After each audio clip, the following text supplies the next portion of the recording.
Mic check, mic check, mic check, 1 2, mic check, mic check, mic check, mic check, 1 2. Can you hear me? Can you hear me? Sorry about that. Hello. Sorry for this. I would like to just get a chat on my screen. What's going on, people? How you doing? What's going on, people? How you doing? Just have to get a chat on my screen. Apologies for that. Just have to get the chat on my screen. What you guys saying? What you guys saying? What you guys saying? Yeah, what you guys saying? What are you guys saying? Actually, let me put this phone up against this tissue paper. Hopefully that stays. Does that stay? No, it doesn't stay. Doesn't matter. What's going on, people? How you guys doing? How you guys doing? Super late, I know. Super fucking late, but here we are.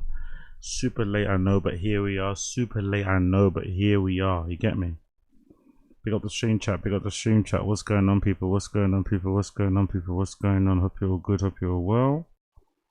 Let me quickly do something. Actually, I've got to increase the size of this chat because Jesus Christ, I can't see shit.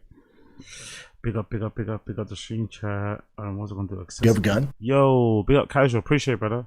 Big ups chat. Big ups say ZWR out here, fam. Yes, Celebratory yes. hands in the air emoji. Appreciate Celebratory you. hands in the air emoji. Celebratory hands in the air emoji. Celebratory hands in the air emoji. I actually like that. I'm not gonna lie. I fuck with that heavy. I fuck with that heavy. Celebrate your hands in the air emoji. Celebrate your hands in the air emoji. Yo, big up casual. Appreciate you, casual, man. Appreciate the support always. Big up casual in the blood clot chat. Big up Josie. What's going on, sis? Big up Josie, queen of the chat. What's going on, sis? Hope you are well. Who's here? Big up Ahmed. I see ya. Big up old man Tibba, I see ya. Big up on 10 toes. What's going on, brother? Big up everybody, man. Full house today. We got a full house today. Despite me starting super late, we've got a full house. All the regulars are here. Well gone, all the regulars are here. Queso Moses, my guy. Queso Moses is here as well. Botrix, big up Botrix. Big up Botrix in the house. Big up the one and only Botrix in the house. You know we love it. Big up fucking Botrix in the house. We love a bit of Botrix in the house. Big up Blood Clout Botrix. Cool. We're gonna do the stuff that I put on the title. You already seen it. Fighting the Kid shit. Brendan Schaub shit. All that sort of shit. Actually, let me get some other stuff actually loaded on here. We're gonna do all that, alright? We're gonna do all of that shit right now. So let's get this all going. Actually, let me get an Fighting the Kid tab all loaded on here, and let me also get a Rogan tab all loaded on here too, right? Oh god. Okay, cool. Where's it? Rogan, where's Rogan? There you go. Boom, Rogan. So we've got all the tabs we need to get loaded, and then we got the show we need to start talking about, right? Cool. Pick up the stream chat. Hold on, let me get the chat up on here as well. I'm being a little bit long right now, but we're here. We're queer and ready to rock. Alright, cool. Let's go. Big up. Thank you, casual. Appreciate you, man. Appreciate you. Cool. Let's do this. Big up Don Dotter too. I see you. Well gone, Don Dotter. Well gone to my guy Don Dotter. I hope you're well as well, G. Let's do this. So, Fighting the Kid, right? Let's do Fighting the Kid. Let's just start off with Fighting the Kid first. So, first clip I want to show you. I'm sure some of you guys have seen this clip already. Oh, actually, let me get rid of fucking iMovie as well. Fucking hell. I've got way too many tabs open right now. Let me get rid of iMovie. 1 second. Let me get rid of iMovie because this is going to slow me down super hard. Alright, cool. So, I've got a couple clips I want to show you from the latest TFAT K. The first one, Jesus Christ. I'm sure some of you guys have seen this already. Have you seen this one already? Episode number 1203. This is a crazy clip, man. The way Brendan hates on Brian is so weird. It's so weird because whenever Brendan gets some sort of gig, whenever he gets some sort of booking, some sort of opportunity, Brian's always over the moon for him. Don't know if it's fake, but at least on the stream, on the pod, it seems real to me. It seems genuine to me. Brian's always over the moon. He's always, usually Brian's always got glazing Brendan anyway. Always talking about how strong and muscular and athletic and everything else he is anyway. But whenever he gets an opportunity, whenever he gets a gig, whenever he gets a booking, right? Whenever he gets some sort of like deal done, some money coming in, Brian's always the first to really be congratulatory and really kind of give him praise and props.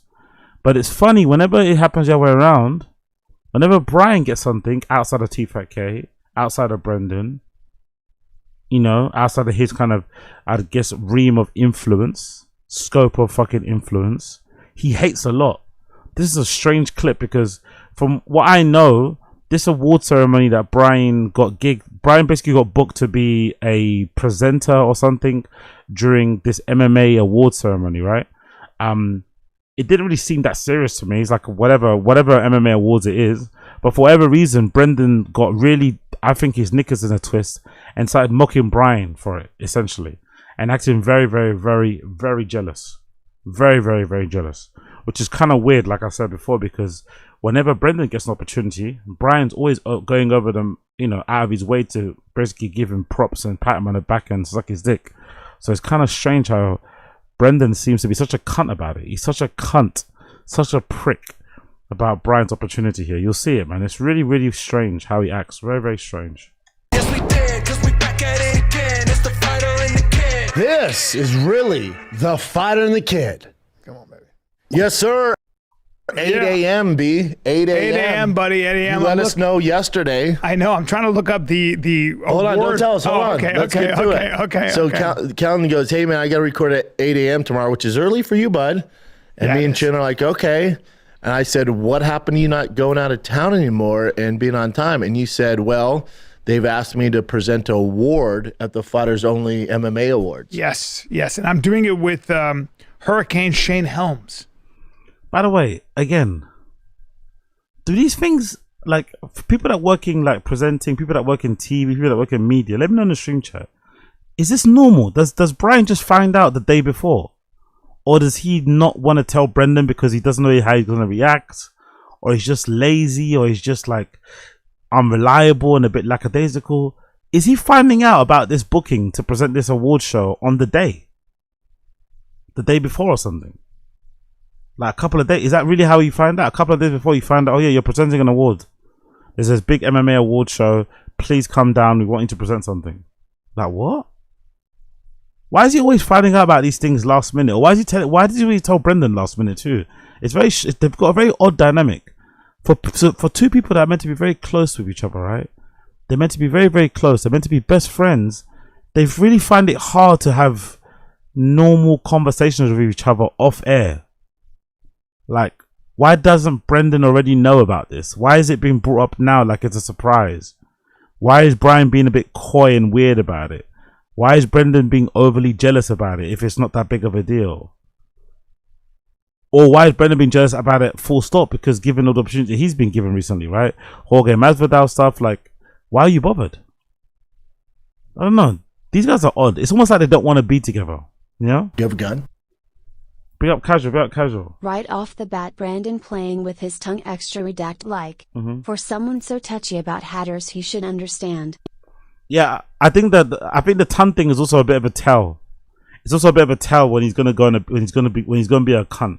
I'm not gonna lie. When he does the whole tongue thing, it's also a bit of a tell. It's also a bit of a sign. It's a bit of a tick that you know he's gonna start being a cunt. You know. Bring up casual.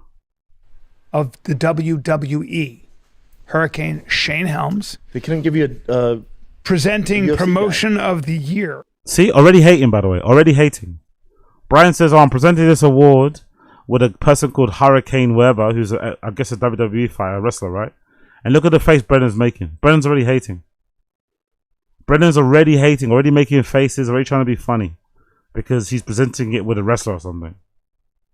Obviously, in Brendan's head, if you're a wrestler, you simply don't matter, innit? If you're a wrestler, you're basically like a lower class individual because you're not a quote unquote real fighter. So he's already making faces, already being a bit of a cunt about it, condescending, obnoxious, just being a prick for no reason. What is it? Promotion of the year? Yes. Oh, weird. Oh my God. Oh my God. I have no clue who's gonna win that. Well, Oh my God, who's gonna win that? There he You is. think the fucking UFC's gonna win that? Well, I Who you don't gonna know. give it to? PFL? Well, look, listen. Oh my God. Oh, it's we're the- biting our fingernails. I have no clue who's gonna win that one. It's like, it's impressive how unlikable he is, isn't it? it's really impressive how utterly unlikable Brendan is. It's really interesting when you think about it. I don't think I've seen somebody even within Rogan's circle, like there's kind of like, even people like Bert Kreischer have a couple of redeeming qualities, you know, maybe the drinking and the laissez-faire attitude. Like they all have at least one or two redeeming qualities. This guy, the only redeeming quality he must have, right? The only thing you could give him props for legitimately is the fact that he never stops. That might be his only redeeming quality, his only positive trait, that he never stops. Like he just, you know, refuses to give up. No matter how many haters, no matter how many setbacks, no matter how many L's, no matter how many failed deals, no matter how many embarrassment things, he just keeps on going. But apart from that, he is utterly unlikable. Even with his friends, like he comes out more when he's with his friends. Like, Rod, this is how you behave with your friends. How are you coming across so unlikable with your best friend? You should be coming across like nicer or whatever. For whatever reason, he just comes across so unlikable amongst his own friends.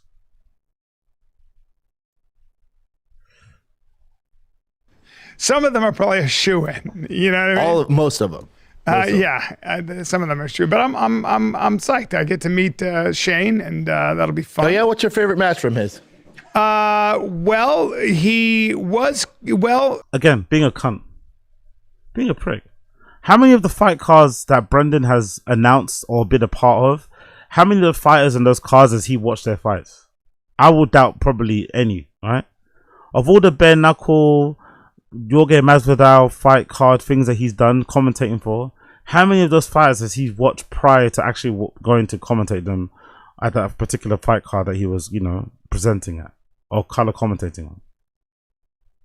Let the guy let the guy have his moment, man. Picking it apart, being a prick about it, like, god damn. Okay, that's a good question. Now I'm not a huge WWE guy, but hey, hold on. Little heartbreaking when you found out I was a WWE guy. Listen, WWE's great. You're a little heartbreaking that it's not. No. You're a little heartbreaking it's not Izzy Adesanya. No, you're a little heartbreaking that. By the way, you're a little bit heartbreaking, or you're a little bit heartbroken. Jesus Christ, man. The English language is not, for someone that talks about being white all the time, not being able to speak English or not being able, having your grammar be so fucked up, your pronunciation just be all over the shop, it's fucking wild, isn't it? Little heartbreaking when you found out I was a WWE guy. Listen. Little heartbreaking when you find out, little heartbroken, you mean, no? WWE's great. You're a little heartbreaking that it's not. No. You're a little heartbreaking it's not Izzy Adesanya. No, you're a little heartbreaking that it's not Hamzat or DDP presenting the award to be with backstage. You're a little heartbroken, right? You're a little heartbroken. By the way, I love how he's naming all these big, illustrious, legendary UFC fighters, right? I love how he's naming all the greats, the current greats, right? The current elite of the elites. As if when he commentates, he's with those people. He's not. He's acting as if, oh, Brian's not with, you know, commentating with Izzy and stuff, right? Ezra Adesanya. So it makes whatever gig he's doing not worthy or a bit shit or a bit amateur hour. Brother, when's the last time you have commentated with an actual UFC legend? When's the last time you've been in a company of elites? Do you know what I mean? Of like potential Hall of Famers and shit. Come on, man. Just hang. Tracy Cortez. Sure. Mackenzie Dern. Sure. Love him. And I mean, literally anybody. It could be. But WWE. Brian Battle. Hold on. Would be better. WWE is huge, and this is exciting. So we're gonna go out there. We're not WWE guys. What's that? We're not WWE guys. No, but I have friends that are. We are not WWE guys. You mean speak for yourself, brother. People can be open. You don't have to be a WWE guy to appreciate WWE. You can just be like, yeah, it's not my thing. I don't watch it all the time, but I appreciate the sport. For Brandon, everything has to be. You have to be the guy. You have to be what next time. So if you're into WWE, you have to automatically wear the jerseys. Big up casual. Bappa never fails to remind us why to hate him. 100%. You have to be a WWE guy, right? You have to wear WWE guy. You have to wear the jerseys. You got to wear the hat. You got to wear all the merch. You got to go to all the shows. You can't just be a guy that maybe has respect for the sport, has respect for it as an entertainment thing, whatever, as athletes, whatever. Don't mind it. If it's on, you're not going to change the channel. But for Brendan, it's like, no, you have to be the guy. You have to be into, like, shut up. I have friends like Will Sasso that are. Yeah. So it's just a little heartbreaking that they didn't match you up with a UFC guy because you're such a UFC. I am a huge UFC fan. Dude, I went to the Fighters Only Award. Oh, I mean, probably was right when they started. It was cool. Of course, look at him. Instead of talking about Brian's gig, he's mentioning how he went there the first time when it first started. Of course, a nice little humble brag. Oh yeah, you do that. That's nice. I did it when it first started. I did stand up at one of them. That's right. With Brian Stan was there. He was hosting, I think, and it was fun. Chin, check out who's the host this year. It's usually Chael, and then our boy Adam, Adam the roast master, usually writes a lot for that. Adam's great. Oh, Adam. He probably is secretly a bit pissed, isn't it? For a guy that streams every single day talking about MMA, former UFC fighter, best friends with Rogan and shit, to not be invited to do that and Brian to be invited is kind of funny, isn't it? It is kind of a slap in the face, isn't it? Why is Brian getting that gig and him and not him? It is when you think about it is kind of funny.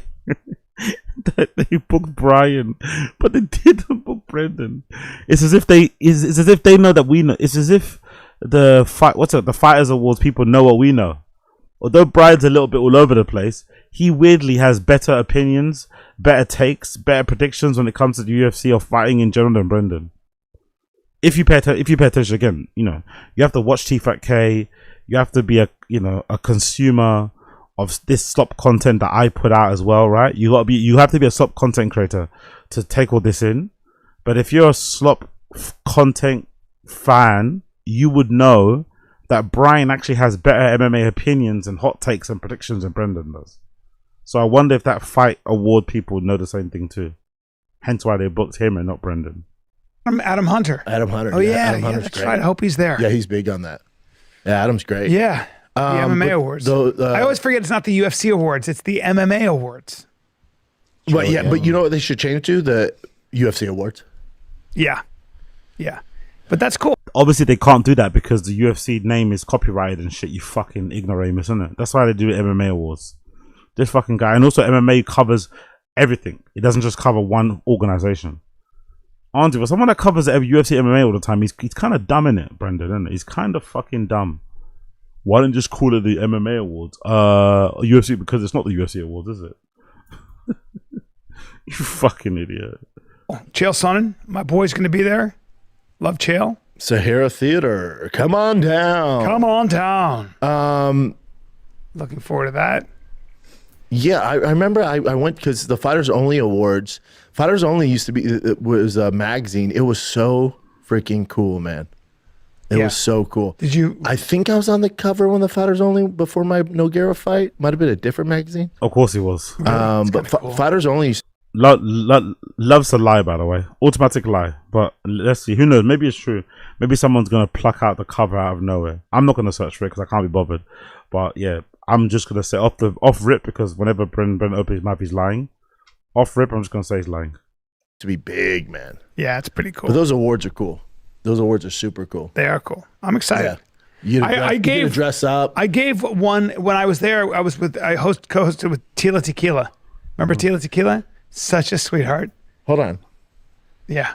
I'm gonna tell you right now, Fighters Only. If you keep disrespecting my boy here, no, hold on. Let me get this straight. You fly him to. Honestly, what a cunt, man. What a cunt. When he gets his gigs, Brian never does this to him. This kind of like he's trying to make it seem playful, but he's hating a lot. He's hating so hard here. Whenever he gets his gigs, Brian never does this to him. Obviously, Brian's a cuck and a bit of a pussy, that's why. But Jesus Christ, man. Just non-stop criticism and hate and fucking whatever. Just sarcasm, just non-stop. Not once has he been like genuinely appreciative or genuinely kind of congratulatory. Like, hey, well done, man. That's a good gig. Well done. Congratulations. You're getting flown out. Oh, sick. What hotel you staying in? Oh, sick. Come on, man. Las Vegas to present an award, and you give him Tila Tequila with that head, and then hold on. Yeah. You pair my boy up with Tila Tequila, and then now he's with a WWE guy. Can we get a little respect? No. Listen, a little fucking respect. She was huge back then, and she was adorable, and she was just adorable. His mouth, his mouth sounds like he's full of spit in it. His mouth, in it, right? Now he's with a WWE guy. Can we get a little respect? No. Listen, a little fucking respect. She was huge. Why is his mouth always full of so much saliva? Fuck. Maybe it's from the nicotine pouches, right? His mouth always sounds like it's full of absolute phlegm. Huge back then, and she was adorable, and she was just adorable. So cute. We had fun. I gave Fabrizio Verdum submission of the year. That's cool. She's a doll. I hope she's doing well because she's such a sweetheart. Oh, hey, let him know how she's doing now, Chin. I mean, that's the one that we saw that just went viral. But look at Brendan taking all the joy, having so much glee in his voice because somebody that was famous prior is maybe falling on hard times. Somebody that was well regarded, maybe seen as a bit of a star, maybe seen as a hot whatever, right? Someone who was up at one point is now down, which is funny, isn't it? Because he's very much down now. You think he'd have some empathy, some compassion for somebody who's maybe going through a tough time, who once was big and now maybe isn't as well known anymore, who maybe is going through, whatever, crisis of confidence, lack of sponsorships, not enough gigs or paid gigs, whatever. Because he's going through the same shit now. Instead, he's being an absolute cunt about it. He's almost like excited and happy that someone that Brian worked with is maybe not doing well. And that's a reflection on also Brian and Brian not doing well. It's like, yeah. Well, she went through some stuff, but she was a good human being. I think they messed with that picture. She was a truly good human being, and this looks more like it would be her. Yeah, man. But honestly, I just kind of was there and talked to her afterwards. She was a good person, man. A good person. I want the best for her. Is that what she looks like now? She's gorgeous. In the media, I don't know if they still doing that today in the land of the living, but I know what I experienced. I think this is AI, guys. No. It says resources amid Epstein file release. So this is 2024. I hope she's doing well. Because she was sweet by him. Yeah. What's wrong with that? Why's he laughing? What? Such a It's piece 8 of in the shit. morning, bro. Yeah, man. He's such a piece of shit, isn't it? That's why whenever he fails and something goes wrong, you should celebrate it and be happy for it. He's a real piece of shit when it comes to other people and what they're going through. Never look in the mirror and think, hold on, aren't I going through the same thing too? Shouldn't I have some empathy and compassion? Should I not be a cunt and kick someone while they're down? And then he gets upset or annoyed or cries when people do the same thing to him. I just like a little more respect on Brian Callen's name if he's gonna go through all this trouble to host the MMA awards. No, I'm not hosting though. Remember? Well, I mean, just bringing him there. That's what she looks like now? You see how Brian corrected him and said, no, I'm not hosting. If that was Brendan, he definitely would have said he was hosting. He said, no, I'm not hosting. I'm presenting an award. If that was Brendan, he definitely would have said, yeah, I'm hosting the whole gig. I'm doing the after party. I'm doing the red carpet. Brendan would have made it his whole personality. His whole fucking personality would have been that. Jesus fucking Christ. Absolutely not, it's sir. probably a fan. Absolutely not. Oh, okay. This is a fan page. Okay. I think she's gotten off Maybe social she media. stepped out of the limelight, I think. She got her start on the VH1 show, yeah, right? the MTV or something like that. Tila, Yeah. whatever the fuck is. That was a fun She show. did like a dating show, right? With girls and guys. Yeah, She's I used to bisexual. love those shows. Yeah, what year was that? That was early. That was early 2000s. 2000s. So cute. So cute. A shot of love. A shot of love with the kid. Oh yeah, shot of. Also, Callan, man, you've got two families. You've got two families, bro. You've got two families and your wife. Like, relax as well. Chill out. He's still getting horny. He's still getting fucking like, relax. So cute. So, so tight. So small. Oh, Jesus Christ, Callan, as well. Put your tongue back in your mouth, bro. Have a glass of water with some ice or something. Squeeze a little lime in there. Hydrate yourself, brother. Maybe put some sea salt in there. Electrolytes and shit. Galma. So hot. So good. Brian, you're 60. You're probably old enough to be a granddad even till now. Even now you're probably old enough to be a granddad. Relax. Love. Vietnamese. Yeah. She's gorgeous. Oh. Well, they have two daughters. She does? Yeah. See, that's awesome. Okay. Oh, weird. So hold on. She kind of got exiled from the community because she published numerous posts praising Adolf and promoting anti-Semitic. Okay. She might have had a breakdown. Yep. I think she's out of that. You know, people go through some. Brendan's just finding any reason just to hate on her and be a dick. Didn't know much about her before Brian mentioned it. No, all of a sudden her name comes up. He just trying to go out of his way to just be a cunt. Just trying to go out of his way to be a cunt about her for no reason, by the way. Does he know the lady personally? No, I don't think so. Just wants to be a cunt about it. Weird stuff. People go through some weird stuff in Hollywood. If your kid becomes a star, or somebody becomes a star before they're ready, or something happens. It's a lot. Hollywood will do some crazy demonic shit to you. Isn't it weird when you have the mental breakdown, you just start praising Adolf? There are certain isn't it a weird path to go down? There are certain things that people will do when they self-destruct. Yeah. You know, a weird one. And it was like, well, isn't that what Mel Gibson did when he was really drunk? Isn't that what, you know, people... The difference is Mel still believes that. You know what I'm saying? Like, Mel's thing wasn't... But Mel's not drunk. Tequila. Yeah. Mel's was a little different. Some people will get drunk and they'll just be like, I hate, you know... Yeah. I hate all non-whites. You're like, wait, what's going on here? Yeah. You got to find, like, I think when people get drunk, they will tend to... people get drunk, and the truth comes out. And they'll say things that's naughty that they'd hold in, and then it comes out. Yeah, but sometimes I think they. Grown man saying the word naughty is a bit cringe. They'll say things that's naughty that they'd hold in, and then it comes out. Yeah, but sometimes they'll say things that's naughty that they'd hold in. But sometimes I think they have a self. They'll say things that's naughty that they'd hold in.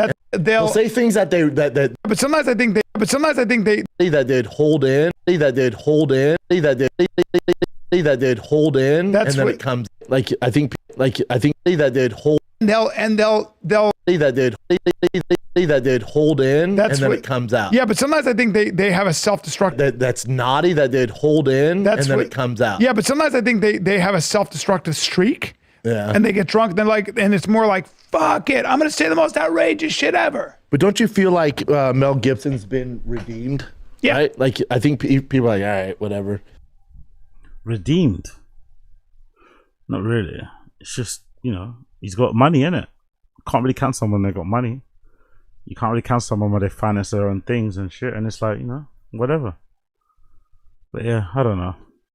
The jealousy from Brendan towards Brian is really strange, but maybe it makes sense considering that Brendan is basically a full-time MMA streamer guy talking about MMA every single day, former UFC fighter. He probably thinks all of these opportunities should be given to him. Like, if they're looking at T-Fat-K for a host and they pick Brian over him, he's like really offended, which probably he should be, but I think it's also a reflection of his lack of presenting skills in the first place. You know, they're both pretty shit at commentating, don't get me wrong. It's not as if Brian's going to do a stellar job at that role, you know, he's pretty shit. They're both pretty bad when it comes to those type of roles. I don't really understand even why Brendan gets booked so often that Jorge Masvidal thing. Maybe the Jorge Masvidal thing is more so because he can't find anybody else, or maybe because Jorge Masvidal maybe genuinely likes Brendan. But whenever I've seen clips of Brendan presenting or commentating on that Jorge Masvidal fight promotion he has, he's pretty terrible. He's pretty bad. Pretty bad. You could get MMA YouTubers, random live streamers who would be better than him, you know? He was pretty shit. So it is kind of interesting how, you know, how he got his knickers in the bunch because Brian got an opportunity that he feels like he should have been given when, even when he gets them, he's not that great, you know? He's not that great. But what do I know, innit? What do I know? What do I know? Absolutely nada. Okay, what are you guys saying in the stream chat here? DJ AZ, your thumbnail made me LOL. Yep, that's what we're doing out here. Yes, the thumbnails are stellar these days. Daisy, very creative. Thank you so much. Appreciate you, Zandela. I could have done without wet legs. Yeah, the wet legs always. I love how much the legs thumbnails just piss you guys off. The more it pisses you off, the more I'm gonna do it. I'm sorry. I hate to be like a troll like that, but the more you guys get annoyed by the wet legs, I'll do it. I won't do this often now. Maybe I'm spamming Maybe I'm spamming it too hard. I won't do it as often, but I will keep doing the wet leg thing just to kind of, keep it. You have a gun? We got casual. Moss Vidal knows Brandon is cheap. Dustin P is 4X. Yeah. True. That's a good point, actually. That's a good point. That's a very, very good point. That's a very, very, very, very, very, very, very, very, very good point. Dustin Poirier might be cheap now, though, considering the scandal he went through. He might be cheaper now. But yeah, you got a point. You got a good point. Brendan's probably the cheapest. If you're gonna go for a former MMA fighter to do that sort of thing, you're not gonna ask fucking what's his fucking name? Are you Rampage? Isn't it? Rampage Jackson's gonna charge you big money. Chael Sonnen's gonna charge you big fucking money. So you have to go for a guy like Brendan because he's gonna take whatever. And he'll probably just take a flight in a hotel. You'll probably take a flight in a hotel. So yeah, you're right. You're definitely right. Brendan's probably the cheapest option, or maybe he just likes him as well. Hogan Masvidal was one of those people. Maybe he just generally likes Brendan as well. You never know. That could be also a thing. He might just generally like him. But from what I've seen of Brendan doing those shows, he's pretty shit. As a commentator, he's pretty fucking shit. Okay. Okay, let's continue. Whoopsie.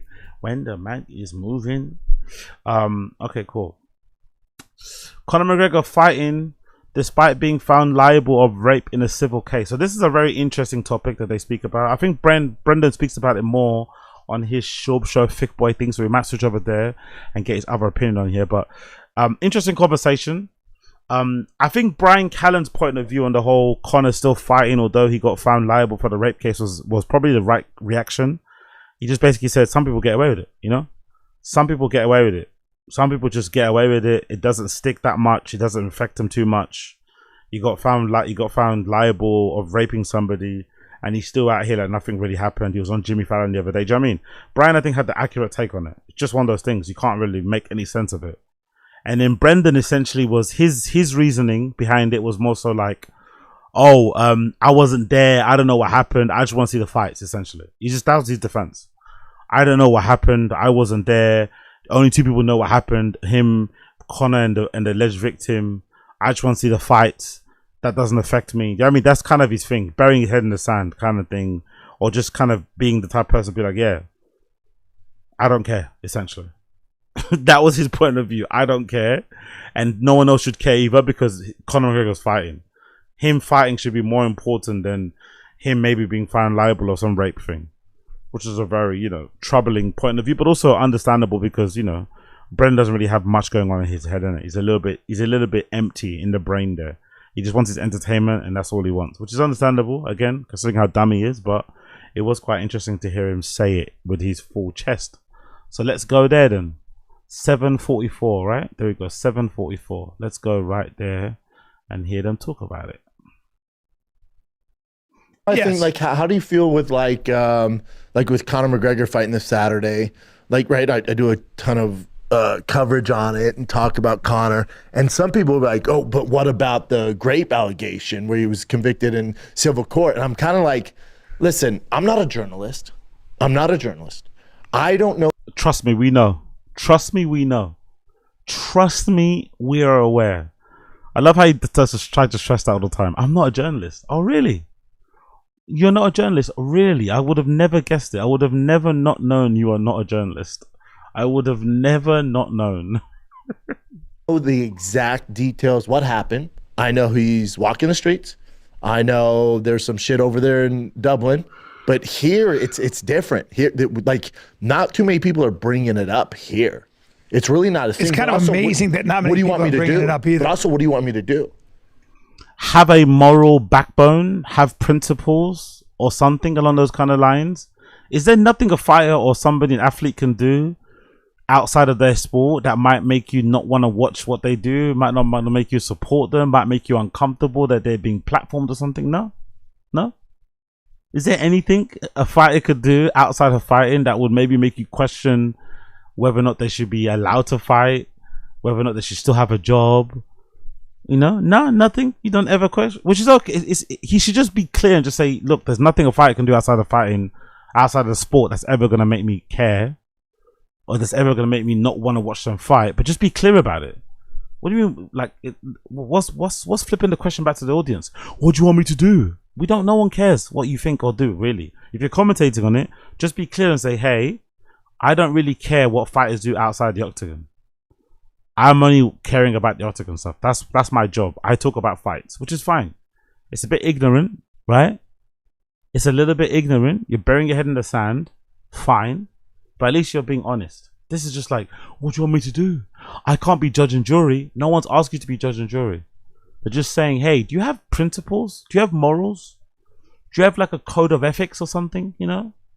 Is there nothing someone can do outside of their given sport that might give you pause for concern?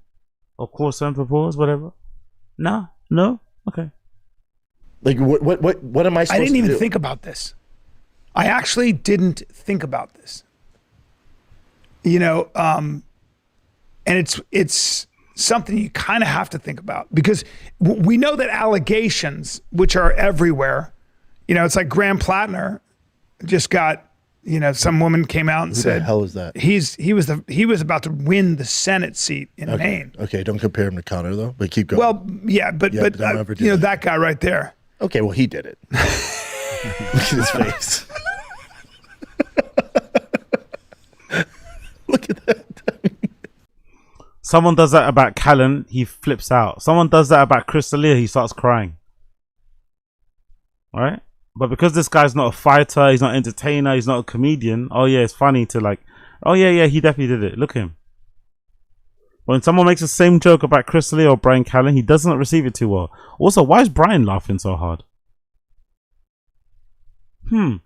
Aren't you the one presenting an award at a fighter's MMA thing because you're kind of cancelled? Shouldn't you be a little bit Shouldn't you be a little bit, you know? Shouldn't you not be so quick to laugh and to snigger at this, you know, at this little jokey joke, considering what you're going through, my friend? Or maybe not. Maybe not.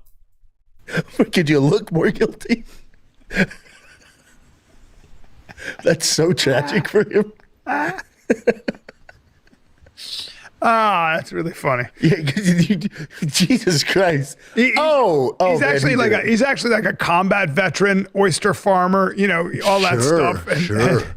And he was on Reddit, and he said some kind of questionable things, and actually had a Nazi tattoo, but he said he didn't know it was a Nazi tattoo. Which, to be fair, I saw it, and I didn't know it was either. It was like something that the SS got. But here's my thing. I was just joking, saying he looked like he did it. But great joke, by the way. Great joke. Like his girlfriend said from 2021. This is what. But see, so all that. So like, I don't know that guy. I don't know his background. I was making a joke about the way he looks. Yeah. But already, when you tell me he's been convicted, my natural instinct these days is going, nah. Exactly. Nah. And that's what most people do. Until we have legit. But why is your natural instinct to say you're not buying it though? Like, why? Like, it's not as if like I know there've been some occasions where women have lied on men, but in most of these big cases in media, like, most of them are legit. There's not no smoke without fire. Like, most of them are fucking legit. The Conor stuff isn't just that isolated incident with that one girl. The Conor stuff is all of the clips that we saw of Conor essentially sexually abusing women when he's out and about. We've seen so many clips of Conor being somewhat inappropriate with random girls. Now, maybe he could argue and say the girls that we saw in those pictures.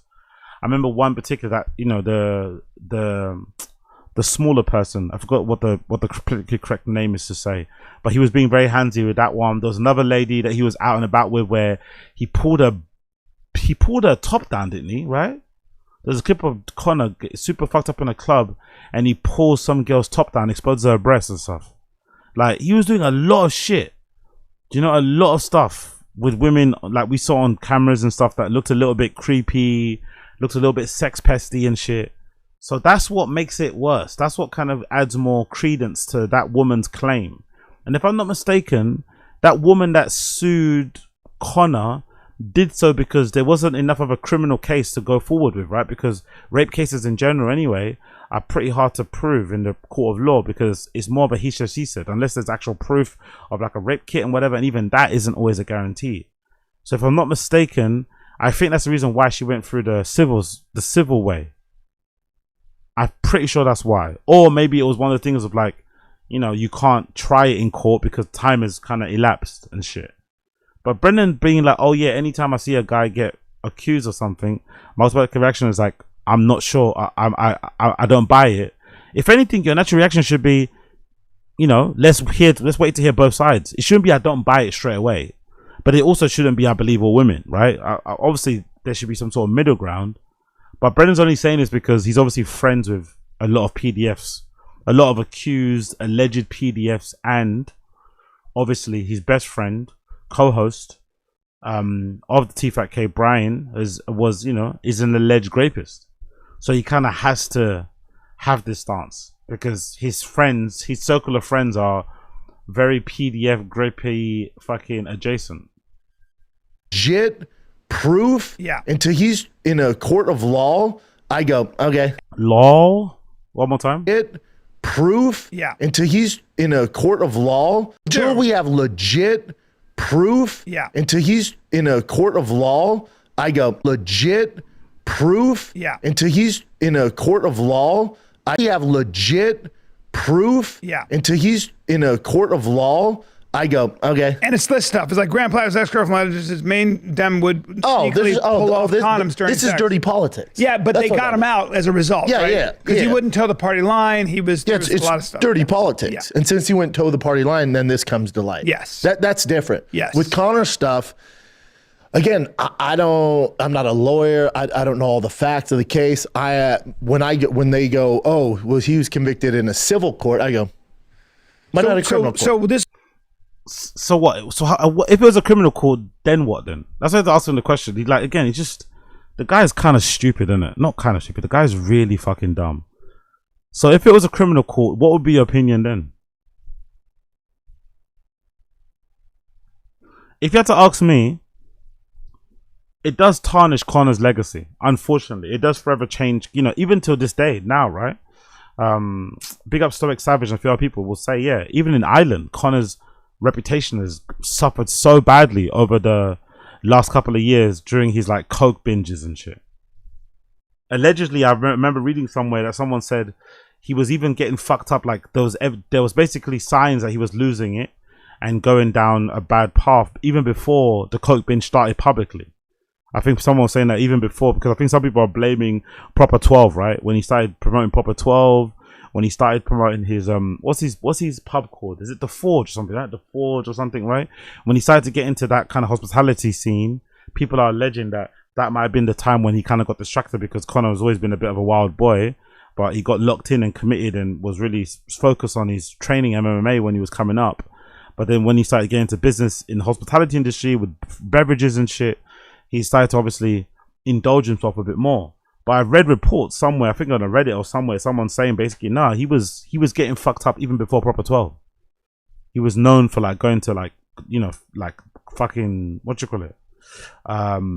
Cocktail bar, nightclub places in Ireland and just doing mountains and mountains of coke and drinking and all that sort of shit.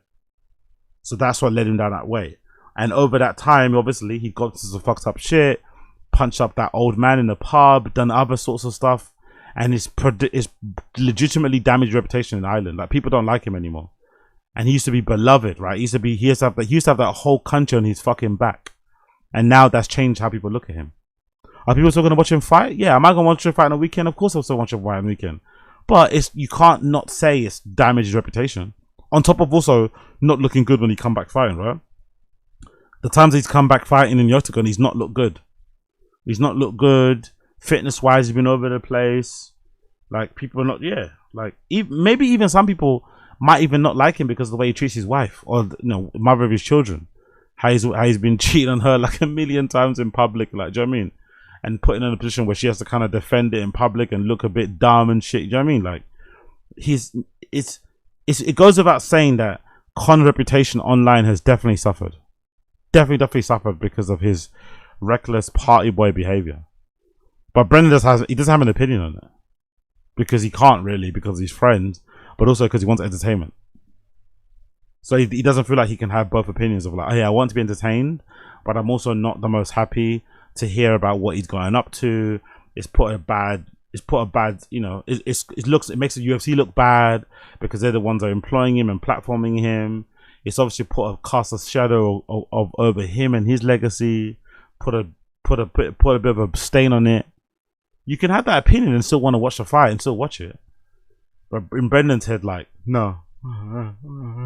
That's what I was kind of thinking about. Like with that kind of thing, I just go political operative. That's there's all kinds of shit. That's politicking. Yeah. He's and probably most of us are like another one. Fuck off. Hollywood too, though. Hollywood too. I go, oh, here we go again. Of course, because when was it? 10 years ago? 20 years ago? It was. Where were you then? What are you talking about? Like, and because that's a great way to ruin somebody's career. Yeah. You can say one thing to a journalist who's dying for a fucking article, and then you're done. Yeah. So But that's not always the case, though, isn't it? Brian, you're not that famous, brother. I'm sorry, you're not that famous. People are not trying to down your career.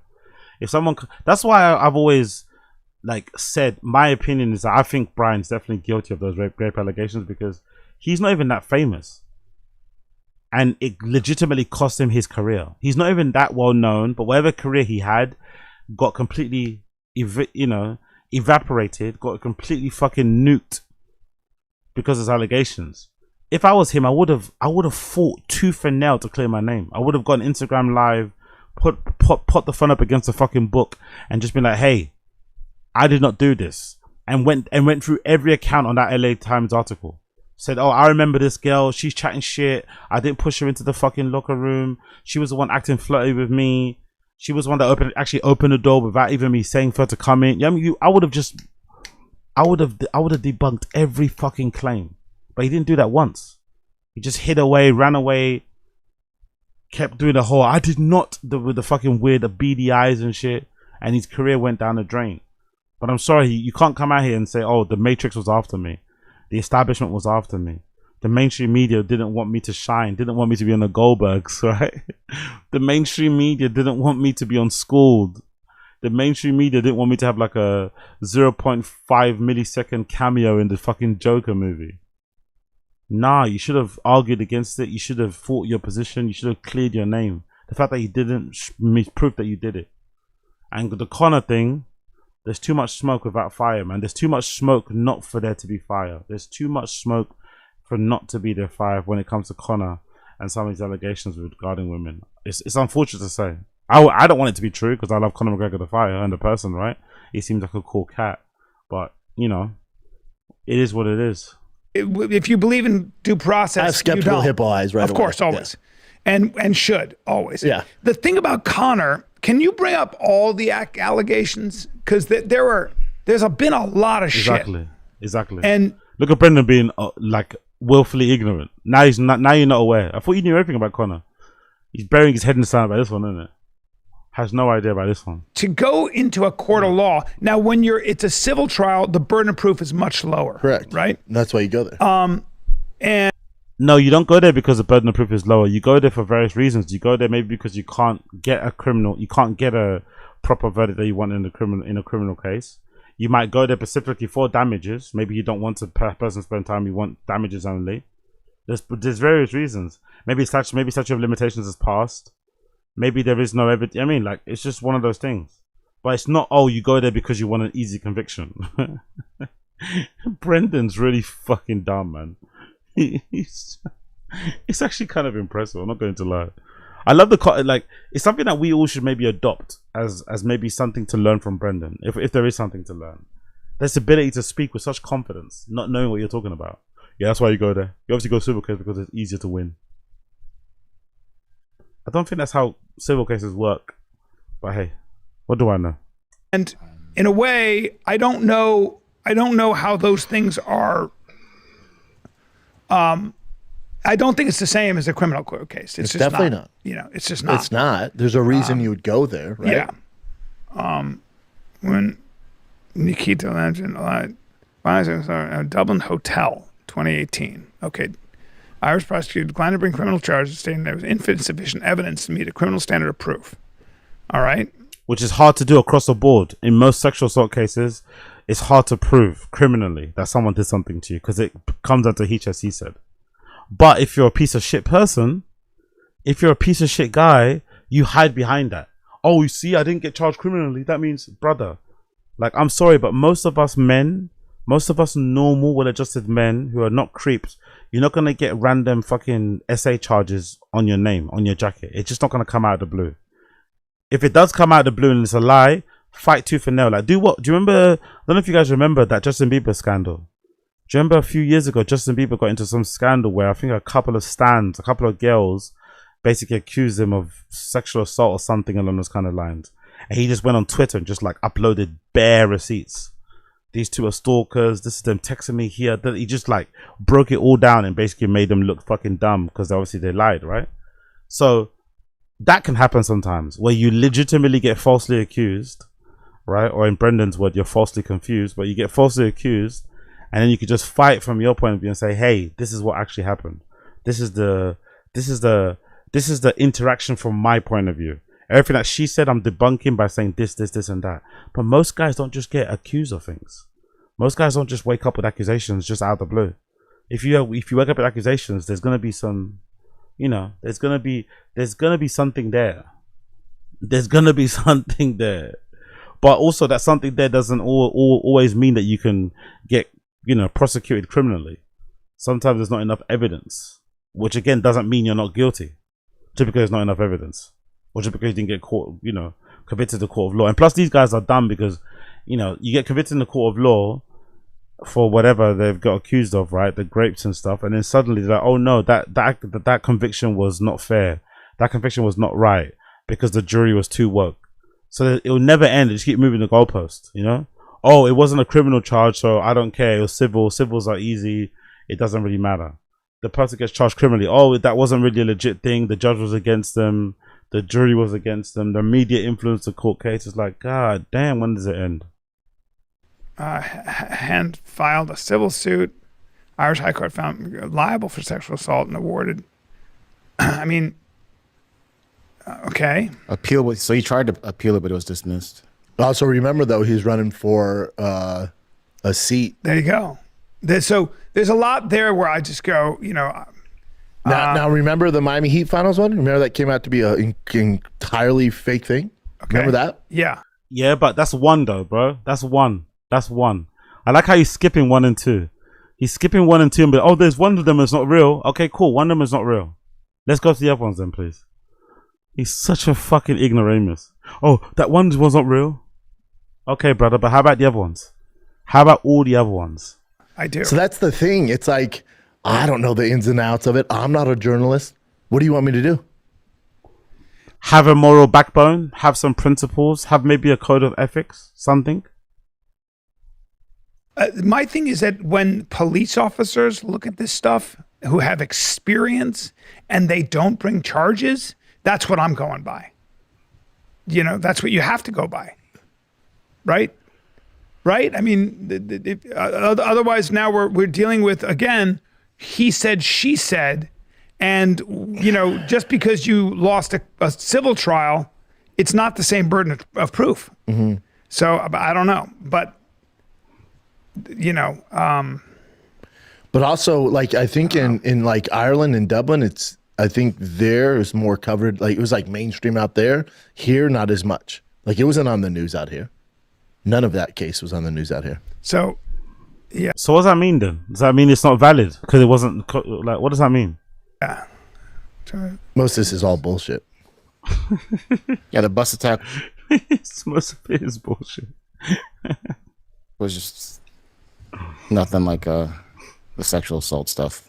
Yeah, the phone incident, the pub attack, the DJ, shitty. all, so there've all been that three, like one we know is false, the Miami Heat one, right?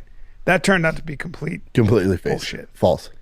So then we're left with these two others. Dublin, no, that one's fake too. The Dublin one, nothing. Turned out to be nothing. So there's really one.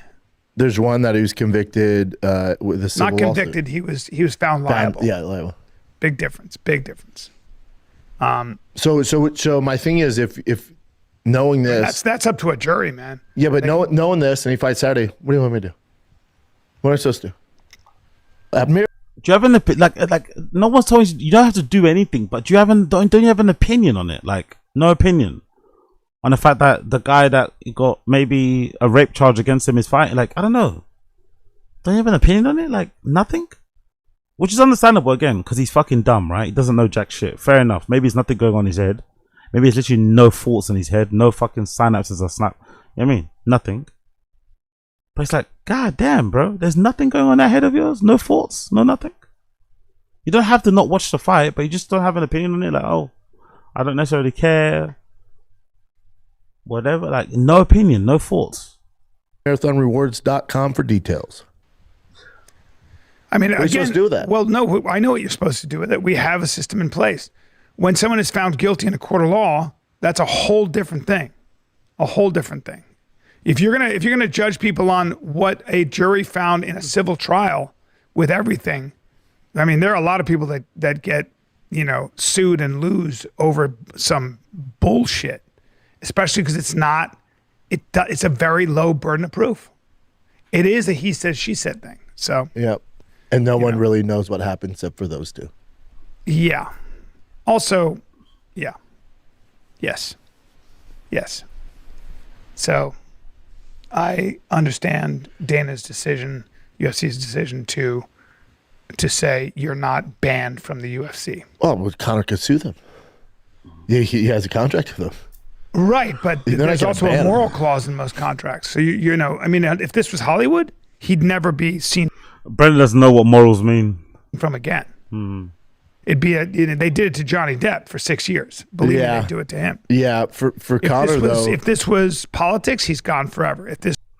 Yo, big up, run it up. Zinga, did you do any one? No deliveries today. I'm gonna get back on it again tomorrow when I get the phone off Gamebred later tonight. When I get that phone off Gamebred, because obviously I lost my phone in it, so I can't do anything basically without a phone. I can't do jack shit. But when I get the phone off Gamebred later, I'll be able to get back on the old app and stuff and start banging it out. But it's pretty decent, man. Like I said, if you're out there and you're looking for a little side gig, again, it's hard to get approved. It took me a fucking year. It took me nearly, again, maybe because I'm slow, maybe because I didn't file things correctly, but it took me a year to get approved to be a delivery fucking Uber Eats person, right? And I didn't even do the other stuff. I didn't do because I think somebody recommended I should do another one. What's the other one I should do? There's an app called Relay. It's like a delivery app platform as well people use to send shit. But anyway, it took me ages to get approved, but it honestly is way better than doing what I was trying to do before, like bar work or little kind of office jobs and shit, part-time ones, because because obviously the times are rigid.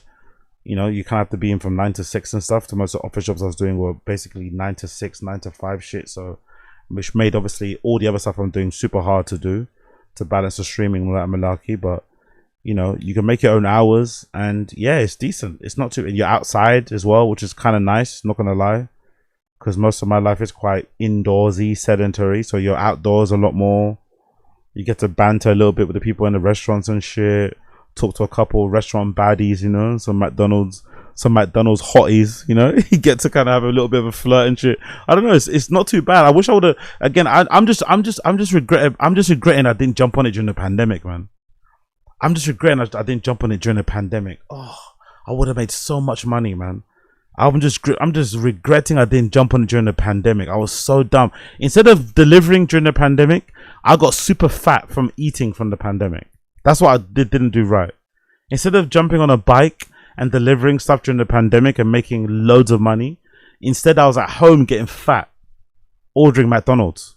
I remember there was one time during the pandemic, I must have ordered McDonald's 5 times in that week, twice a day. 5 times, twice a day. One like breakfast and dinner, like I was dropping like £30, £40 orders on McDonald's. £40 orders on McDonald's is fucking crazy, you know? Double cheeseburgers, big tasties. That's when I fell in love with big tasties, by the way. That's the period in time when I fell in love with the big tasty, when that was a new thing on the menu. Ugh. Anyway, what can you do? But remember, this is, you know, sports professional sports isn't Hollywood. Right. Sports is. Look, Donald Trump is found liable. There's been way worse stuff than this. But Donald Trump is found liable by E. Jean Carroll. E. Jean Carroll was telling the story laughing, and her friend said, you were raped. You know, and she was like, what? You know, we got to be careful with the grape word on. Big up, Coiler. It's wild how often Callan gets in conversations. Like,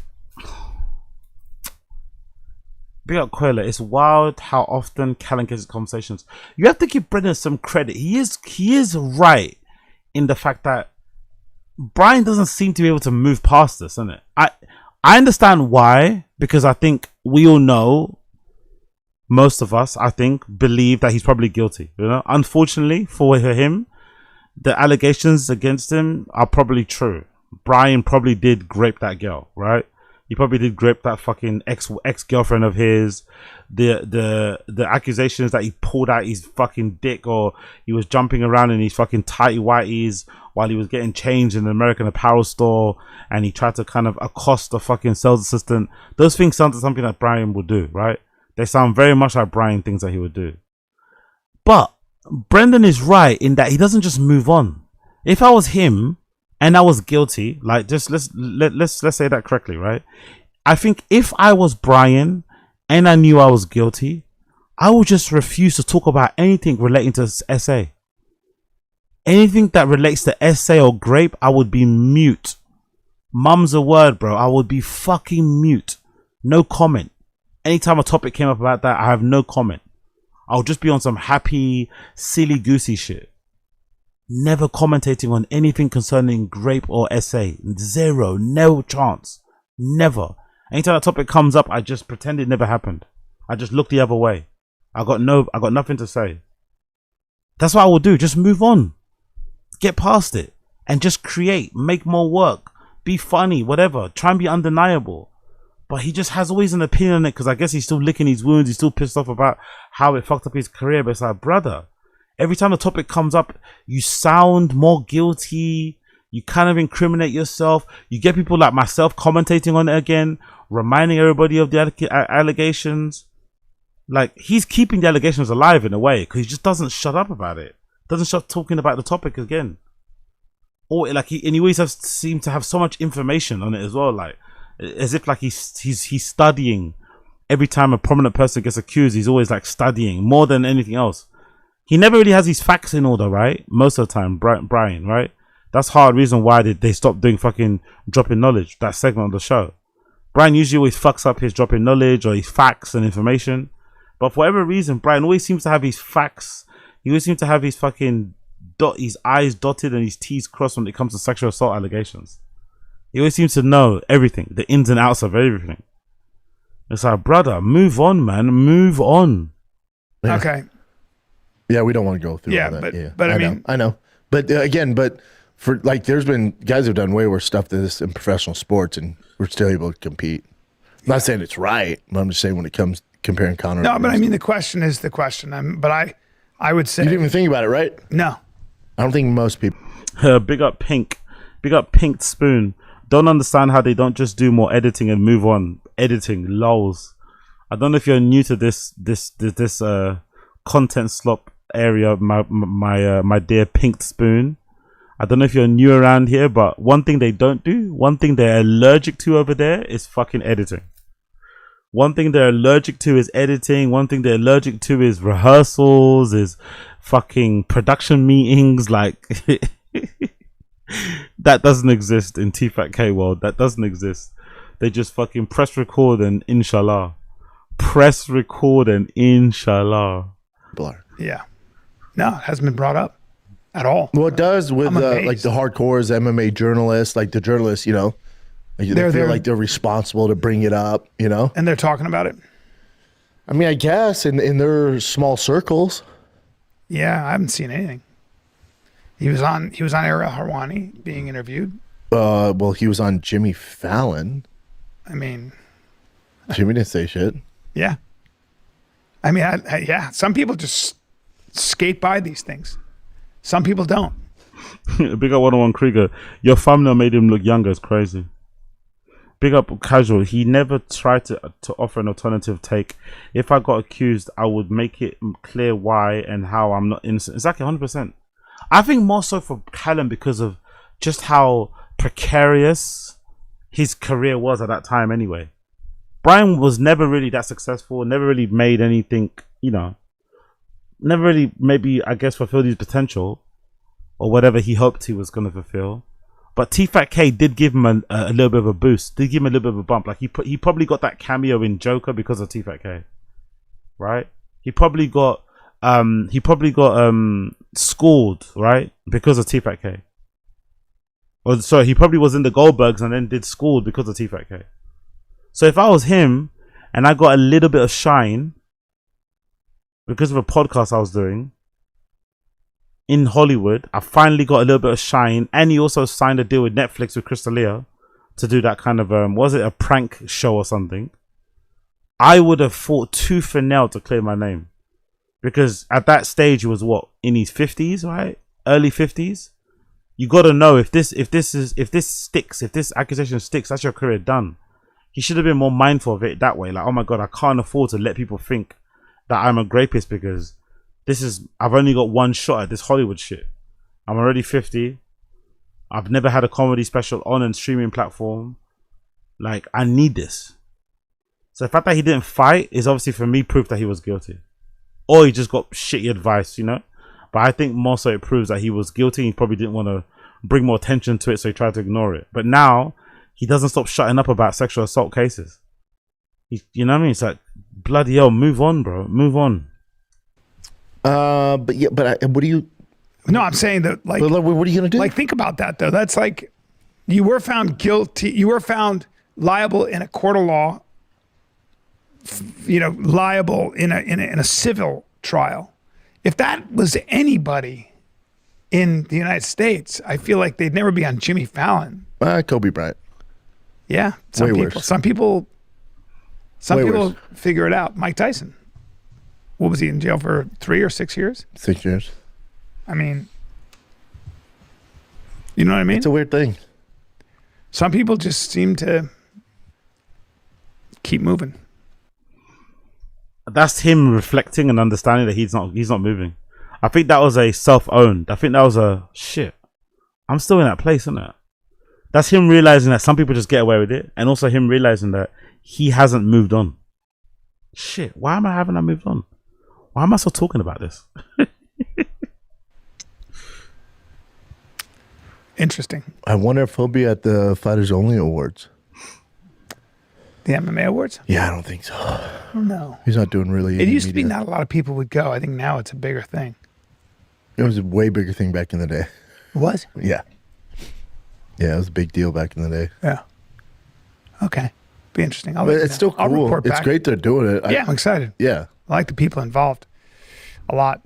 Again, just go up to whoever's running and be like, next year, could you pair me up with a I was real a last minute guy in this. That sounds like it. That's why we're doing the podcast now. It's kind of last minute. Yeah. Sounds like he's such a cunt, innit? Like, just be congratulatory to your friend, man. Just be supportive. Like, Brennan would never let Brian say that about one of his gigs. Oh, it's last minute. That's why you got him. That's why you got booked. He would never let him. You know what I mean? He would always make it seem like, oh no, he was the number one choice. I'm the number. Like, God Almighty, man. Just be normal for once. Fucking hell. But taking my 14-year-old.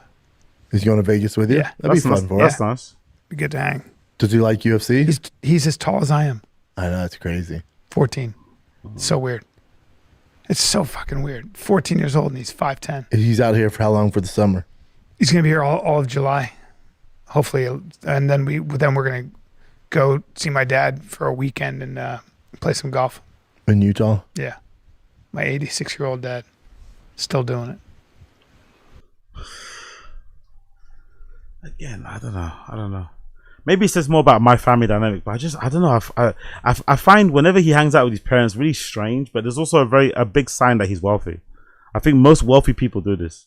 Most wealthy people are like this, you know what I mean? Like, it's always my father, my mother, you know what I mean? They're always fucking running back home. Usually because they want the handouts, you know? Usually because they want the handouts. You know what I mean? He definitely leaves his dad's place with an envelope or with a fucking credit in his account, you know? I don't think whenever he meets his dad, he leaves empty-handed. He definitely leaves with something in his pocket. Which is crazy. Imagine asking your mum and dad for money at 60 years of age. Even if they're rich, by the way, even if they're rich, it just feels a little bit gross, isn't it? You're with your kid, you're with your son and your house, and you're going to see your dad and his granddad because you kind of want money. You know he wants to hang out with his grandson, right? You know your dad wants to hang out with his grandson. But you also know going there, you're always going to get money. You're going to get fed and you're going to get money. Oh, big up Brian Callen, man. Big up fucking Brian Callen. Big up fucking Brian. Brian or Brian? Brian Callen. Cool. Let's move on. Actually, let's break up a little bit. Let's do a bit of Bert Kreischer is jealous of Shane Gillis. Let's break up a little bit. Big up Comedia Apologia. Or no, Apologia Comedia, not Comedia Apologia. Big up Apologia Comedia. Bert Kreischer is jealous of Shane Gillis. Let's do that. Big up everyone in the stream chat. Smash like, hit subscribe. Please become a member. Alright, I'm trying to hit 500 members by the end. Let's just say end of the year. 500 members, maybe even 1,000. That'd be fucking sick. I'm going as hard as I can. So please join and become a member. That'd be brilliant if you can. Become a fucking member today. Link down below.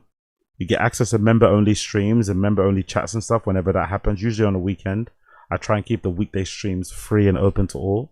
But if you can become a member, that'd be great. I'd appreciate it greatly. Let's go. About this. I just want to be clear about this. Shane reached out and he told you how much he liked it. Wow. Again, the weight loss is crazy, isn't it? He still looks like a drunk, but look how small his head is in the new era. Look at how small his head is in the Poor Osos new era. Crazy, isn't it? Or weight loss does to you. Even his head has shrunk. But to be fair, someone said that to me in it as well, actually. I think someone mentioned that to me in the stream chat about my weight loss and my fucking white glasses. Allegedly, the white glasses are looking a lot bigger on my face now, because I guess my face has slimmed down a little bit. So I guess that happens, but Bert's head is like shrunk considerably. That hat looks like it could go over his ears. But he's not happy, by the way. He's not happy that he's lost all his weight. He's literally dreaming about getting fucked up again. He's literally fantasizing about getting drunk. Just a waste of space, really, isn't it? All of that, you know what I mean? All of that getting healthy and fixing yourself for what? Just so you can just like fuck it up again. You must be really confident that fucking Leon's ever gonna leave him. Because if that was me and you had that, you know what I mean? And you got this on a straight and narrow, you'd be worried. If it was a normal person, if it was a non-comedian, basically, let's just say that, because I think comedians get away with murder with their wives because they're the main breadwinners, right? So the women kind of feel as if they kind of have to let the guys do what they want because they're the ones that give them, you know, the opportunity to stay at home. But I think most of us in the stream chat, if we were alcoholics like Bert and then we got clean or we got sober and we started to look a little better and shit, we would be nervous about drinking again because we would know if we drunk again, our wives, our girlfriends, our fiancés will probably leave us, you know? Especially considering what, you know, Bert's put his missus through. But Bert probably has none of that worry because he knows, you know, where's Leanne gonna go, you know? She's not really gonna go anywhere, let's be real. You know what I mean? They kind of live separate lives anyway, right? I think according to him, they sleep in different bedrooms and shit, so they kind of already not together. So it's like, why do it officially when I could just stay and make and keep all the money still? And the likelihood of Bert dying before Leanne is high. So it's like, why bother? Why divorce? Why break up? When I can just weigh it out and just, you know, see you kick the can and tell you I told you so during the fucking funeral, and then just continue living my life with the fucking, you know what I mean, Pilates instructor. Yes. And I thought that was really cool because I've known Shane longer than you have, and arguably I'm closer with him, and he never said a word about my TV show. I'm glad Shane liked Tom's show. That's cool. And then I was like, wait, he didn't reach out about my show. And I actually talked to him when I was going into production. He's like, hey, congrats on the new series. It's going to be fun. He was like, let me know if you need any acting tips. And I was like, okay. Wait, are you serious? He was like, I can coach you. So Bert Kreischer is starting to show up again, and it's not really because of anything he's doing. It's because he tied his name to Shane Gillis, so now the algorithm is dragging him back into everyone's feed. Yeah, he does. Like, is this on purpose, by the way? Because I don't really get the Shane Gillis stuff. Like, it's so weird. It feels really forced. Like, or did I miss that, by the way? Is that like a thing? Like, did Bert actually bring Shane into the industry? Is that really a thing? Cause I don't feel like it is. I feel like Bert has you know what I mean, cuffed himself to Shane on like forcefully, you know? He's forcefully cuffed himself to Shane, and like now everyone associates Shane with Bert when it's like, what's the association? Apart from maybe Shane liking booze, maybe? Like what's the fucking correlation between the two? One is funny, one isn't. Completely. One's annoying, one isn't. Like, I don't get the correlation. But I think Bert's just jealous, by the way, right? It just must be jealousy, and also the fact that, you know, to be honest, Shane is probably what Bert should have been, you know? Like, if Bert could actually realize his potential, if Bert was actually likable, you know what I mean? He should have been what Shane is, but, you know, he is who he is.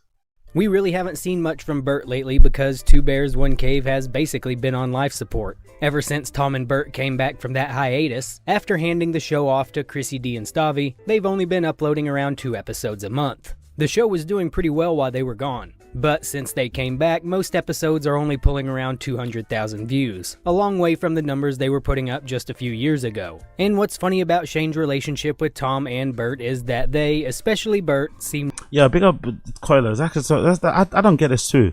Doing a job for 30 years and being this insecure about people who are good at it. That's the thing too. Like, they did it for like Bert and Tom have done, Bert especially, 30 years, and also during the best time ever.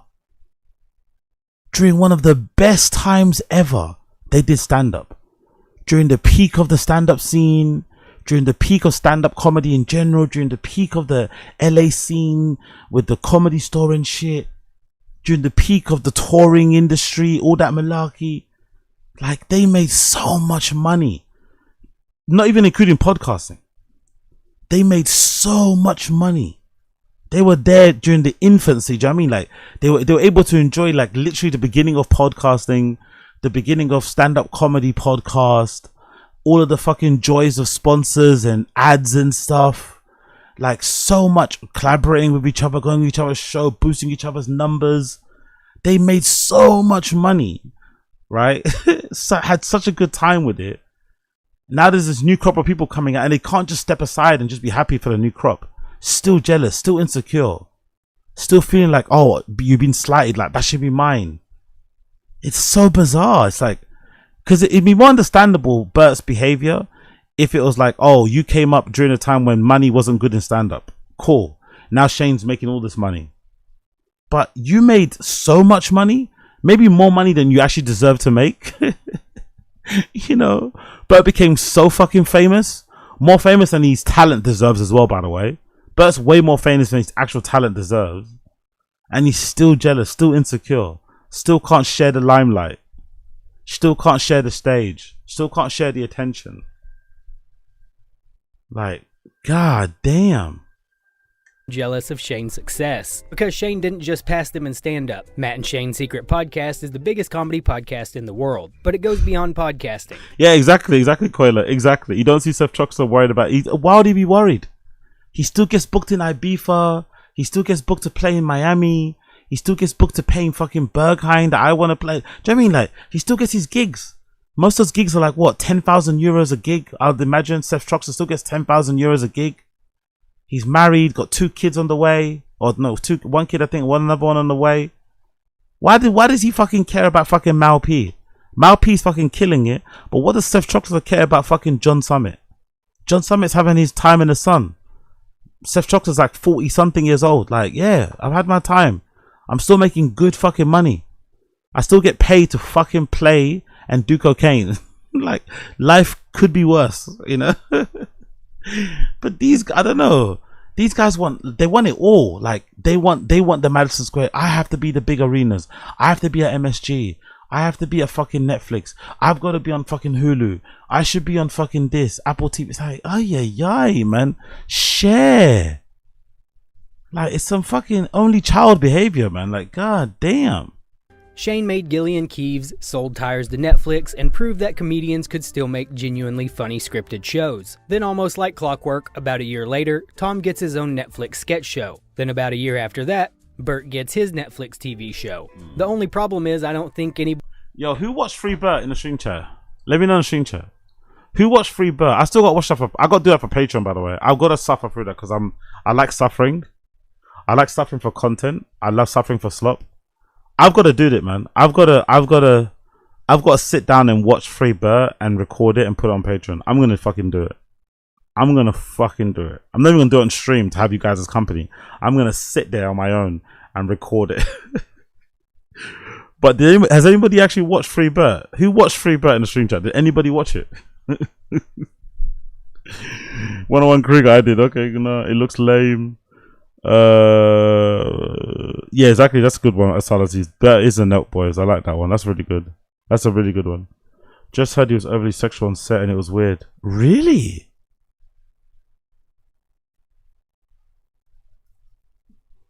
Coiler, for real?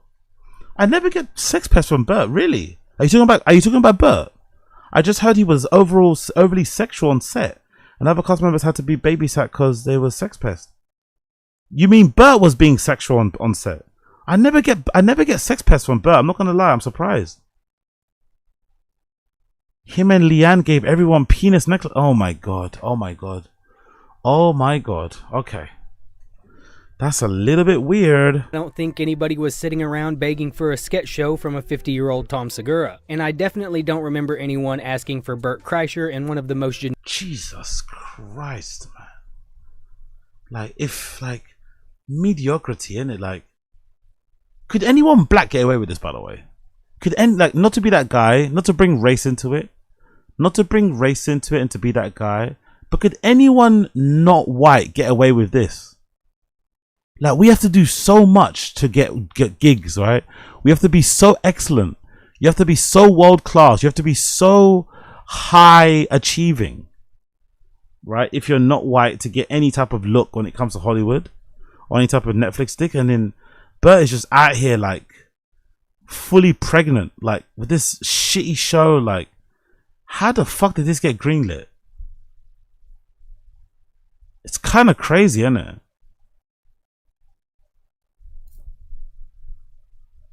Generic family sitcoms Netflix ever put out. And with Bert's show, it would amaze me if he did any heavy lifting creatively. It feels more like he called his agent and said, hey, Shane got a Netflix show. To me, it almost feels like Tom and Bert saw Shane's success and thought, well, if Shane can do it, we're funny enough to do it too. I wouldn't go that far. Come on, that's a bit of a reach. Come on. That's a bit of a reach. Come on, that's a bit of a reach. That's a bit of a reach. That's a bit of a reach. Come on, man. I don't think they saw what Shane did. So, okay, we're just going to copy him. No, I don't think so. If anything, Bert should probably be thanking Shane for raising the bar. Instead, when Tom tells Bert that Shane texted him to say his sketch show was funny, Bert somehow takes it like Shane stabbed him in the back. When you see, people message you and stop you and talk about it, it's been happening to me for the last couple weeks. Yeah. But there's nothing like comedians reaching out to you about your comedy you put out. And what I've gotten from people is it's like a comedian telling you that they liked what you did feels like 10,000 people telling you. Yesterday we were talking on the phone about business stuff, and you were like, and I said, congrats. I think this is his best season. This is better than this season, for whatever reason, had me laughing out loud harder than the first season. I think it was a lot of black shit. I think that's what I really respond to. I mean, in the screening when they just showed the plantation field, I laughed uncomfortably out loud. Oh, I could hear you. And there hadn't even been a joke yet. And half of those slaves were in the room. They were in the room, and I was laughing, and they were like, the funny part hasn't started, Bert. But I knew where it was going. We were talking, and you said, and I just want to be clear about this, Shane reached out, and he told you how much he liked it. Yes. And I thought that was really cool, because I've known Shane longer than you have, and arguably I'm closer with him, and he never said a fucking word about my TV show. he's like really. That's the thing though. Like now that he's sober, he's really more pissy, isn't it? Is that like a thing that happens to people when they're addicts? Now that he's sober, he's really pissy and snarky and just got a really stinky attitude. Like he actually comes across nicer, even though he's still unbearable. But he actually comes across a lot nicer to be around when he's drunk. When he's sober, he's a real fucking bitch. You know, he's a real meanie. He's a real mean girl. He's a real mean girl when he's fucking sober. One night I got up to piss, and I was just, and you know how just randomly a thought goes in your head, and I was like, yes, I'm glad Shane liked Tom's show. That's cool. And then I was like, wait, he didn't reach out about my show. And I actually talked to him when I was going into production. He's like, hey, congrats on the new series. It's going to be fun. He was like, let me know if you need any acting tips. And I was like, okay. Wait, are you serious? Bert is genuinely one of the most insecure men I've come across. Bert realized.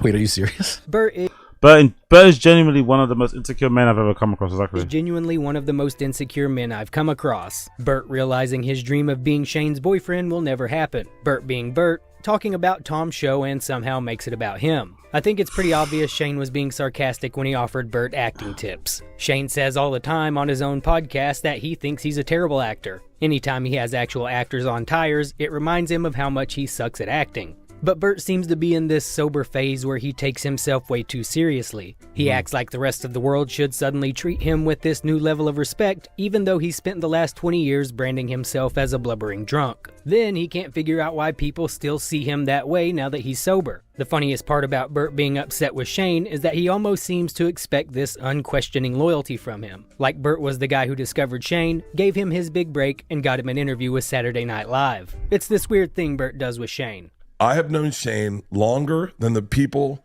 that hate Shane have known, or that love Shane have known Shane. Yeah. I've known Shane for an extremely long time. And Shane will say this or not, I don't know. I've been a big Shane fan before anyone was a Shane fan. And I've been a Shane supporter when it wasn't cool to be a Shane supporter. And I've taken him on the road with me. You can post pictures, Bert. I don't get, like, I really don't get this. And again, I pay attention to this stuff, unfortunately, right? I'm plugged in, unfortunately, to all this shit, this comedy shit, and I don't associate fucking Shane with Bert at all. Zero. I literally don't associate Bert with Shane whatsoever. Maybe if you want to tell me personality-wise, maybe, right? In terms of like I said, the drinking. But I literally do not associate Shane's come up with Bert whatsoever. I don't know what the fuck he's talking about. Like, I would say Brendan has more of a reason to say he might be responsible for. I'd say Brendan has more of a right to say that than Bert does. Even though Brendan's played no role in Shane's fucking career, right? Success. But Brendan has more of a say so than what Bert is saying here. He's just like, this is just nonsense, isn't it? Like, what the fuck are you talking about? Chrysler Shane, you're gonna see a lot of us. One of us at Red Rocks. I brought him out with me all the time. When I first did Fully Loaded, I was like, dude, you're one of my favorite guys in the world. I have to have you on this. And he was like, done. Hosting SNL. I was more excited than he was. I was more excited because I think for him, I don't know. I was there when I watched, and I have no credit for his career whatsoever. Yeah, you do. But I will say, when people were bailing on him, like I definitely didn't. And I take no credit for his career, but I'm gonna take some credit. You know, I take no credit for his career, but let me just take some credit quickly. And I brought him out when people were saying, you know, hey, it's little. I was like, fuck that. He's my boy. Like, I love Shane. I met Shane a long time ago when I did Calling Sick to Work in Philly. I got him day drunk, and he did the first time he ever did stand up drunk. Bert's ability to make up a story and keep a straight face is honestly impressive. But if you've kept up with Bert for any length of time, you can usually tell. I don't think it's a fake story. I think it's just the fact that he feels like that means anything. That's most of the thing that's perplexing me. He thinks it means anything that he got him drunk. Like, what? Huh? What? When he's embellishing a story, and that's any time he's telling a story. Because I immediately thought there's no way Bert was the first guy to get Shane drunk before a show. Then I remembered Shane telling the story about his very first real gig. years before Bert had ever even heard of him. It was literally Shane's first show. Probably good at something. This isn't the thing. I had a club owner tell me that once. Really? First club weekend I ever had. So I was doing open mics in Harrisburg. I'd been doing open mics for about 3 months. There was a local guy. He was doing a weekend in Pittsburgh, at a Pittsburgh Funny Bone, I think, in Mars, PA. So he asked the club. He was like, "Are there any good open micers that I can bring to open?" They suggested me. He gave me the weekend. I drive out there. I invited my friends because I was like, "Yo, we got a hotel room, dude. We're doing it." I brought like 3 of my friends from home. We drive out there. It was right when Four Loko came out. You remember those drinks? Yes. We were playing fucking drinking games all day with Four Lokos.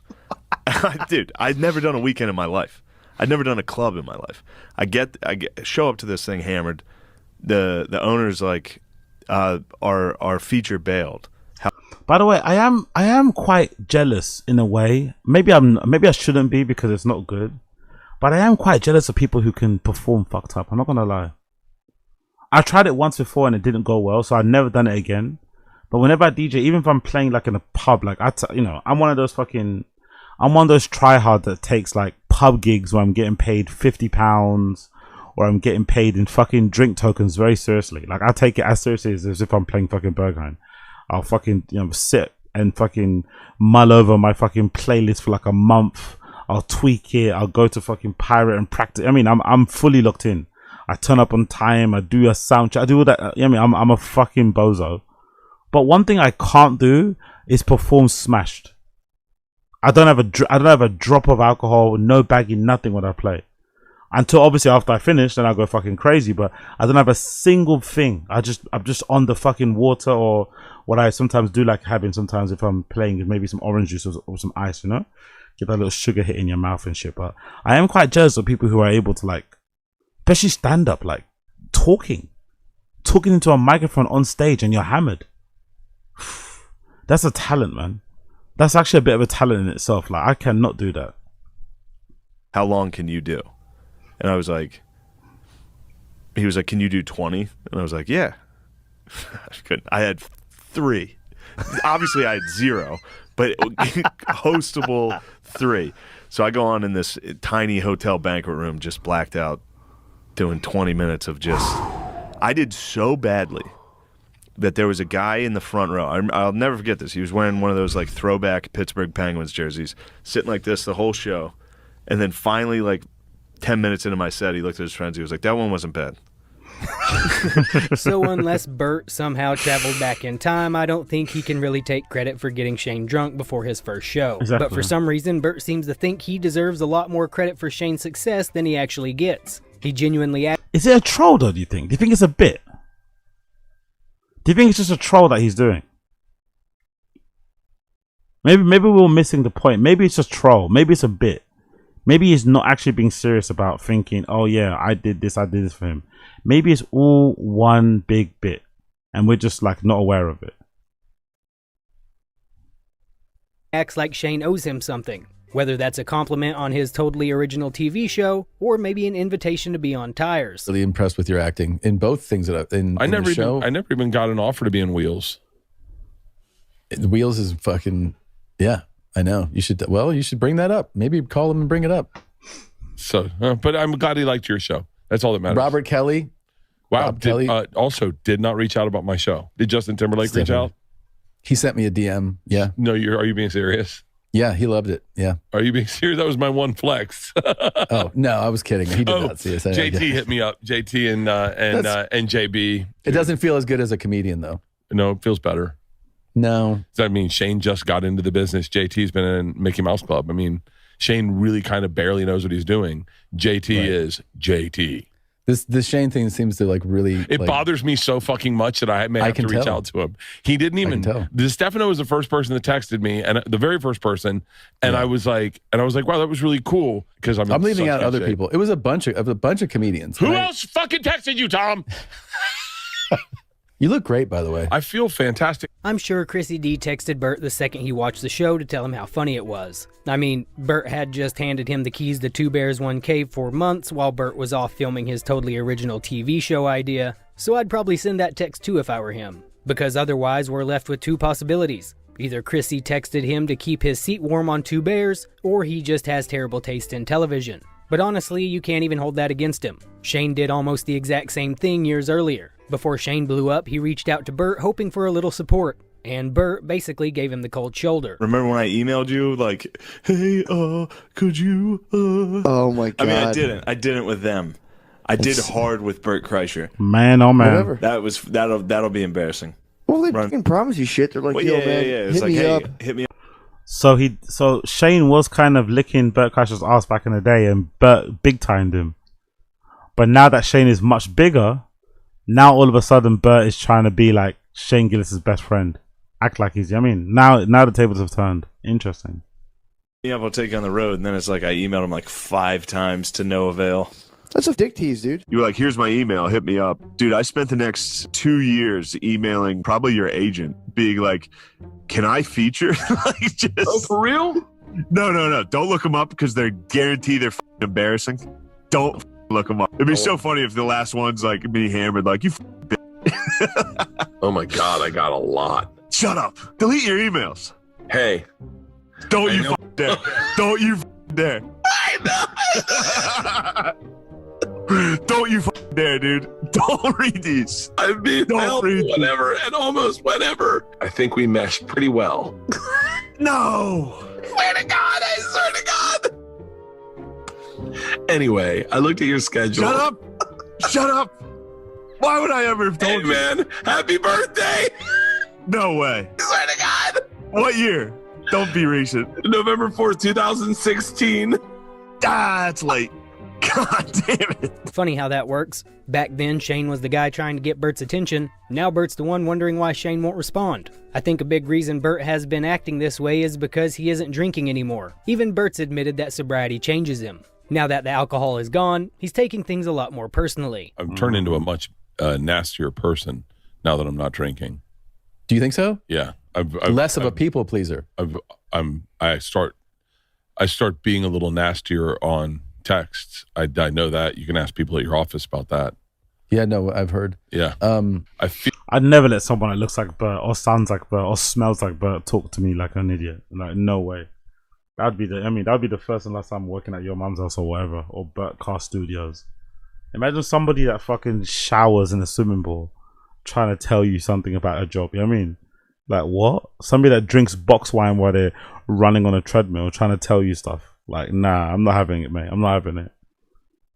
Feel like when I was drinking, people looked at me and they were like, oh, just don't worry about Bert. He'll do it. He's fine. Just get him a drink. You know, that kind of like, you know, whatever. Yeah, like, didn't take me serious. And then when I've been sober, I've noticed that energy still permeates. Like, they pat me on the head. And I was like, hold on.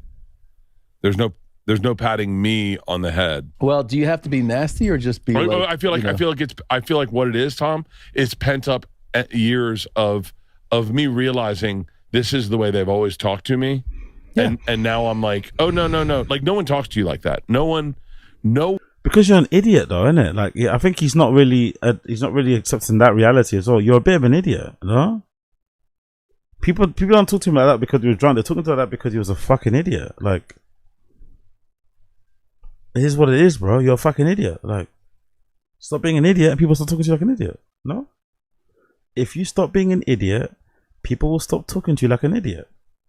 No one talks to you sideways ever.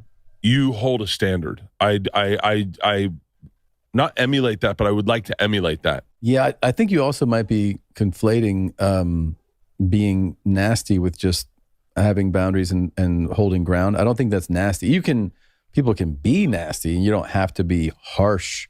I don't consider that to be bad behavior. Now this is the classic Two Bears, One Cave I remember. Bert has a problem, uses the podcast as a therapy session, and Tom spends the next 20 minutes reinforcing Bert's maniacal ramblings. Throw in a BetterHelp ad and a poor Osos plug and call it an episode.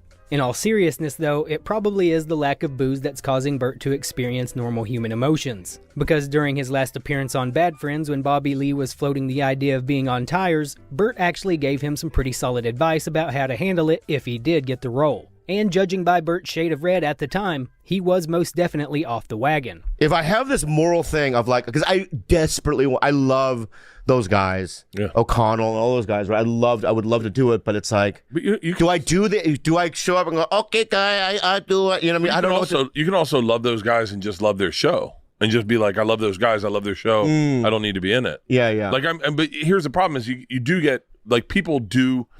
It's not a shitty thing, but they just go, I'm looking for like a fat drunk who.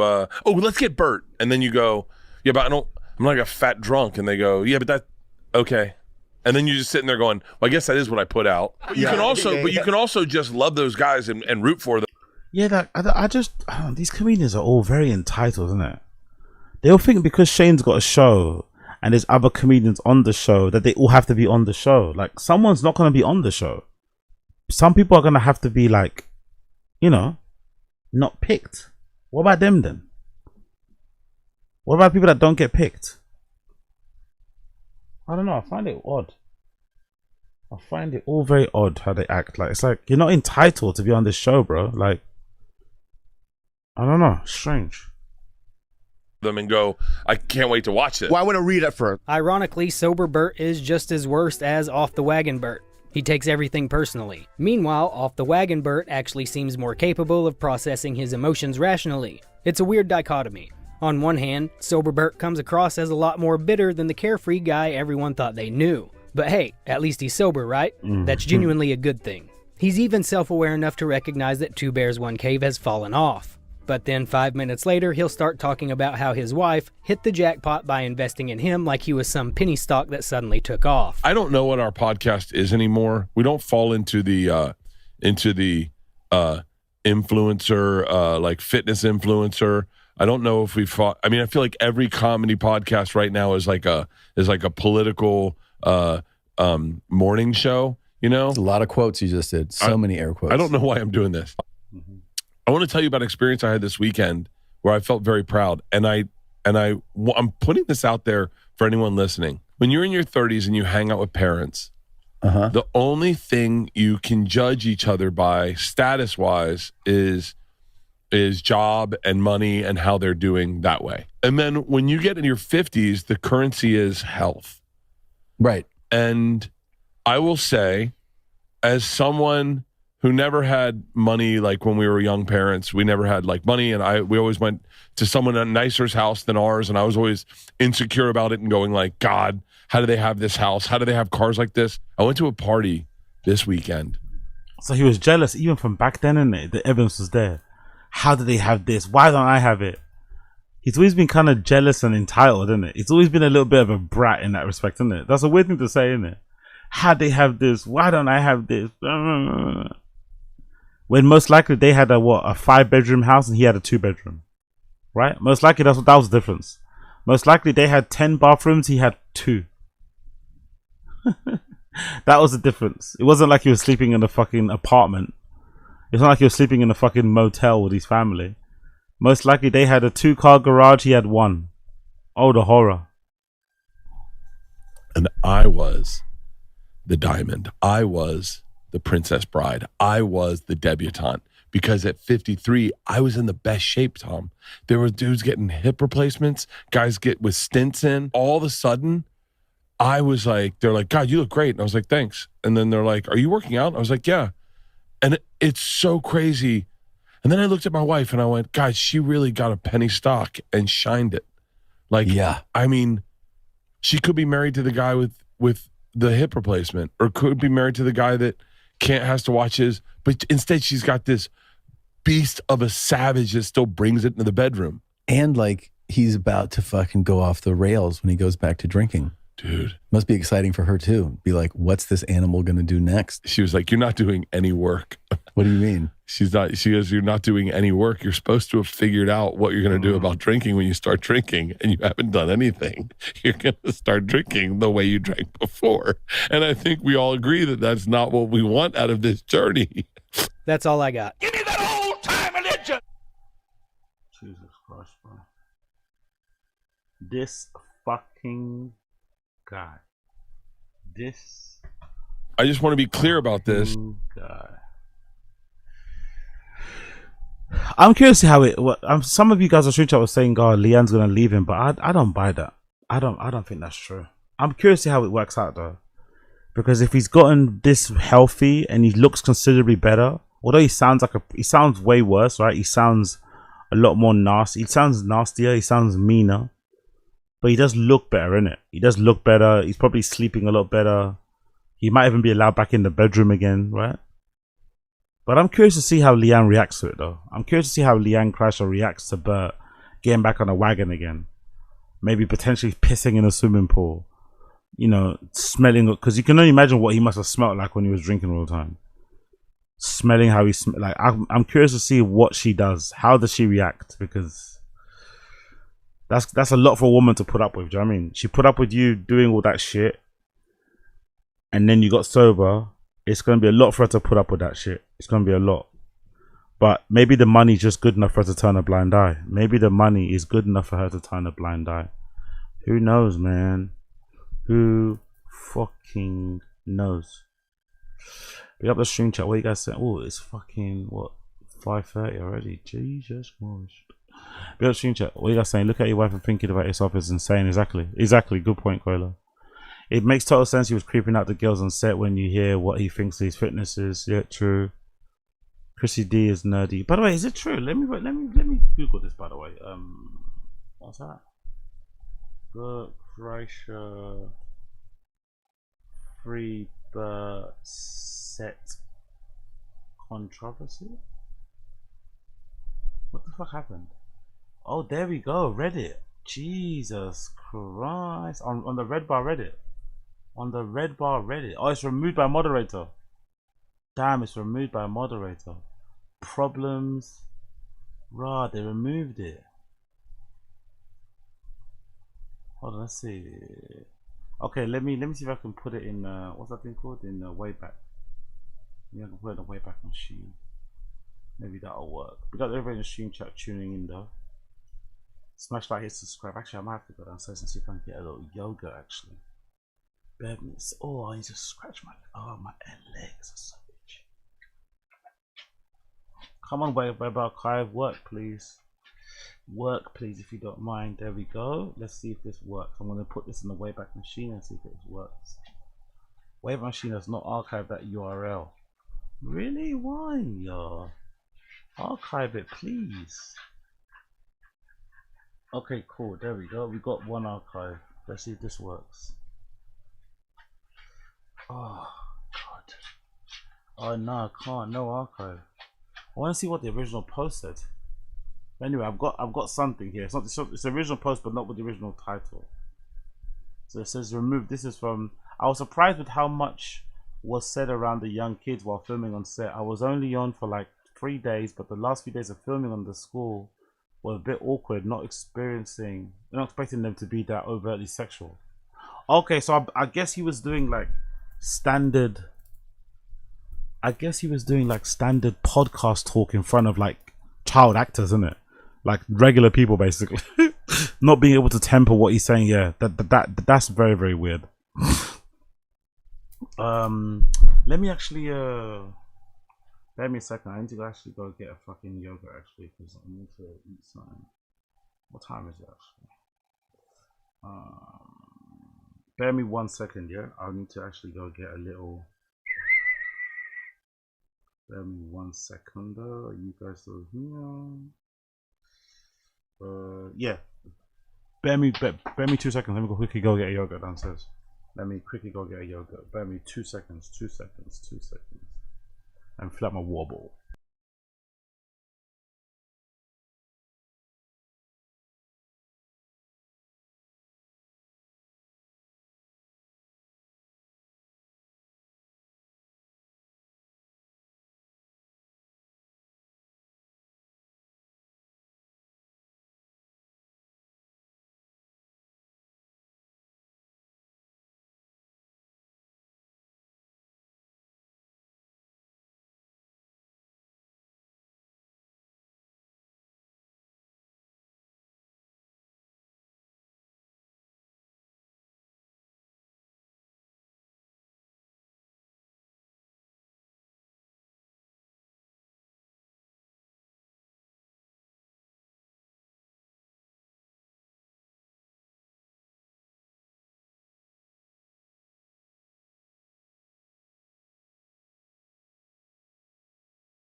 Sorry guys. Sorry. I'm back. I'm back.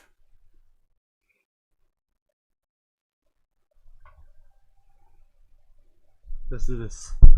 Cool. What was I gonna do? I was reading this, isn't it, right? Let's read this. So the Freebird set. Oh my Mr. Elbow, fuck. So Freebird stuff. I was surprised with how much was said around the young kids while filming on set. I was only on for like 3 days, but the last days of filming at the school were a bit awkward, not expecting them to be that overtly sexual. I don't think it was that bad, someone else says here. More replies. So any movie TV show with this content is inappropriate. The world is nuts. Where did I say that? I mean, I am not for it.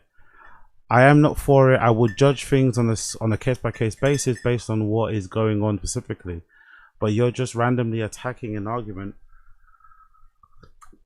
I didn't make about any movie or into show. I don't think the fact that it was just one person having the ideal or moral opinion that people should be careful about sexualizing minors in an industry where they are easily victims of abuse. Sexual minors is inappropriate. I'm not liberal, and I have Ava wasn't always was been amazing. My buddy had nothing but great things to say about Ava and her team. I don't know who Ava is. Who's Ava? I've been a fan of Ava since the Vine days. Is Ava one of the girls? Is Ava one of the daughters or something, right? Or maybe the girl, the wife. Who's Ava? I've been a fan of Ava since the Vine days, and she was 3 years old, smart and funny. Yes, I love her, and her 33 recognized her iconic voice right away. Truly, she deserves a world. The fact that Netflix allowed a production to hire a female minors to perform sexual acts on adults, even if it was just acting, is just such a disconnect. What? The fact that Netflix allowed production to hire a female minors to perform sexual acts on adults, was that part of the bit? Was that part of the fucking script? What? Huh? No way. There is not one scene where a minor penetrated, acted, or performed sexual act. If you haven't watched the show, just keep your opinions yourself. You didn't even read the post, huh? What part of what don't you get? It doesn't say they scrapped scenes of a hand job anywhere in this post. Why are you trusting? Oh, I don't know why you're getting down. The show has zero sexual acts or situations at all, so obviously none with a minor. The adults make jokes about hand jobs, but nothing is performed, shown, or even implied. There is only one scene where the adults even talk about the daughter, about a hand job, and that's not strange for a movie or show, even for real parents. Good Boys has younger actors. Also, everything Op is saying is secondhand, so it's clearly exaggerated and strongly lacking in actual facts. Just a lot of generalizations. It's very strange for Op to post a full-page long story about how difficult Bert was to work with, but doesn't include one actual specific example. He's demanding and difficult. Okay, like who says for the? So some people are arguing against it. Some people are saying it might be false, these allegations. But what I think happened most likely is Bert and his team were just doing the whole podcast conversation sense of humor thing on a movie set, on a TV show set where there's minors, where those type of people maybe aren't so comfortable with those type of jokes, you know? And doing that in the case of being edgy or trying to be funny. That's what I probably think happened. And maybe some people also, you know, overstepped and did some sexual stuff. But I doubt it was very much like, you know, them being PDFs. I think it was more just like Bert and his team just being inappropriate. Or not knowing how to read the room, if that makes sense. Which is still bad, don't get me wrong. But do I believe Bert is difficult to deal with in real life? Like to deal with as a human being? Yeah, for sure. Bert's definitely a diva on set. 100% is a diva on set. Definitely, and obviously because it's a series based on his life, right? It's called Free Bert. He was probably insufferable. He was probably unbearable on set. It's based on his fucking life. You know what I mean? He's gonna be a nightmare. So yeah, I definitely believe that.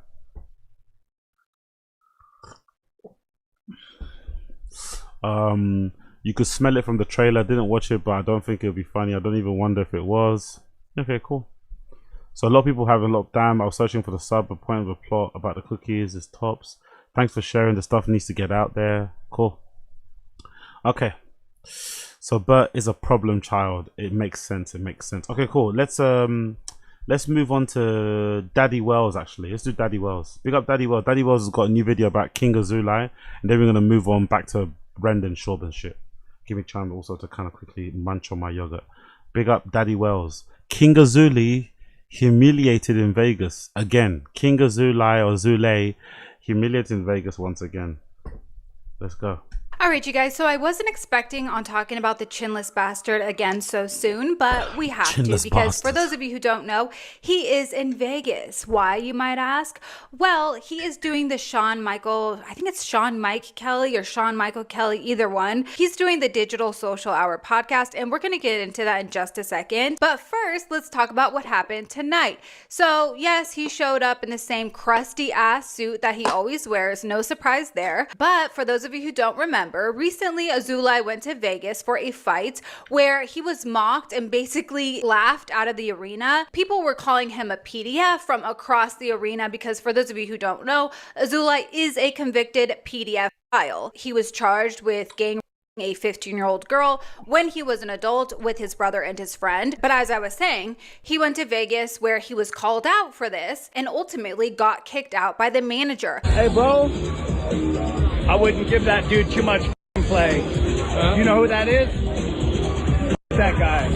Yeah, he said it. Fuck that guy. Fuck that guy. I said it. Fuck that guy. Bro, my boy right here, King David MMA, was on him, screaming it at him. You fucked a 15-year-old, right? Right? From over here, he walked over here and he's like, yeah, I am him, but I didn't do it. My boy was gonna crush his clavicle. Yeah, get that fucking guy out of here. Fucking later, bro. Later.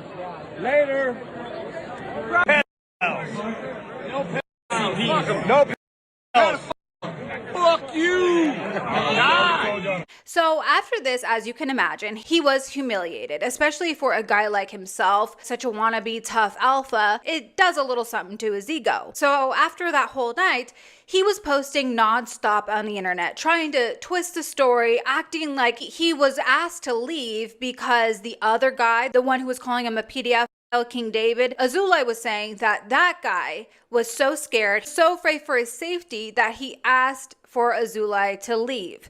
Now, that is not what happened at all. And then he started twisting the story, saying that the manager, the woman who kicked him out, Ingrid, ended up getting in trouble for this and she was fired, which never happened. He even played a phone call with the owner of this event that he recorded, but he edited the phone call to make it seem as though the owner was apologizing to him, just completely misrepresented the entire thing. A couple of weeks ago, I was over in Vegas and an incident happened at a very small organization. They called it the UFC, kicked out King Azulai. I know it wasn't the UFC. As you guys have seen, I've been to the UFC and I say hi to Dana. I was also with Dana gambling, so it wasn't the UFC. But it was a small organization that invited me to come out and promote them. While I got there was a gentleman, older guy, with another guy, two bald-headed, egg-looking motherfuckers who I didn't know. But obviously they knew who I was. So the old guy said some to me. And that's after I was already there, going around, showing the organization and stuff like that. Said hi to the owner, people showing me love. And this guy confronted me about some fake news.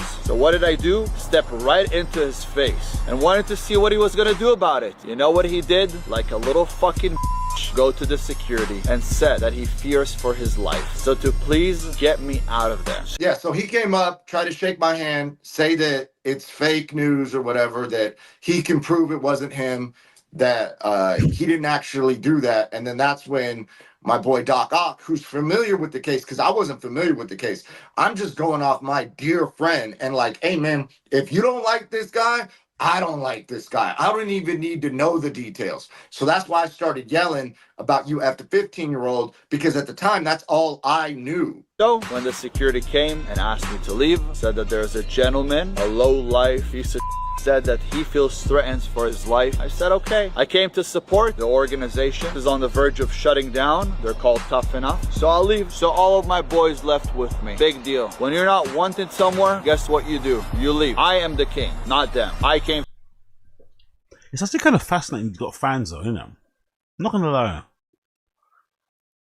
It's actually like, forget even the PDF stuff to one. I know it sounds nuts to say this, but put the PDF stuff to one side.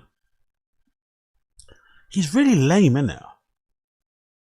Even for like that alpha world, he's really, you can clearly tell like he's trying to appear, like he's trying to act in a way to be like badass. Like he's not really, I mean, he's trying to play the role of a badass. You can tell he looks up to like, you know, the Andrew Tates of the world, you know? Those are like his idols and shit. He's trying to play up to the role of like, he's trying to play the character of somebody that he imagines himself to be. But he's incredibly lame. It's really interesting how he's got fans. It's really fascinating how he has fans. Like, what? Like, again, PDF stuff aside, the guy seems like a real dork, you know? Like, proper loser. To help. So he's now misrepresenting what happened in the comment section of his stuff. People are screenshotting it and sending to me.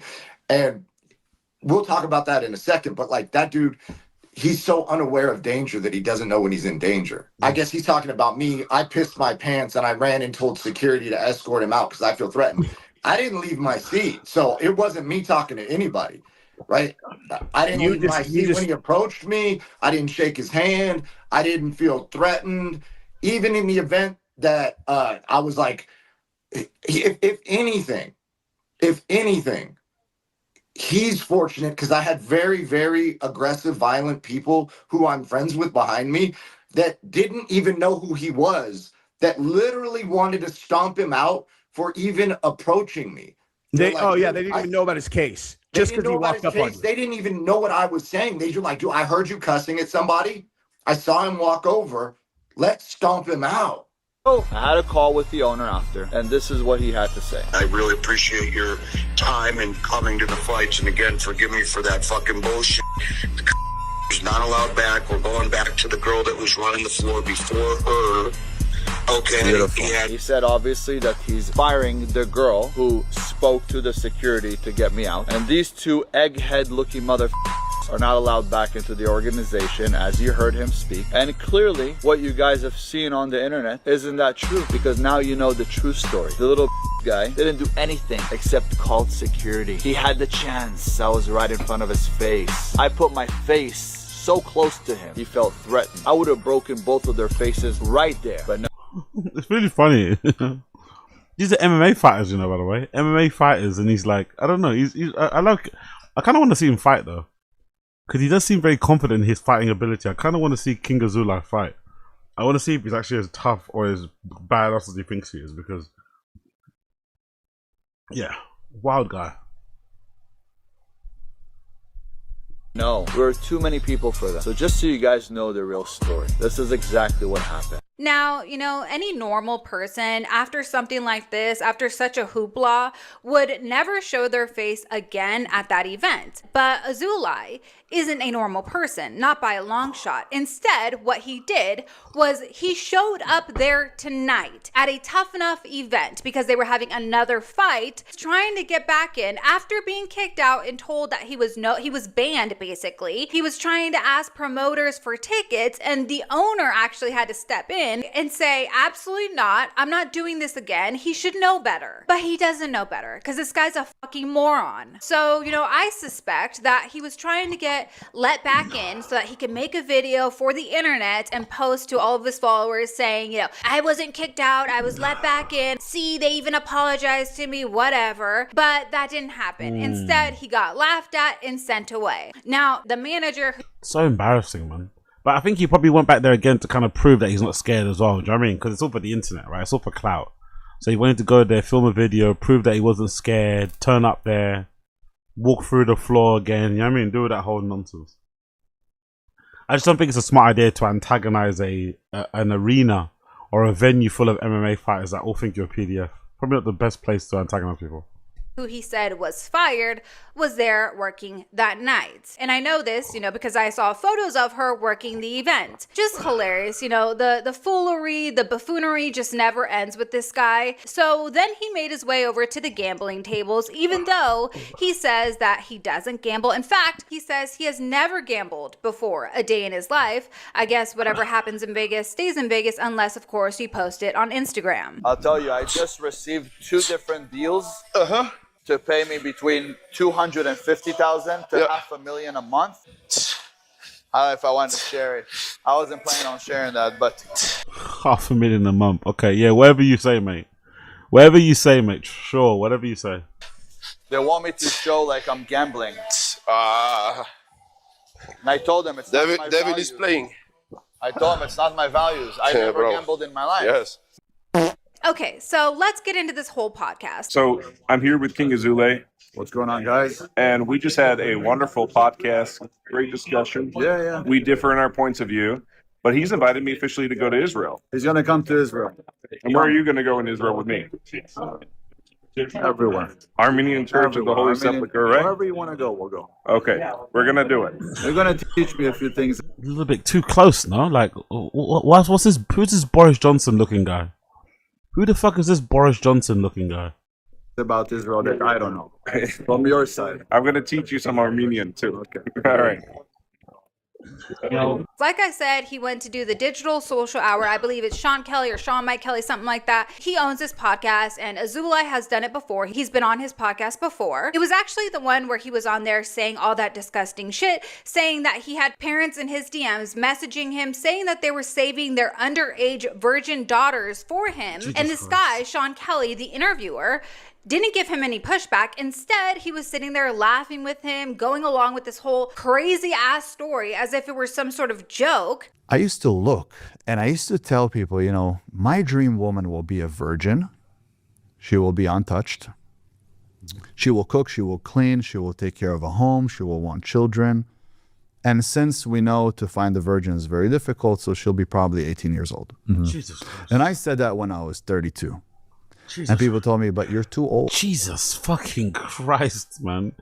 Honestly, sometimes take away the microphones, man. Now I understand that meme of like, please take away the microphones from some of these guys. Please remove the microphones from some of these guys, because what the fuck? You're too old. You're 32. Like, you need to find somebody your age. And I go, what? My age? What are you talking about? Why would I find her my age? And today? My age? Are you stupid? Are you stupid? Are you dumb? But I'm surprised he's not been on T-Fat K. No, he kind of looks like Brendan as well. I'm surprised he hasn't been on T-Fat K. I'm legit surprised he hasn't been on T-Fat K yet. He'd be an actual perfect guest for T-Fat K. He'd be a fucking perfect guest for T-Fat K. You wouldn't believe how easy it is. I have fathers who reach out to me Jesus Christ. and say, I have a daughter I want you to marry. I go, how old is she? They go, she's 17. But she will... Jesus fucking Christ. Why are you admitting this? Wait for you. She's in love with you. Wow. I'm like, what? What? You're lying, like, honestly. What? Is this real? There is mothers who reach out to me and go, I wish my daughter was a few years older, but I'm saving her for you. How old is she? She's 15. I can't tell if you're joking right now. This is wild. I'm not joking. You serious? I'm not joking. I swear to God. Wow. I swear. I have parents hit me up and tell me that they're saving their daughters for me. Wow. That's assuming the kids aren't lying about being a virgin, though, too. In order to be a good interviewer, you have to give, pushback. You have to ask challenging questions. You have to ask questions, especially if it's a polarizing figure. You have to ask more difficult questions, okay? Instead of just glazing the shit out of your guests, there's a fine balance, right? But no, this guy was meat riding Azulai the entire podcast. It was embarrassing. But regardless, so this is the guy that Azulai went to, Vegas to go on his podcast yet again. And what I find interesting, and actually what stood out to me before I even knew who this guy was, long before I even heard of his name, I had gone onto his YouTube channel, Digital Social Hour, and I noticed his numbers. Okay, obviously his numbers are a little different today, but my point still stands. Okay, so today on his YouTube, he has 1.5 million subscribers, but check out the views on these videos. We have 123. Wow. He's getting like my views, but he's got 1.25 million followers. How's that possible? He obviously botted his channel, right? How have you got 1.25 million subscribers, but your interviews are getting 129 views, 566 views, 2,000 views, 4,000 views. That's definitely paid for. Definitely paid for subs. Reviews, but this video was posted 10 hours ago, so let's go a little further. 490 views, 2.2 thousand views, 4,000 views, 411 views, 340 views, 416 views. I mean, this is 1,000 views. This is insane, you guys. For a channel that has over 1 million subscribers, there is no reason why you should have less than 1,000 views on your videos. It's crazy. And he has multiple videos in like the hundreds. So something fishy is going on here, obviously. It stood out to me right away, but I hadn't seen his other socials. I hadn't seen his Instagram or anything. So the other day when I opened up Instagram and noticed that I was tagged in this video, I was immediately very interested. This video is by a creator named GoobU2, and I'm gonna play it for you because I just want you guys to see how crazy this is. This is a cautionary tale that you can't just trust any asshole with the microphone. Sean Mike Kelly, welcome to the show. So today we welcome Sean Mike Kelly. He owns a podcast called Digital Social Hour, 11.2 million followers. Wow. Now I'm a guy who likes reality. I see things for what they are and I just kind of tell the truth. So Sean, if you're watching this is the hard and painful truth and you did all this to yourself. Sean's got quite the racket going. He has a podcast. He invites guests in the podcast by reaching out to them via DM. Something like this. Hey, we're the #1 marketing podcast in the US. We want to invite you on the show. Quick aside there, you're not #1. You're in the fucking 90s usually. But when their guest accepts, they send them this questionnaire. Very normal questions in the questionnaire. What's your name? What's your email address? But at the bottom, if you're selected, there's a non-refundable $6,000 appearance fee that If you have to pay $6,000 to go on his channel, are you on crack? You want me to pay $6,000 to go on your show? Are you on crack? People actually pay that. People pay $6,000 to go on his show, where he's getting 1,000 views. He's not even making $6,000 from the episodes. Jesus Christ. You have to pay to Sean to be on his show. Okay, sweet. So you paid him the $6,000. You traveled out to him. You filmed this podcast with 350,000 views. One problem. There's no comments and 350,000 people saw it? Here's another one with 350-some thousand. Let's see the comments there. They're all fake bot comments from Indian accounts? But wait, his podcast is topping the charts. Let's look at the reviews. All of these reviews are from spam accounts. Look at the names. All of them. Look at the names. Nearly 1,000 reviews with bullshit names like this. If you look up his social blade, he was buying nearly 1 million followers a week for like 10 weeks in a row. And that's why there's no real comments or reviews. So yeah, like this Sean Kelly guy is just such a fugazi. 1 million. He was buying 1 million views. Like, how much money was he spending, bro? Like, he must be rich, isn't it? He was buying 1 million views. Like, what?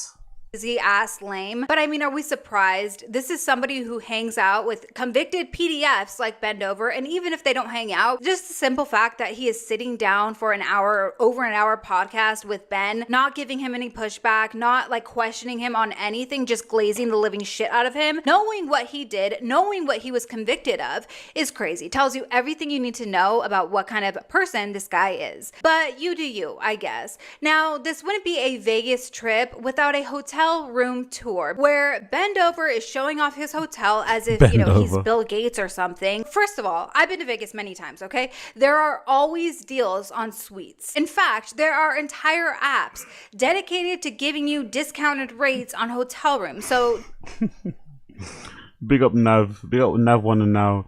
I've seen the AZ appearance show fee. It's 4 buckets of chicken choice. Your choice of sauce is crazy. Big up Josie as well. Yeah, apparently buying views isn't expensive as you think. Yeah, true. But I think it's still quite expensive. When it gets to the millions, it must be. It's not going to be like peanuts. It's probably going to be a couple thousand, or maybe I won't say it's in the hundreds. I don't know, top of my head, buying 1 million views is definitely going to be in the thousands. That's not like chump change, you know? To do that every week, to fake your numbers is a bit. Because obviously you're doing it in the hope that if you fake your numbers, it'll make you look a certain way, and then one of your videos will pop, and then you'll become. I think that's the thinking behind it. The thinking behind it is that you buy the fake views to kind of make you look more legit or to make you look more popular than what you are, then you hope that you organically do become more popular, and then it kind of like, you know, it levels itself out. That's what you're hoping. But it's still a risky game to play. Very, very risky. Because those million views you're buying aren't real. They're all bots. So there's no people, you know what I mean? That when the algo recommends those videos to those people, quote unquote, those bots, there's no views again. So it's just a dead I mean, it kind of fucks your numbers up properly. It fucks your reach, it fucks everything, all your engagement. It really is not good. It's a very short-sighted thing to do, to be honest. Maybe in terms of getting a guest, it makes sense, right? If you want to get a certain guest and you're planning to get a guest, maybe it makes sense to just like, I don't know, add some views to whatever video you already do. So if you get like 2,000, maybe add another 5 on it just to make it look a bit bigger, right? So make the number look a bit larger, so that when you reach out to your guest you want to have on the show in the future, and they look back at your last 5 videos, they'll see, oh shit, they all got over 10K. Then they might be, I mean, prone to come along. But I think faking like that, it's like Whitney Cummings level. Faking in the millions and hundreds of thousands is just like idiotic to me, man. It doesn't make it, just like a bit, you're kind of shooting yourself in the foot, you know what I mean? Like, this really isn't the flex he thinks it is, but, you know, as he is prancing around the room, he is explaining to us how much better life is when you have money, and I would agree with that statement. However, it's very ironic coming from somebody who, on government documents, is shown to only be making $4,000 a month, and the majority of that coming from family members, including his mom. But, you know, go off. Crazy, by the way. That's a crazy revelation, by the way. Revelation that his mum's the one sending him money is fucking insane. This guy is talking like he's some like badass like Israeli Navy SEALs. Like he's talking like he can beat up MMA fighters. You know what I mean? He gives this like warrior whatever nonsense he talks about. And it's like, brother, your mum is still paying your bills. That's crazy at your big age. Queen, I guess. All the young men out there that think that money doesn't matter. Let me tell you something. Money does matter. Because when I'm staying at the top floor at the Fontainebleau, spending $2,000 a night just to be in a multiple bedroom penthouse, this beautiful suite. See that?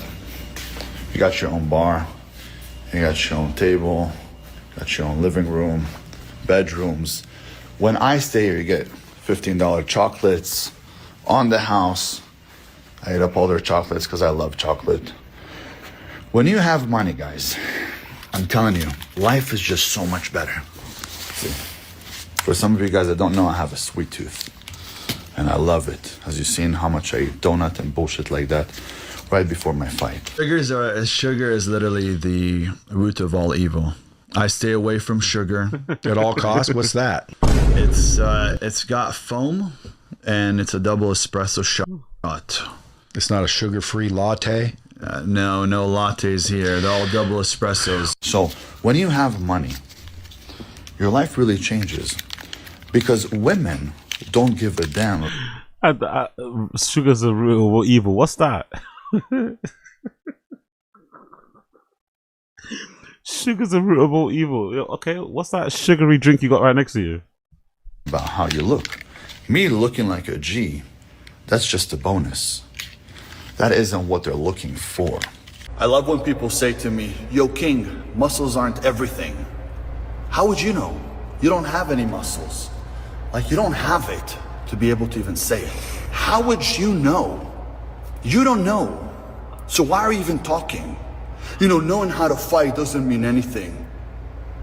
You don't know how to fight. You don't know how it feels to be able to absolutely annihilate every man on the planet. You don't know. So how about you shut the fuck up? Once you're past the age of 30, women just care about money. And as you see, these young ones as well, in their early 20s, also only care about money. What do they want? Oh, they see me on social media. I don't know, man. Like, I'd be so bummed out if I saw my son, if I went into my son's room and he'd watching stuff like this. It'd bum me out. You'd think you'd failed as a dad. So you'd think you were such a failure as a dad. If you saw your kid, if you saw your son sitting in the living room on the couch, sitting on his bed, on his computer with his headphones on, watching this shit, you'd be like, what have I done, man? How have I failed my son? Do you know what I mean? Like, getting guidance from this fucking donut. You feel like such a failure as a dad, man. You feel like such a fucking failure. I got the Rolls Royce. I'm flying in a private jet. I'm in a suite over at the Fontainebleau. Oh, I go buy some stuff at Louis Vuitton. I eat expensive chocolate. They message me. I don't even have to message anybody. Of course, I could message a Q1 if I see it. I'm like, this one caught my eye. And she'll message back. If she wouldn't message me back, who the hell would she message back, right? So I want you to understand that money is everything. For me, I personally will never go pay for sex, and I will never go be with a woman who looks at me for the money that I have. And lately, I've noticed that a lot of men are forgetting what hard work is all about. I didn't wake up in the morning and someone just gave me money. No, I went to work. What does it say here? This court documents, right? Family help, 1,000. It says here, family help. It says it right there, family help. I worked in sales. I got my ass beat until I became the best salesman, became a business owner, then became an investor. Then from there, real estate developer, venture capitalist, inventor, making my own products. I need to start lying like this, man. Lying like this is so fun. Lying like this must be so fun, man. Just create an entire fiction about your life. Lying like this must be so fun. It must be so fucking fun lying like this. Just making up an entire fairy tale of your life. You know what I mean? It must be so fun. Guys, it doesn't end, but you have to start somewhere. For the young men out there that believe that something will just fall out of the sky for them, I want you to know it's not. No one's coming to save you. You have to save yourself. This is why I'm here, because every single day I teach you and I show you that motivation out the window. It's all about determination, willpower, and the strength of God. And of course, there's some luck to it as well, right? If God sees you working hard, He'll want you to be lucky. Anyways, you guys, there you have it. Thank you so much for watching. Please like this video if you liked it. Subscribe if you want to subscribe. And I'll see you next time. Take care. Big up Daddy Wells, man. Big up Daddy Wells. Always with the great information when it comes to these kind of guys. Big up to fucking Daddy Wells. Honestly. Such a big fan of her. She's fucking amazing. I love how hard she goes in on some of these guys. But yeah, King Azula is a weird one, man. King Azula. I'm just fascinated by her fans. I don't think it's a bad thing for him to be a bit of an idiot and a donut, right? I don't think it's it's not a bad thing to be a donut, but I am really confused why he has fans. I'm really confused why he has fans. I'm really confused why he has fans. Why men seem to like him, or some young men, I guess, seem to follow him and shit. I don't understand that. I really don't get that bit. But hey, maybe it's not for me to understand. Maybe it's not for me to understand. Cool. What else we got to talk about here? What else I put in the? What I put in my fucking tweet? Big up everybody tuning in, by the way. Smash like, hit subscribe if you're still here. Smash like, hit subscribe if you're still here. Smash like, hit subscribe if you're still here. Let's do Conor. Let's do a bit of Conor. Let's see if I can find the Conor video that I went to find. I think it was 2 of them, right? I think there's a couple Conor ones I wanted to talk to you about. I think it's on Happy Punch. I think it was Happy Punch. I think it was on the Happy Punch account. Big up Conor McGregor. Let's go through some clips of Conor talking. Let me scroll down. Where is it? Yeah, here we go. There's a couple Conor things to talk about here. Conor leaving his infamous signature of Max Holloway fight poster.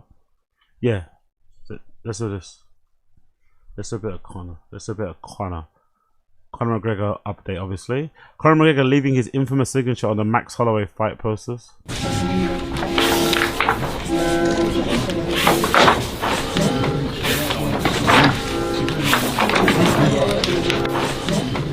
Left-handed. Seems like one of most boring and laborious and mind-numbing things to do though when you're a fighter. Having to sign all the fight posters that are gonna get sold or auctioned off and shit. That seems really kind of tiring. I'm not gonna lie. So I don't blame him for going through the motions and doing that.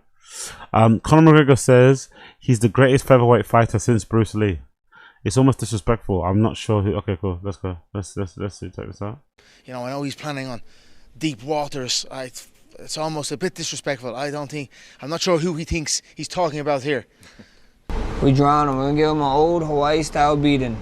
I have many things that I've taken in this camp that have been fuel to my fire.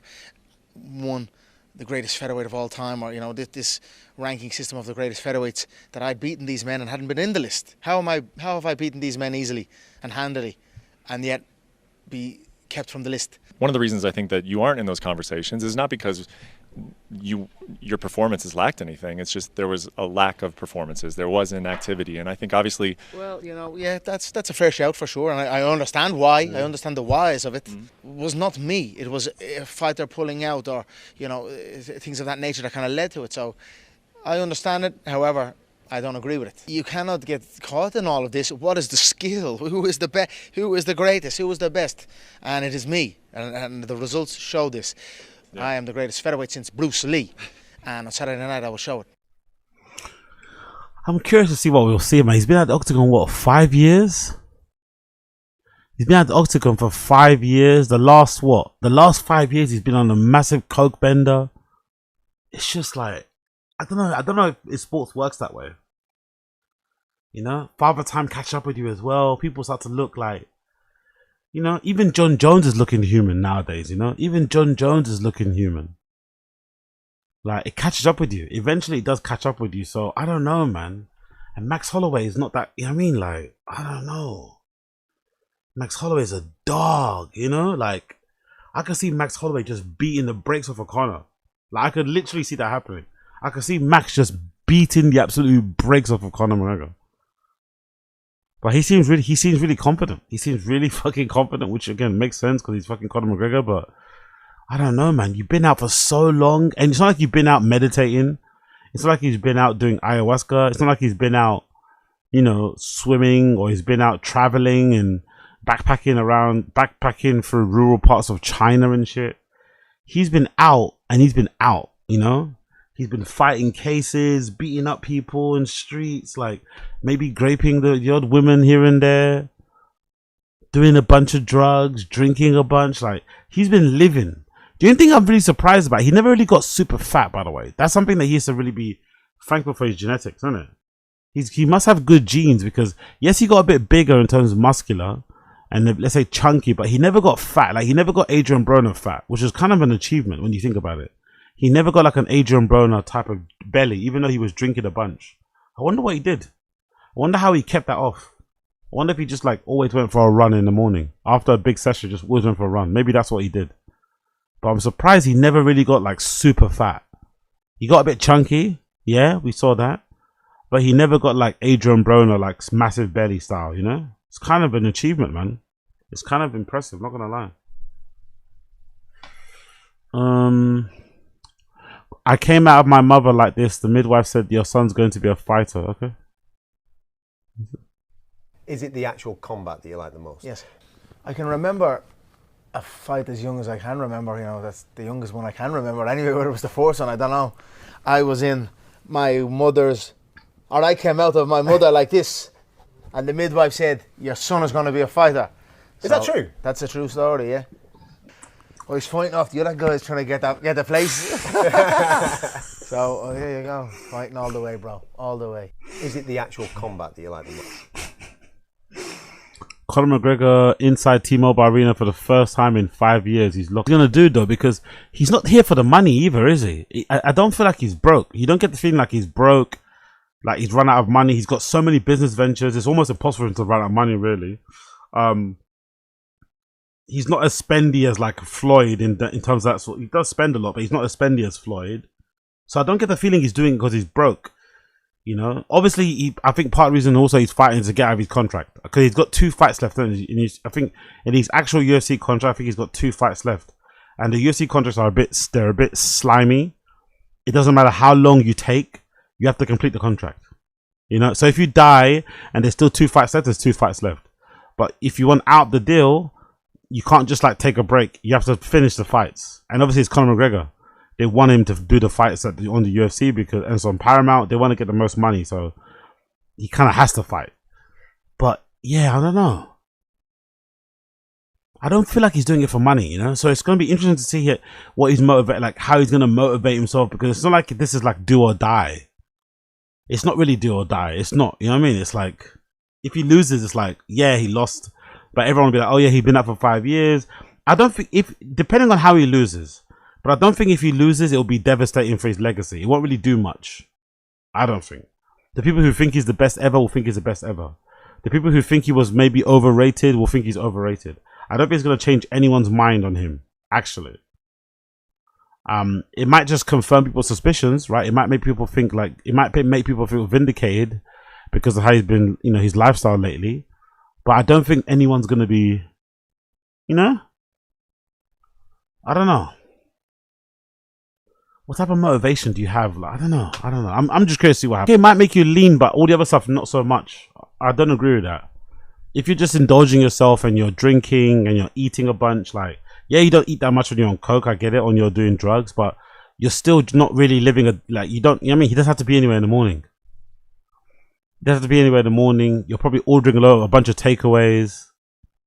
Like I said, it's kind of, what you think about it, is actually kind of impressive how he has been able to avoid getting a big beer belly, especially because he drinks stouts as well. He drinks like, you know what I mean? He drinks Guinness. I think he's like, his favorite is Guinness and shit. I think he's got that brand as well, but he drinks beers. Like he gets the pints in. So he just must be have just good genetics, to be honest. And excitement. Okay, let's see, man. Let's see. What it said? Yeah, Conor McGregor went on a long rant about Khabib and Nurmagomedov. Let's see this. Conor on Khabib. Can't even kick above their fucking knee. Can't even touch their feet. That is not martial arts. That is nothing to me. Come on, the guy done nothing in the sport. He got nothing in the sport. 13 fights he's had in the company. That's it. And 3 against named opponents. 3 against named. He had a fight against me coming off of. I was off the yacht. I was doing bad things on a yacht, yeah? I don't even want to. I was partying heavily, and I was up to my eyeballs in court cases and all of this. I hadn't fought in 2 years. I was worth 200 million. I come back and fight this fucking guy. By the way, he looks amazing though, by the way. Great suit. I like the outfit. The outfit is fucking clean as fuck, I'm not gonna lie. With the fucking no socks and the loafers, the outfit is clean. I done 4 rounds with him. I had a broken toe. I'm sure you've seen the Netflix show where I broke my fucking foot 3 weeks before the bout. This guy's nothing. Then where is he now also? He's gone. I don't rate him at all. No courage. The man has no courage. The man has succumbed to his pain, and it is a damn shame. I have nothing to say to him. Nothing to say about him. I don't rate him. You never fought, missed weight, never fought above weight divisions. 3 fights, no stoppages, no knockouts. Come on, man. How many more knockouts has he got? Fucking 3 or 4. You must be mad. You must be mad if I'm gonna waste my fucking time watching this shit. Never lost though. He's never lost. His first half of his work was fighting in his father's shows in the middle of nowhere in wherever they're from, right? He's like 12-0. The opponent he's fighting is 0-0. 0-0. This isn't boxing. And he's had 3 fights and he's had 13 fights, no finishes. I don't rate him at all. And he's gone. He's not done enough. You might have to get him out of retirement. We might need that. Listen, you know where I am. So there you go.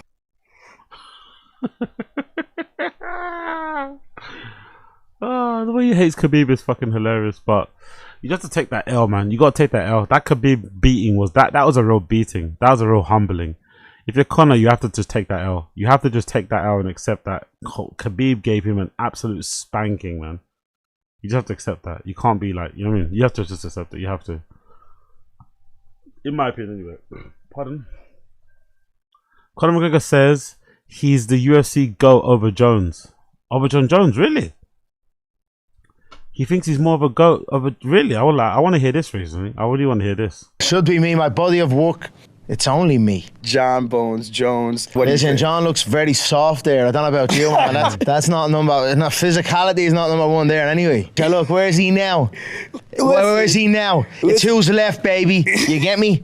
It's the pain game. Who can outlast? Who can stay longest? And here I am still. None of these boys, including John here, with his history, is not on my level. He's got 8 knockouts. I've got 19. You look at my body of work and it's straight to the fire. There's no tuning up. I'd beat George. I'd beat John. You get me? I'd find ways to beat John. John can't box. John can't box. John's a big guy. John can't box. John can stomp the knee. So you would want to fight Jones. Would you want to fight Silva? I was rumored to fight Silva, yeah. Really? Yeah, there was discussions ongoing. Maybe it Interesting. would have been a catch between 170 185. In this day and age, or any day and age, I'd farewell. I'm bringing that Mac Daddy, baby. I'm home. The Mac is back. Put the Mac in there, baby. Now, where do you put yourself? Over a hand. Over a hand. Number 1. Really? Really. Over Mama, John. listen. See this shit? You're gonna see. You're gonna fucking see. The game ain't done yet. Anderson, 2. Yeah, so give me John, 3. Okay. Demetrius, 4. Shevchenko, 5. Nunes, 6. Makachev, 7. Cormier, 8. Habib, 9. And Volkanovski, where's he still in? He's gone now. Recency bias going on. Fucking hell, really? He thinks he's above, like, nah, I wouldn't even put it. I'd definitely switch it around. Conor thinks he's above Anderson Silva, John Jones, and Demetrius Johnson. That's fucking crazy. Especially considering the beginning, especially towards the end, that's a problem. The end of the last few fights have not been great. That's the real problem. He's obviously done a lot for the sport. I think maybe if it's terms of like what he's done for the sport, in terms of the profile and shit, it's, you know what I mean? That's you can't even argue with that. But in terms of pound for pound, GOATs, fighters and shit, I don't know, man. I don't know. The last few fights have been very, very bad. Very, very bad performances from him. I don't know. But he's still that guy, innit? He's still got that magic, that mystic magic, whatever, that people just want to see, innit? So it's like, it's the unknown. Will he come back? Will he be the same? Let's see. Big up Conor though. Conor McGregor and John Jones been competing for years. Yeah. All right, so we're trying to determine who's the most attractive. The pound for pound number 1 with the pound for pound number 2. Yeah. The notorious with Johnny Bones. Yeah. Hey, you got that rolling? Yeah, you know. The number 2 rolling around? We got some Rolexes. What you mean number 2? What?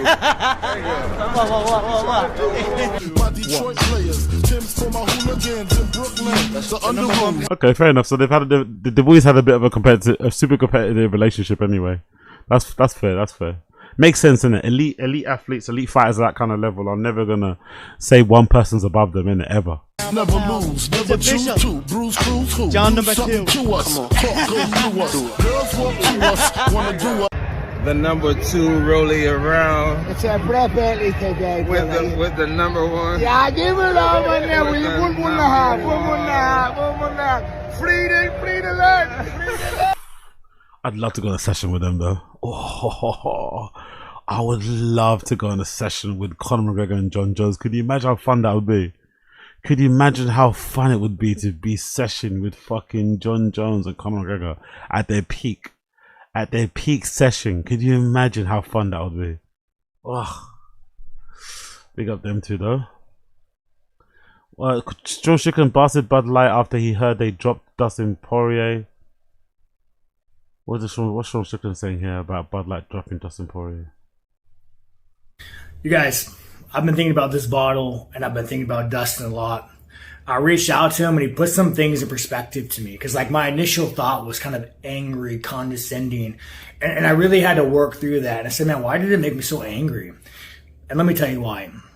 Bud Light has spent $6 billion. $6 billion. The pool party, the hot girls, the guy on the horse with the flag. I never got that version of that. This bottle to me represents hell. The version I got was my dad getting home at 4 o'clock, grabbing a cold beer and becoming a fucking monster. Potentially ruined my life. Ruined his life. It ruined his dad's life and his dad before him. This bottle to me represents a lot of misery. And so whenever I see people use it, especially in that manner, it makes me angry. And that's my own flaws as a man, and I got to work past that. And there's so many Americans that drink this, and they love life. They go play catch with their son, and I love that. But sadly, that's not the case. A lot of Americans are fucked up. They don't have to go to the dealer on the corner. They could just walk into the supermarket and buy as many of these as they want. But what made me so mad is just, talking to Dustin and hearing things through the grapevine. I heard that Bud Light might let Dustin go. And let me tell you, that is the most un-American fucking thing you can do. You spent $6 billion creating an addict, creating someone that wants to grab this every time he's having a bad day and bring out the worst in him. And in his lowest time, you're contemplating letting him go? I don't know. I get what he's trying to say, but Dustin Poirier is also very lucky. He could have died, man. That police officer had every justification, to just shoot him. No one would have complained, honestly. He was being very, very aggressive, threatening to fight at all. Fair enough, he didn't swing or anything, but he was being very aggressive, body language wise. And if Dustin Poirier wasn't maybe white or something or whatever, or maybe wasn't a famous fighter, I don't think that would have ended well. That was a pretty crazy situation for him to be in. And I don't think it's bad for a private company about to be like, you know what, we're going to drop yes, it's alcohol. I get what he's trying to say in terms of alcohol isn't good. It maybe encourages people's worst behavior and all this malarkey. I understand it. But there's still limits, isn't it? There's still limits to what they can publicly endorse. And maybe they can't be endorsing a UFC fighter, a former UFC fighter, who's going around trying to antagonize or trying to start fights with police officers in fucking airports and shit, because he missed his flight or whatever. That's a bit too much. So I understand what Sean Strickland is trying to say, but what happened there again was what it happened. And when you sign these deals, these endorsements, you do have in your contract clauses or stipulations that say, yeah, if you behave badly in public, big up. It's gonna be bad, my guy. It's gonna be what? It's gonna be bad, my.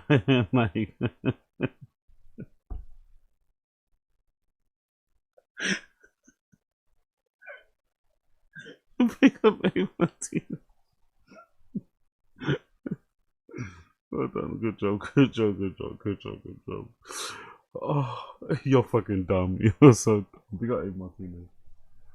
But yeah, I don't know. What are you guys saying? Big up Jersey. Alcohol companies can't have this as a face of their company. Why would you? Bert? Exactly.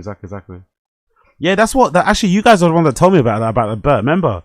Because I was wondering. I was always confused. Why doesn't Bert have an alcohol sponsorship? Apart from his Port Osos, he's not publicly endorsed or backed by any big brands. Beer wise. I always find that strange. Even fucking what's that thing called? Tito's. I don't think even Tito's properly sponsored him. I don't know. Maybe they might send him bottles, but and I remember some of you guys saying to me in the stream chat, no, it's because he's a fucking alcoholic, isn't it? He's too much of an alcoholic. They can't get behind that. So they might send him some bottles. They might send him a crate, but he can't be the ambassador because he's a fucking alcoholic. So it's a little bit too much. You know what I mean? So yeah, it does make sense why they would do that. But yeah, I have to be honest, I didn't like what Dustin Poirier did blaming his dad. I'm not gonna lie. I thought that was lame as fuck. I thought the interview with fucking the guy was stupid anyway. But I thought him deciding to blame his crash out in the airport on his dad was completely lame. That was super, super lame. Super duper duper lame. Take some accountability and responsibility and say, look, I fucked up. You know what I mean? I messed up, I embarrassed myself, my family, whatever. I'm gonna do the work to get better. But blaming his dad's issues for the reason why he drinks is fucking crazy. So crazy. That is the most un-American fucking thing you could do. But if you want to represent America, you stand by him and you help him. Not really. That's not how it works, man. That's not how it works. Sean Strickland's got a lot of dumb opinions. I'm not gonna lie. I like him as a fighter, but Sean Strickland's got a lot of dumb opinions. That's not how it works. That's not how sponsorships, advertisers, private companies, corporations work. It's not like that. If you do something stupid in public, you will lose your deal. That's why it's important not to do something in public because that's stupid. Not to do stupid things in public. Everyone knows when you sign a deal, when you get sponsored, when you get whatever, it comes with golden handcuffs. Everyone knows. It's kind of a bit lame because you can't be a silly goose. You can't be reckless. You can't say and do the things you were doing before you got the deal just to fuck around, because it might cost you your deal. And those deals pay a lot of money. I mean, those deals can probably cover your nut for the entire year if you're lucky enough. So you're gonna behave. You're gonna acquiesce. You're not gonna say the dumb thing. You're not gonna go on some fucking drunken, violent rampage through airports trying to fight police officers and shit. But hey, what do I know? What do I know? Max Holloway plans to take it easy on Conor McGregor so they can fight again this year. That's funny. This guy has unlimited money. What's the money like for a Conor McGregor fight these days? It's beautiful, bro. I'll tell you this much. Every single guy that fighter or non-fighter is saying that I'm fighting for money, I'm a prize fighter, brother. This is what we do. If you wasn't fighting for money, you're an idiot. Is this the best payday of your career, this fight? For sure. Like I said, man, anybody who ever says that they don't fight for money, they're lying through their damn teeth, bro. I'm going to go in there and put paws on him. You know, I'm going to make him wish that he didn't come back. Actually, no, I'm not going to make him wish that. I'm going to make him think that he can do it one more time so we can rematch at the end of the year. That's quite funny. I'm not going to lie. That's quite funny. I'm going to beat him up. Not bad enough where he won't want to fight me again, but bad enough where at least he'll think he has a chance next time. That's actually kind of funny. Big up Max. Conor McGregor says he didn't have sex during his camp for the first time in his career. So no cheating. So no cheating, huh? Love it. Love to hear it. Big up Devlin. Is it Devlin? I think his wife's name, Devlin something. Big up Devlin. She finally got some commitment from him in a weird way, but she finally got it. It's magnificent. The fire is in my belly roaring and is about to be released.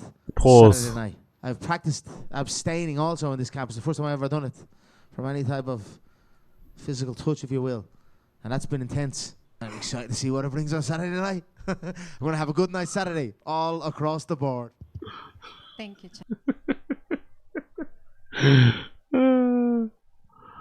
Conor cooked Justin Gaethje. Conor, Justin Gaethje said he'll be in attendance for your fight against Max. He also says he wants to punch you in the face. What's your response to Justin Gaethje? Yeah, join the queue. Join the queue. There's a few. You know, yeah, look, he has the lightweight belt, fair play to him. Holloway put him face down, ass up, though. Badly face down. So, you know, I'm not even thinking of it at this time. But I got down to lightweight again. Also, is another thing I'm not so sure. I fancy the Triple Crown. So, less of the disrespect, you fucking bum. Oh, okay. We saw that already. Says he wants a drinker until he launched. Oh, really? Conor says he wasn't a drinker until he launched his own whiskey. So he's doing the whole Brendan thing, innit? Or blaming the whiskey for his drunkenness. Interesting. Do you feel like you fell into the trap that so many fighters do with fame and money? Obviously. 2017, double weight world champion, Floyd Mayweather banked, and then I launched an Irish whiskey. I didn't drink heavily, if at all, in that time of my life. I was an athlete at the top of my game. Next thing you know, there's thousands upon thousands of bottles in my garage. Sell this, Conor.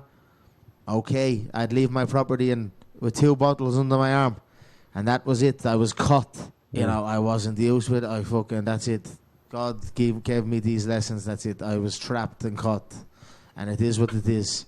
I trust in God. I trust in my journey. And I trust in the truth. Actually, I want to see. There's actually a good compilation. Let me actually play that.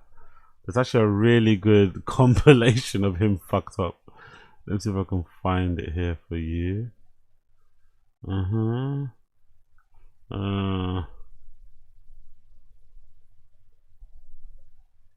Cooked up compilation. There we go. There we go. Conor McGregor coked up compilation. Let's go. Jake's a consummate professional. 75 movies made. You know, I'm blessed. Look at that nose, man. Look at how Jake G is looking at him. Look at how Jake Gyllenhaal's looking at him. He knows. He knows. He knows. He knows. Look at how he's looking at him. Look at how Jake is looking at him like, this motherfucker's fucked. Well, let me see if I can get the kick chat back up as well. Oh, that's fucking brilliant. That is fucking brilliant. To have entered into the movie alongside him. He was patient with me. He gave me guidance. And I just took it. You know, we had a good rapport on set. He has 75 movies made. I have 75 bar fights made.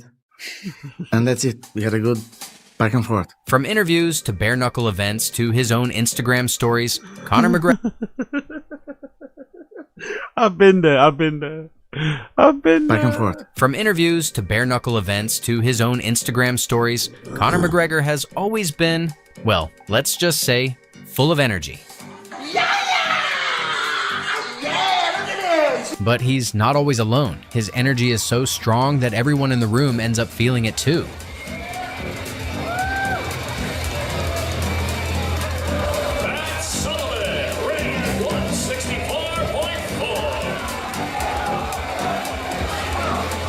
Sometimes even the interviewer can't help but match his energy. This is the Schmo with the pro, with the man who needs no introduction, the face of the fight game, the notorious, the champ, Conor McGregor in the flesh, Hollywood, Florida, BKFC. How we doing? Very good, brother. Great to see you, bro. You stick on the glasses and it's go time. I stick on the glasses and it's show time, yeah? So we're a match made in heaven, brother. I love it.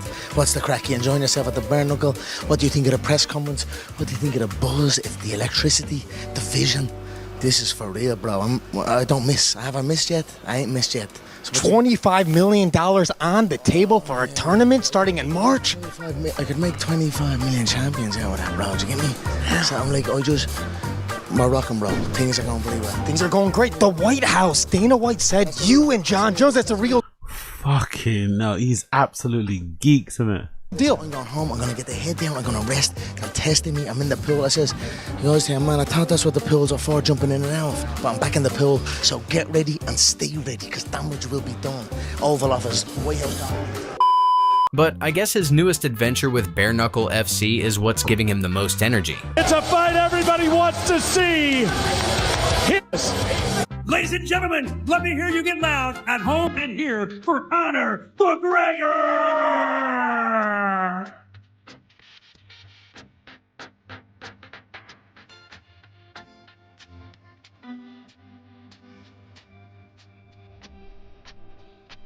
He must have had a blast though. I know it was a bit destructive. I know it was fucked up.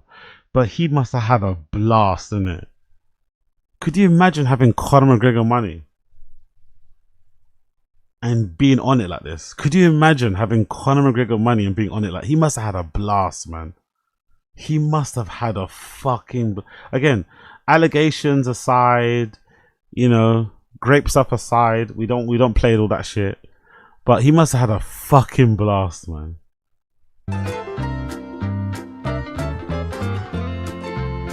But I just don't know how you can do this and still come back and fight at the highest level.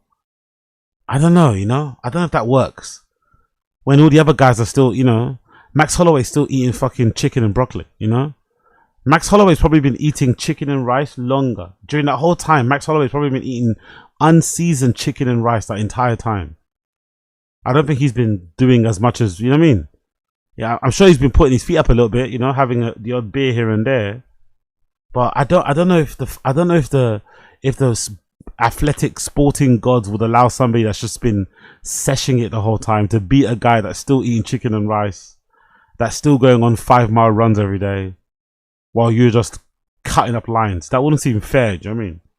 It wouldn't seem fair that he would be cutting up lines, you know? I don't know.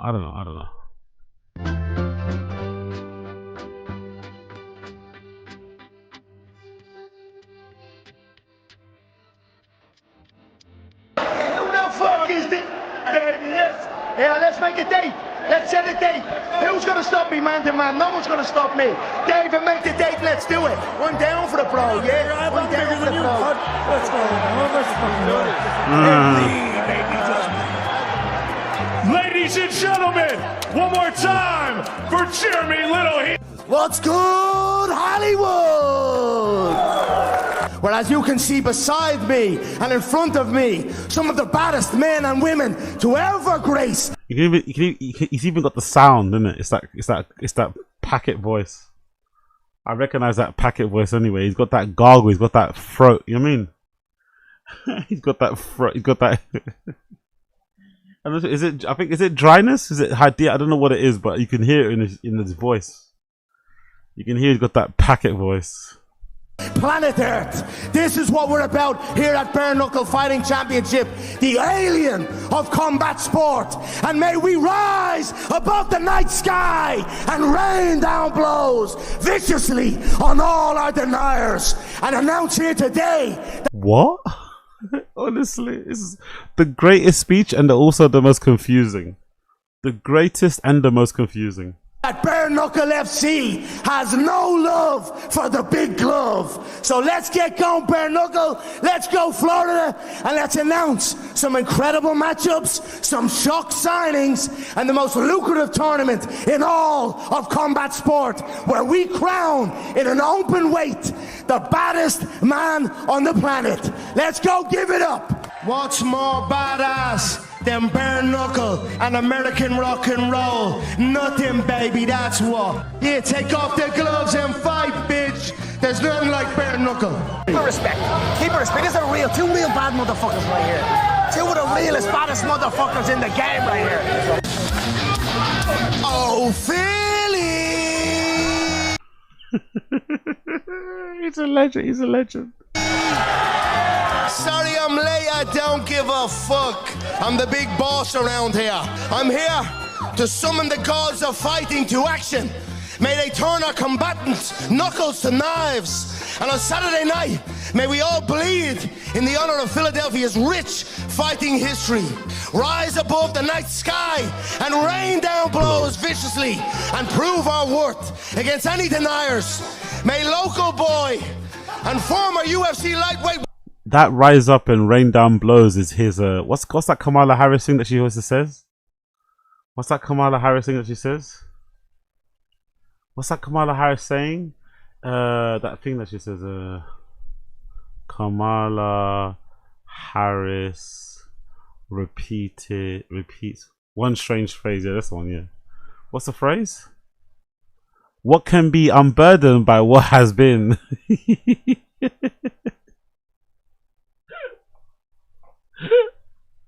That's the one. That's the one.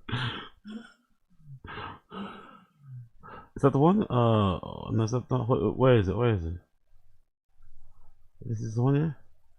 Come on. Explain to me what you interpret by what can be unburdened by what has been. What does that mean? Wine and win. Where is it? Oh, where is it, man? I want to hear what. I want to hear her say it. Can you please? Let's go on YouTube. Someone must have a compilation of it, right? What can be unburdened might have been. Let's see.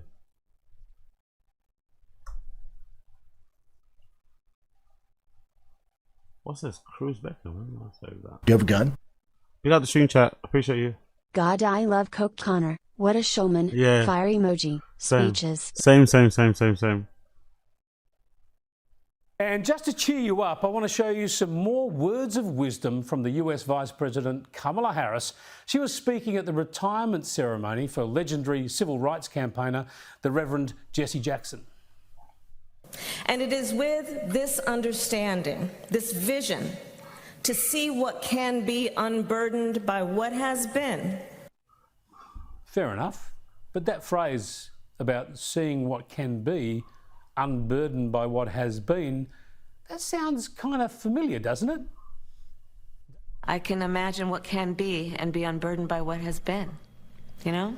What can be unburdened by what has been. What can be unburdened by what has been. What can be, unburdened by what has been. What can be, Unburdened by what has by been. what has been. What we can see, what we believe can be, unburdened by what has been. What can be, unburdened. It sounds like something, but it also sounds like nothing, innit? It's a proper genius phrase, I'm not gonna lie.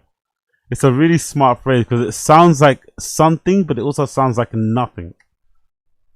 Unburdened by what has been. What can be, unburdened by what has been. What can be, unburdened by what has been. Who we can be, unburdened by who we have been. What can be, unburdened by what has been. Where we can be, unburdened by where we have been, and unburdened by where we are right now. What can be, unburdened by what has been. That's basically Conor's rain down blows. That's definitely Conor's one. Modern buttons, knuckles to knives. And on Saturday night, may we all bleed in the honor of Philadelphia's rich fighting history. Rise above the night sky and rain down blows viciously. Philadelphia's rich fighting. Rise above the night sky. Rise above the night sky and rain down blows viciously. Rise above the night sky and rain down blows viciously. It's definitely this. What can be, unburdened by what has been. What can be, unburdened by what has been. That's definitely his one. That's definitely his one. That is definitely his one. And prove our worth against any deniers. May local boy and former UFC lightweight world champion, former Bellator world champion, shut this man up over here, Jeremy Stevens. You're welcome back, because I welcomed you back. October 11th is your date, and you'll dance for me, boy. You'll dance for the owner, and then we can talk. But your date is October 11th. Michael Perry, the return of Platinum.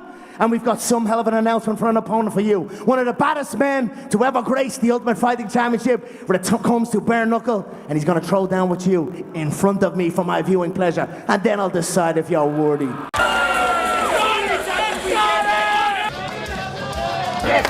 Let's go, Philadelphia!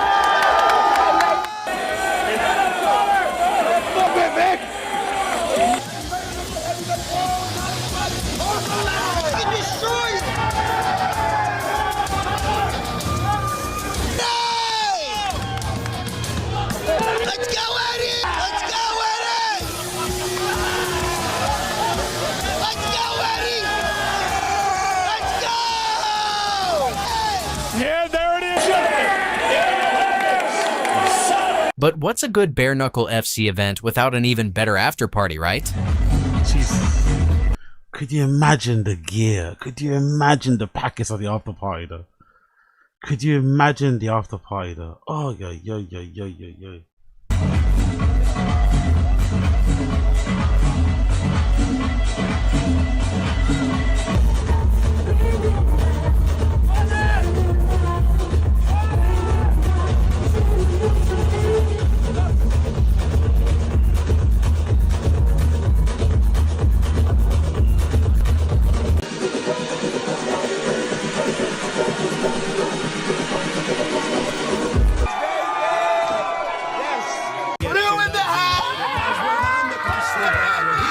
What the fuck? What's the story, bud, alright? Let's go, let's get rocking. An Irish storm is brewing. Stand your base. We're going to... It's funny because all those Note boys are super fit now, isn't it? All those Note boys are super fit now. They run a bunch. I see that they're all in really good shape. I think I saw a stream the other day on Kick. No, I think they're doing that. They were doing that running thing. I think through America or something. Especially that Kyle guy. He's cut up a lot, man. He looks really fucking good. They're all really fucking fit. They're all not on boozing as much as well, which is fucking funny, isn't it? That they've got this really popular fucking alcohol brand, and then, you know, do you know what I mean? They're out here on their fitness grind. Monaco! Look how beautiful these beautiful girls are. Yup, the St. Patrick fella, giddy up! She offers me protection! Yeah! Want a shot of tequila? Do you want a shot of tequila? Yeah. He is the biggest character, bro. Fugazi, Fugazi! Big change, 10 minutes in. I like this one. Mom, we're going to Monaco!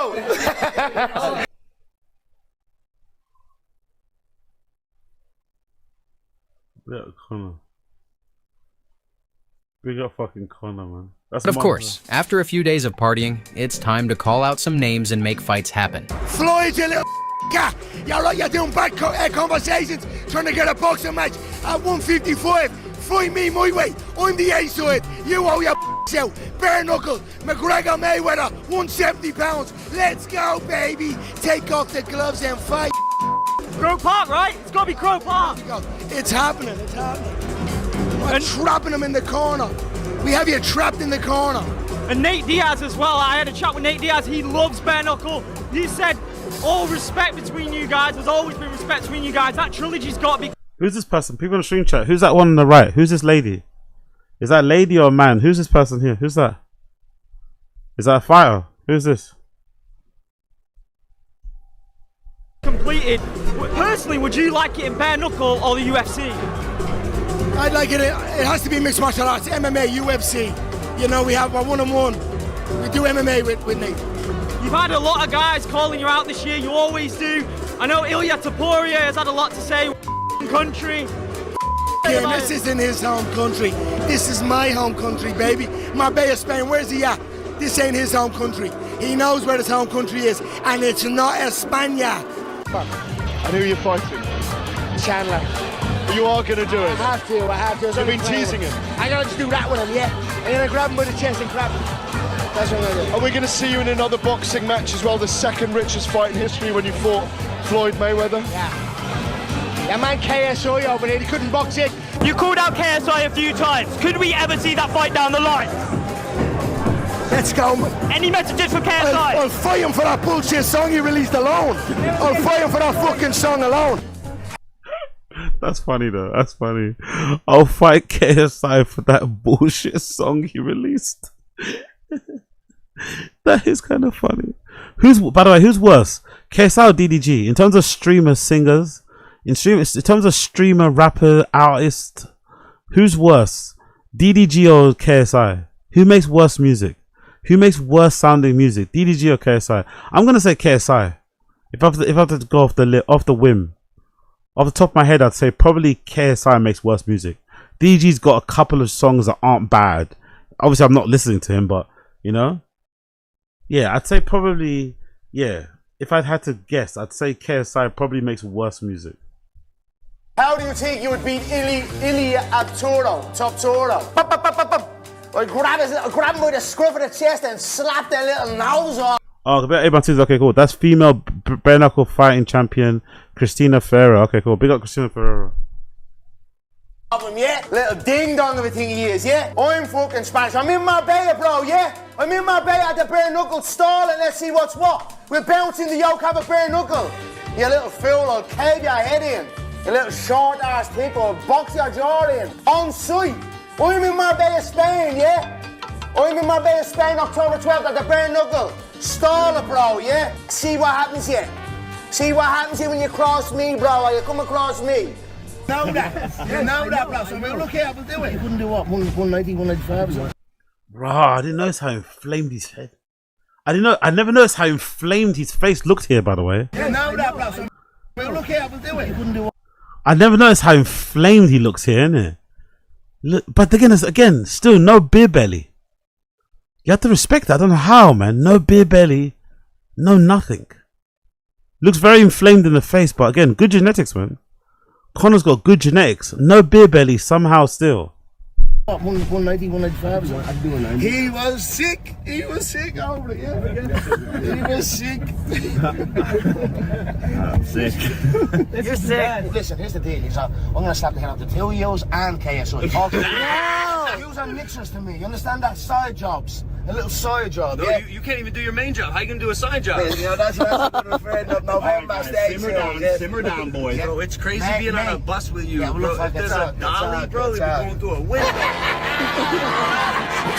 Some people argue whether magic is real or not until they open Twitter, or, well, X, and listen to Conor McGregor's voice notes. That's when they know for sure magic definitely exists. Inshallah, my Lord. Inshallah. When you start doing this, you're definitely off the packet. When you're doing this, you're definitely off the packet, man. This is definitely packet activities. In your head, this seems so funny. in your head this seems so fucking funny, but then you wake up in the morning, you listen back to it, you're like, oh, delete. Allah, Inshallah, my Lord, Inshallah. Murder, murder, everybody else. Scousers on the golly. American head is McGregor's, yeah? Dustin, P-head, I'm coming for you, P-head. Silly hillbilly. I can call you a rat. Nah, nah, nah, nah, nah.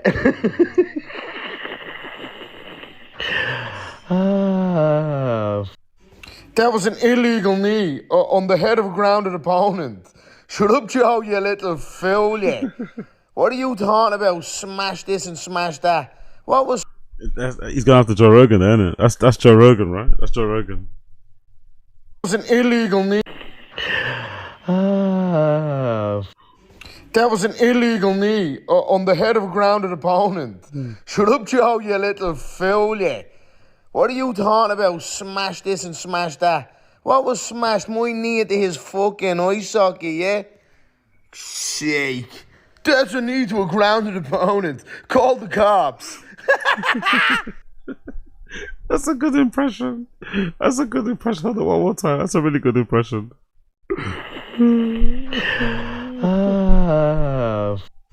That was an illegal knee on the head of a grounded opponent. Shut up, Joe, you little fool, you. What are you talking about? Smash this and smash that. What was smashed? My knee into his fucking eye socket, yeah? Sake. That's a knee to a grounded opponent. Call the cops. Fucking ticket. The most power Twitter's ever seen. The most power Twitter's ever seen. The most power Twitter has ever seen. The most power Twitter's ever seen. The most power Twitter has ever seen. The most power Jesus fucking Christ, he's off his fucking head. I love it. I love it. Twitter's ever seen. The most power Twitter has ever laid eyes on. The most power Twitter's ever seen. The most power Twitter's ever seen. The most power Twitter's ever seen. That's me, guys. The Notorious. Conor McGregor, you've got to come back and fight somebody. I am the most entertaining lightweight on this planet. Shut up, you ticket. Conor McGregor, you've got to come back and fight somebody. I am the most entertaining lightweight on this planet. Estrogen, what's happening? Bitch tits. How many of them was these, man? How many were there, man? Fucking hell, Conor. How many of these did he do? It's 5 fucking bitch tits. Who the fuck are you? You little Borns victim looking thing. Fuck me, man. Who scalded you with a kettle? You fat fuck. You fat nobody. You little feminine pussy of a thing. I fuck pussy, yeah? Keep my name out of your mouth, you stupid cunt. Maybe it's the lack of fighting, or maybe... That's a strange threat, by the way. I fuck pussy. That's a strange threat. You look like a pussy, I fuck pussy. It's like, what? It's just Conor being Conor, but every now and then, he ends up attacking someone in public.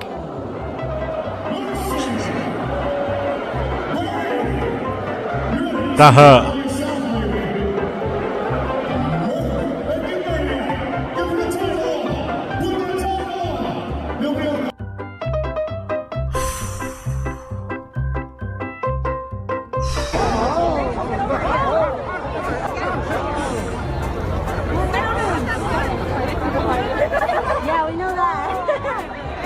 I don't know the man. I don't know the man. He's obviously there's him and Megan to be at the fights. And... What happened? Oh, that was Machine Gun Kelly, innit? Yeah, that was Machine Gun Kelly shit. That was a machine. To be fair, big up Machine Gun Kelly though, by the way, because I think Conor said something about Megan Fox, why he was there, And he basically stood up, you know what I mean? As a man. Even though he knows it's fucking Conor McGregor, he still didn't let himself get bitched out. So big up Machine Gun Kelly. Big up Machine Gun Kelly, man. That's some real man shit, you know what I mean? Still standing up to Conor McGregor, knowing full well that he could beat, you know what I mean? Literally kill you. Because he was chatting shit about your girl. That's some honourable shit, man. Big up Machine Gun Kelly. Absolutely nothing. I don't know. I just showed up and I don't know. I don't even know the guy, to be honest with you. Just rumors? Just rumours. Nothing happened with me. I only fight real fighters, people that actually fight, you know what I mean? I certainly don't fight little vanilla white rappers. You know, I don't even know the guy. I don't know anything about him. Tell me in the comments, is there anything better than seeing a happy Conor McGregor on your feed? The best one is when he's eating the ice cream, clearly high. I love that. That's my favourite of Conor. When he's in bed eating that ice cream, he looks so fucking happy. He looks so content. Like that looks like he's got all the Lamborghinis, he's got all the Ferraris, all the yachts and all the fucking Gucci. But him lying in bed eating a fucking £1 ice lolly, he looks so fucking happy. He looks so fucking happy in that ice lolly in bed.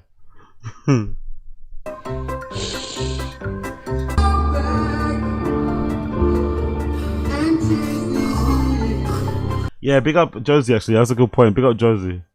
That's a very good point. Are we really surprised that athletes have great genetics? Yeah, that's a good point, to be fair. That's actually a good point. That's why you're a professional athlete, isn't it?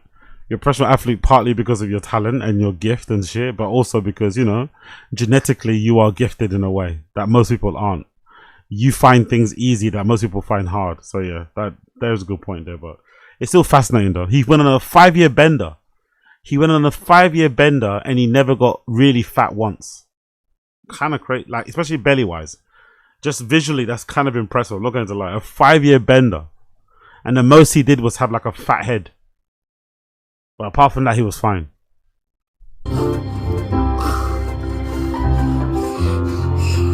But he does look very. In this picture, at least anyway, he does look very Rogan skinned. Maybe he was on a TRT. His skin's looking very Savoy, very burgundy. You know, it's looking very taut, very burgundy. He's got that Joe Rogan coloration going on there.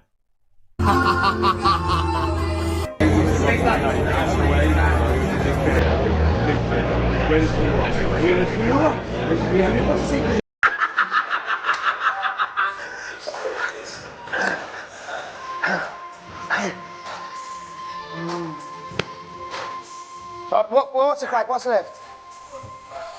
Conor is a yellow, yeah, you know, there's music, there's crowds here. I mean, someone's got in the middle of blading somewhere. All in the name.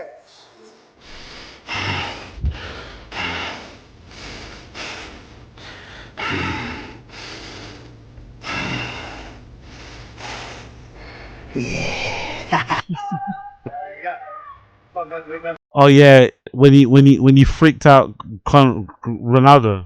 Ronaldo's a notorious sober king. So Conor on the packet was just driving Ronaldo crazy, man. He couldn't keep up. He definitely gave Ronaldo the ick. The video game. And I'm on the fight tonight. People, I want to say hello to That Eastern European style, that Eastern European amateur style. Very, very good, very, very good. Huh? Yeah, I would. I meant to back that here, I would. It's not that peak of a name yet. You know he beat Ronaldo. Look at Ronaldo. Look at Ronaldo. Look at Ronaldo. Look at Ronaldo. I love money. Oh, Ronaldo was not amused, bro. Ronaldo, look at his face. Ronaldo was not amused at all. Get this cokehead away from me, please. Oh, big up Conor though. Big up Conor. Happy he's back, man. Happy he's back. Should be fun to see him fight, regardless. This is him, right? Comparison. 2021 to 2026. He's looking good, man. He's looking good, I'm not gonna lie. Last time he fought to now, he's looking fucking good, I'm not gonna lie. Physically, he's looking pretty decent. He's not as filled out as he was here, muscular wise, but he looks really good, really fucking good, man. really fucking good for the amount of time he's been out. He looks really fucking good for the amount of time he's been out. Wow. Again, not as muscular in the legs either as well. He's not as muscular in the legs. But still, man. God damn. God fucking damn. Comparison side by side there. He's sucking in his stomach a lot more here, by the way. He's sucking it in a lot more there, but yeah. He looks good, man. He looks good. He looks fucking good. Paddy was annoyed. Yeah, that was a good one. Conor McGregor was having the time of his life at USD Media there. Hallelujah, the mic is back. I'm so happy.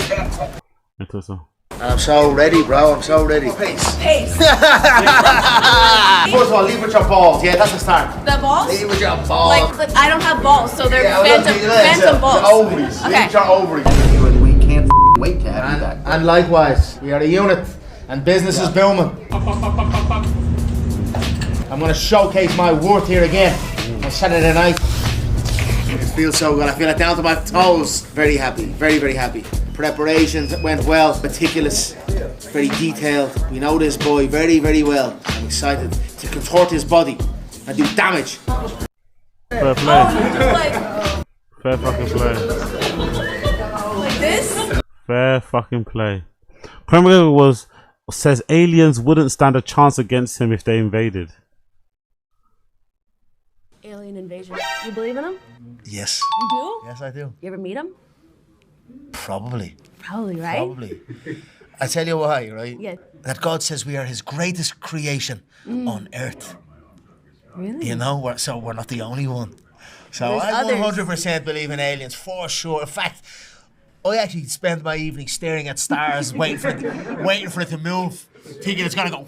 So I well believe. You believe it? Do you believe Of course, it? Yeah. I've seen them. Have you seen them? 4 or 3 fighters that you would want on your team to fight aliens. My team, the boys, all the lads, love the lads. Look at this outfit, we roll heavy, baby. The aliens don't stand a fucking chance. Behave yourself, aliens.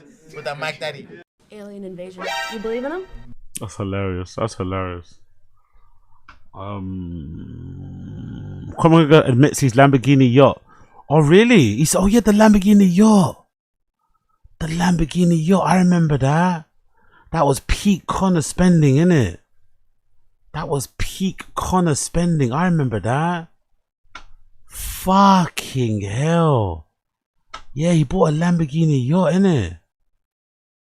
Conor McGregor fixes his Lamborghini yacht.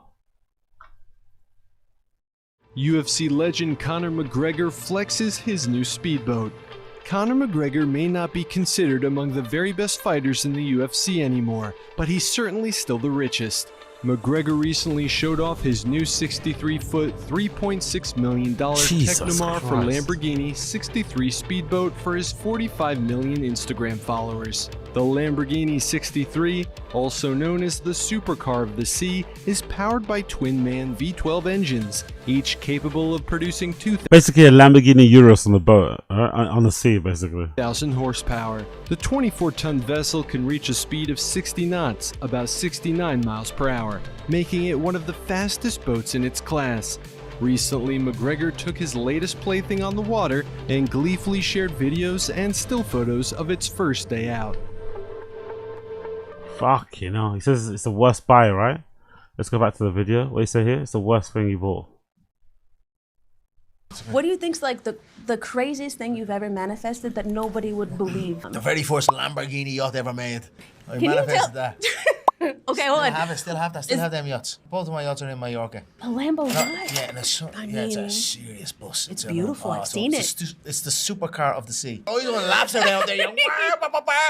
Handbrakes. I done nose throwers in the Lamborghini yacht. I was gonna ask you if you thought your Lambo yacht was like an asset or a liability, but if you still have it. Talk to me, accountant. Talk to me, accountant. Yeah. It's a bit of fun. I'll have a buzz at it, and there you go. I'll be smart. I'll be smart with it. Things are going well, thank God. What do you think is maybe the dumbest thing you've ever purchased? Probably that. Because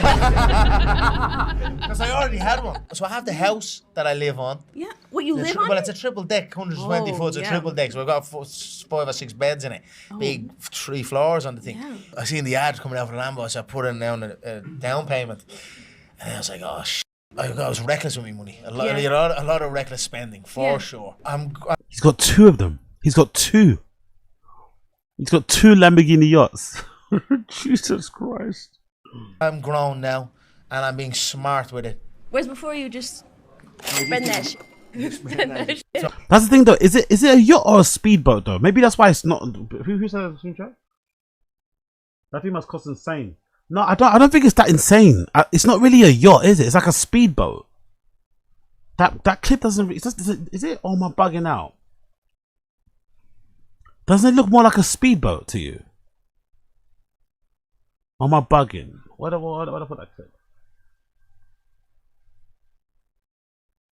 Doesn't it look more like a speedboat? So maybe that's why it's not that much to upkeep. Or is it still the same? I don't know how boats work. But I know a yacht is like the one that you live on is different. But a boat like this, maybe it isn't that hard to upkeep it, you know? It's just a speedboat. Like with 4 seats or something, 6 seats. Maybe it's got like a lower deck, but it's not like a mansion on the sea, you know? Like, yeah, maybe it ain't that bad.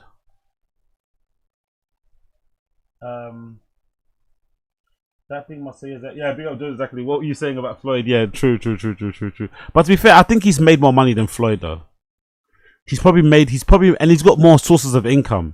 Floyd, I think, is fucked because Floyd's only source of income is fighting. I think that's the main problem. Whereas Conor's got money coming in from the whiskey, from the bars, from the beer, from the training program, the fucking energy drinks, the betting companies he's a part of as well. Like, Conor's got a lot of revenue streams. So I think that probably helps. Even though he spends recklessly, he makes so much money from different avenues that it probably covers it a little bit, you know, in a way. But I think for Floyd, the main thing he's worried about is that he makes most of his money from boxing. Clearly his real estate investment or his real estate portfolio or whatever isn't as good or as lucrative as he once tried to make it seem as. That's probably why he's in so much trouble. And obviously Floyd as well looks after a lot more people. You know what I mean? Yeah. So it makes sense why Floyd will be more broke. And he clearly just looks more materialistic, to be fair. 12 in. Let's go back to Happy Punch. Yeah, I like this, by the way. I like what he said about Dustin. I like this, by the way. I like what he said about Dustin. Take it seriously what he done. Like, take it seriously. Like, take this wake-up call seriously. But I like how he also said he didn't like how he blamed his dad. This is a really good advice from Conor. Surprisingly, really good advice from Conor, man. He was spot on here with the analysis of Dustin Poirier's airport crash out thing. Very, very spot on analysis here from Conor McGregor. If you had a piece of advice for your old nemesis, Dustin Poirier, who's been in the media now, he got caught drunk on a video, what would you tell Dustin? You know, the old karma is a mirror. It's not good to see. If I was to say something to him, I would say, take this with absolute seriousness. There's people, it was funny, it's this, I like him more. And you start laughing about, maybe it wasn't so bad. Maybe I'll keep going. And then the next one's worse. And then you slip deeper and deeper for him to retire and then go on steroids for no reason. I found that stupid. And then also even his body didn't look any different, which has me, alarm bells went off in my thought. You don't want to slip further and further. He obviously has to take accountability. I seen something, he came out and he was like his father, he blamed his father. You have to take accountability, my man, that's it. I'm not going to go deeper. I don't want to go into it. It's not my business, you know. And for the sake of his family and his children and his new child born, I hope he comes right. Yeah, good point though. Made a good point there. Not going to lie, I think you made a really good point there. Conor McGregor couldn't stop laughing at Sean O'Malley's recreating his viral video, yeah. It was funny. Does it have colourful hair? She's got colourful hair? That was so funny, that was. It was funny. I like Sean, he's a funny He's bastard. good. Oh my God, I tell you what. I had some giggle off that Sean O'Malley fella. You doubting me? You're doubting me? He's always trying to be wants to beat me or as big as me or something. Just let it go, my man. Just let it be. You are you. He's good. Like, now that he's himself. And you ain't me, baby. Well, he hasn't, but look, he's a funny guy. He's funny. But he's not as funny as you, Conor. Okay. There you go. Funny how? I'm only messing up. I'm only joking. We got Conor. Shakur Stevenson, Conor McGregor makes his entrance to the presser. Triumphant return to the octagon. He is the former featherweight and lightweight champion of the world. The first ever simultaneous two-way Ireland, the notorious Conor McGregor. You know, 5 years out, but I'm fighting since I came out of the Why is he holding those belts? womb, and I'll be fighting until the day I go out. So this is another day for McGregor, baby. Triumphant return to What's her? Conor McGregor just got up and started singing Wonderwall. Go ahead. You're my Wonderwall.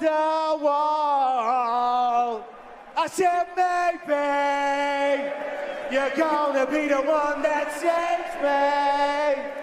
And after all, you're my Wonderwall. You ain't gotta your knowledge, you're the brothers. And I'm sorry for that rendition. Jesus Christ, he's a fucking nutter, innit? He's a fucking nutter. What did he do? Conor just threw off Max Holloway's glasses, yeah?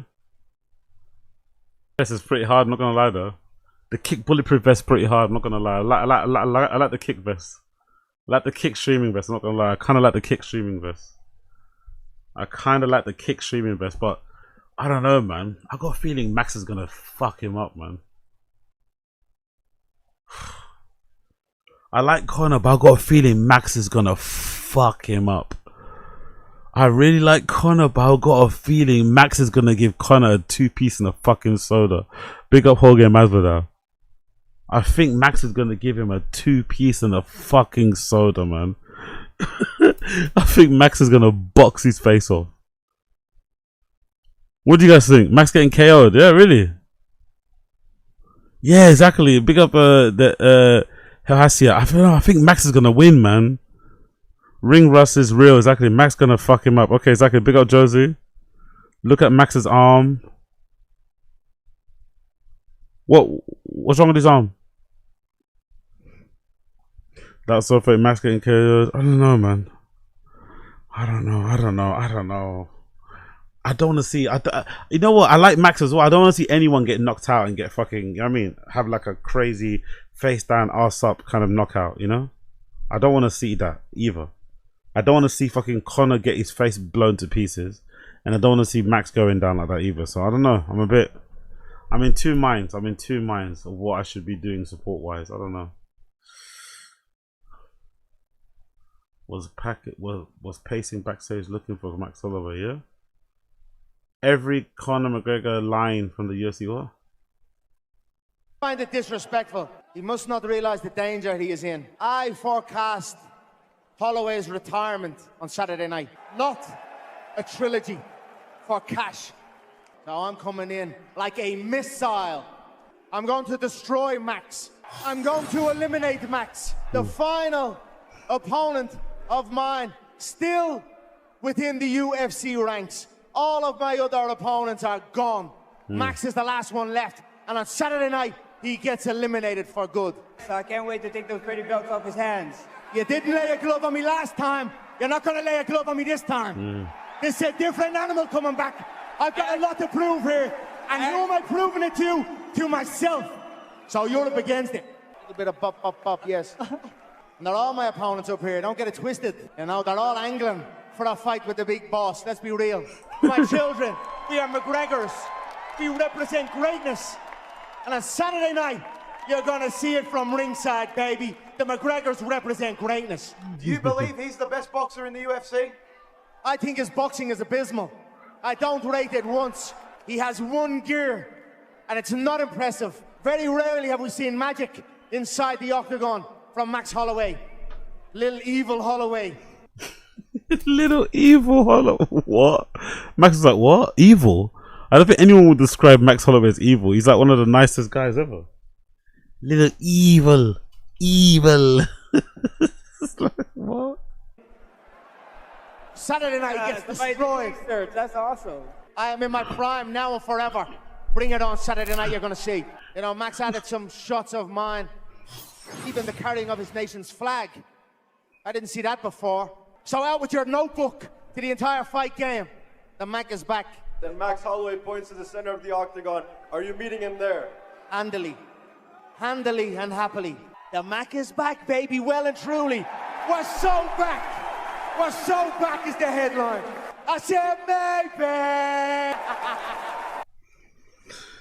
Not one chance do you stand. Not one chance. I can destroy Max inside 10 seconds. I have knockouts inside 3 seconds on my fighting record. I have Hall of Fame fighters, multiples, defeated and destroyed, both together in under a minute. And I can add Max to that. However, don't get it twisted. If we go into these deep waters, Max is going to be in a lot of trouble, badly concussed. What happened the first time? What happened the first time? Yeah. You were left in a wheelchair. That's what happened the first time. Shot. Shot. Once you go back, you don't go back. People you left the arena in Boston. Wheelchair bound. We are 0-0. I wheeled your bum ass out of that octagon. You're welcome. You're welcome. With love from the Emerald Isle of Ireland. You're welcome. I'm back to knock the dust off those red panties, baby. Call their wife. Baby, we did it. McGregor's home. Step back and shoot. That's the strategy, baby. Bring it. It is no longer I who lives, but Christ who lives in me. All glory to God. No problem. No problemo, as they say in Brazil. Oh, I'm spotless, baby. Not a mark. The whites are white as fuck. I'm back. You're going to see a glistening performance. Thanks to my missus for that lovely cleaning as well. It's all night long, baby. All night I'm here for. A vast array of weaponry. Fully on display. I'm not here to prove anything to you. I need to prove nothing to no one. Okay, let's see what happens, man. Let's see what happens. Let's see what happens. Let's see what happens. Let's see what happens. Max Holloway point of view camera when Conor ripped the glasses off. Jesus Christ.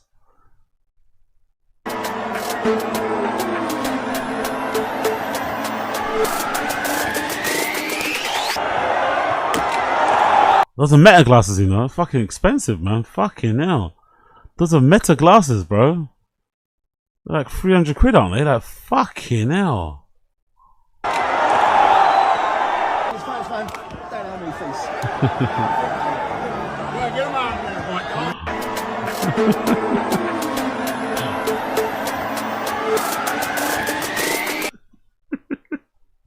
Jesus Christ. That's a scary sight, isn't it? That's a scary fucking sight. Jesus. That's him looking in the baggie. That's Conor looking at the last bits of the baggie like, where's it all gone? Where's it all gone? Alright, cool. I want to play this actually. What's this happening here? Shakur Stevenson and Shannon Sharp just got into a heated argument. Yeah, I want to play this. Hold on. I think I will another one too. But a bit of everybody tuning in. Smash like, hit subscribe. Smash like, hit subscribe. Smash like, hit subscribe if you're here. Let me see this Shakur Stevenson and thingy argument. Let's see what this is about. There we go. Let's see what's happening. Why are they going at it, by the way? Why are they beefing? Or is it because Shannon Sharp said something about Shakur Stevenson's last performance, right? Is Shakur Stevenson the guy that everyone is pissed off that he doesn't let go of his hands? And his fights are a bit mediocre? Is that the one? Is that the one that with the dad? Who's a little bit of a gangster or whatever as well? Is that Shakur Stevenson? The one that had beef with Cameron too? I think Cameron said something about his fighting and he wasn't happy too. Is that who he is? The guy that, you know? I think so, right?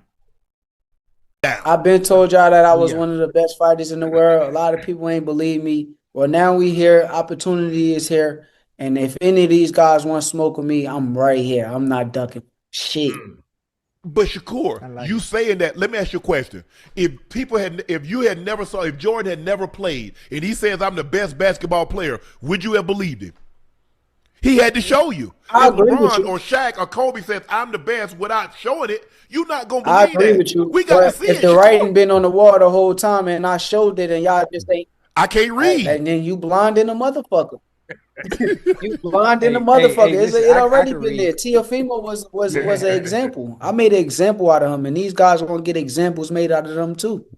I'm not saying that you're not a great fighter, that you're not a champion. I'm not saying that. But I think people won't, and you do a great job of hitting and not getting hit. But I think sometimes people want to see you put yourself in harm's way and get down. And I'm not saying, look, and that's what you have to do sometimes. The great fighters, you step in that ring, you're going to have to fight. When you step in that ring, you in harm's way. You step in that ring, you in harm's way. I disagree with that. That's because you never put on the boxing gloves in your life. Okay, go ahead.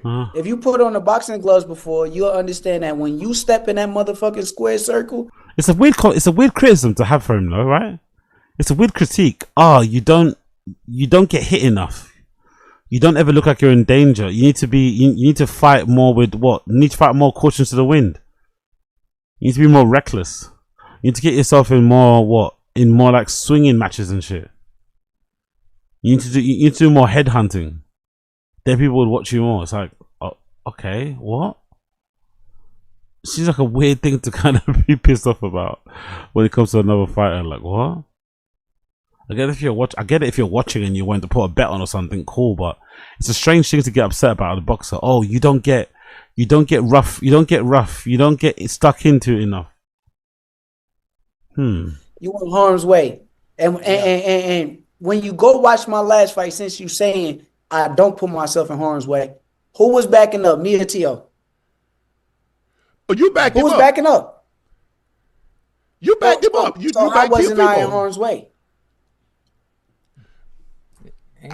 Hey, you said you was gonna do that too. I asked the question. How wasn't I in harm's way? You weren't, but when I think for Answer me the personally, question. I never thought you could. I didn't think you could lose to Teofimo. That's now, what you. if you back up Tank, you back up Haney, you back up those guys, I'm gonna come on here and say, Ocho, he proved me to be a liar. I said he wasn't gonna be able to do X, Y, and Z, You would have and he never showed bet me. no money that I was gonna beat Teofimo the way that I beat him. Yes, I would have. The way that I beat him, no, you wouldn't. Are you so are you trying to be when they talk about lightweights and super lightweights and junior welterweights, are you trying to be in that sugar I'm not ray, comparing myself Floyd to none of Mayweather, these Tommy dudes. I'm Fury? trying to be the first Shakur Stevenson. Love it. You Love to at the hear. end of my career, I don't believe you gonna say they'll rank you like that. you for gonna your say fighting why style. was his fight so easy? Why wasn't he hurt? Because I'm that great. That's what you gonna say. We're not saying that you're not great, Shakur, but I don't believe, and this is me. This is my opinion. Joe has his opinion. Ocho believes you hung the moon. I don't believe that you're going to get the credit you deserve without knocking people out. That's why you never boxed before. That's not boxing. That's how I know you never boxed before. Floyd Mayweather, you could talk about Floyd Mayweather. You can say the guys that he knocked out, but in the tail end of his prime, he wasn't just knocking guys out. This is not true. No, because his hands got brittle. Exactly. I got hand problems too. What's the difference? Wait, I didn't know that. My bad. Everybody My bad. know that. That's know why that. you ain't been doing your homework. You gotta do your homework. But Ooh, big up Shakur Stevenson. Nice. you can't say just because I don't like your style that I don't know No, you boxing. don't. I grew up in an era where Sugar Ray Leonard was knocking You just people told out. me that I don't put myself in harm's way by getting in the ring. That's But what you- you told but me. here's That the let thing. me know that you don't do your But you homework. talk about one fight. You talk about Teofimo. Any fight. What about all the Any other fights? fight. I'm not. Any hold on. fight. Am Any I the fight. only All one these said that guys about get you? right. I was wondering one thing. Am I the only one that's ever said that about your fighting style? Yes A or no? lot of people that don't know boxing say that. Oh, he's good. A lot of people that don't know boxing do that, including you. Very, very good. I like this. I like this kid. I like this kid. I like this kid. I like this kid. No. Am I the You only can't use one? a public opinion for casuals. No. Are you the So only no other casual boxer. that said this? No, you are not. Hold Are you on. the only casual that said this? I'm the No, only you are not. casual. Let me ask you a question. So no other fighter has said that about No your fighting other style, that fighter? they're not happy with your You know how fighting many style. fighters praise my fighting style? You know how many fighters wish they could fight like me? I know Hold they on. praise. Can Are there I any talk? fighters? Are Can I there talk? You know how many people go home with gotta go to the doctor, gotta go get their brain checked out, gotta go. They wish they could do what I do. They pray like, I wish I had them skills. If I had them skills, they will go home to their family safely. You know, people don't go to their family safely, huh? So no boxer, no guy that's ever fought has said anything that I've said about your fighting style. You asking a subjective question. I can't tell you. I'm telling you that you sound like a cat. So subjective. Why are you getting so I'm not upset getting with me? upset with It's you. my opinion. We debating. We having a good debate. I called you up 100 times. That means I look at you like an unk, right? So I got respect for you. I got appreciate respect that. for you. But But let me I ask you don't this. got Go respect for you not doing your homework. I don't got respect for that. Do your homework and stop getting F's. Okay, and there's another one, right? There's one more. Wait, I think it's more heated. I don't know the answer to that. But you can tell me. I don't it's pay funny attention how you to can it tell if me it all the did. good things that people have said. You can tell me what Bud said. You can tell me what Floyd said. You can tell me what Yeah. Andre Ward said. But you can't tell me any negative. So it tells me that you surround, and that's how we are. Yeah. We consume the news. I'm surrounded. Finish That- we finish consume the your news sentence. that's 'Cause favorable to us. You about to I cap get to you about to say a cap sentence. I'm surrounded by what?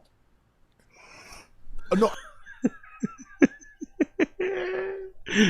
We got Shakur Stevenson, man. This is good. I like this, man. I like he's fighting his corner, defending himself. This is fucking good. And Shannon Sharp is out here stuttering and umming. Oh, Shannon, what are you doing, bro? I'm not saying. I'm saying you consume the positive news, and so if somebody says something that you don't want to hear, you assume, well, I don't value your opinion because you're not a boxing aficionado. I assume That's what I'm that saying. you don't know shit about boxing. That's all I'm trying to You tell don't know issue about basketball, but you got an opinion Cool, I on don't it. try to debate. If I'm sitting here with Kawhi Leonard, I wouldn't try to debate with Kawhi Leonard about basketball. I'm not because I'm not that so ignorant. I can't have an Unk, opinion about what I'm your trying to boxing tell you style. is you're being ignorant. He called him ignorant. Now it's gonna get tetchy. Now it's gonna get tetchy. Now it's gonna get a bit tetchy. You can't be calling people names and stuff. He's right at what he's saying, Shakur Stevenson, but now it's gonna get a bit tetchy. Now it's gonna get a little bit tetchy. That's it.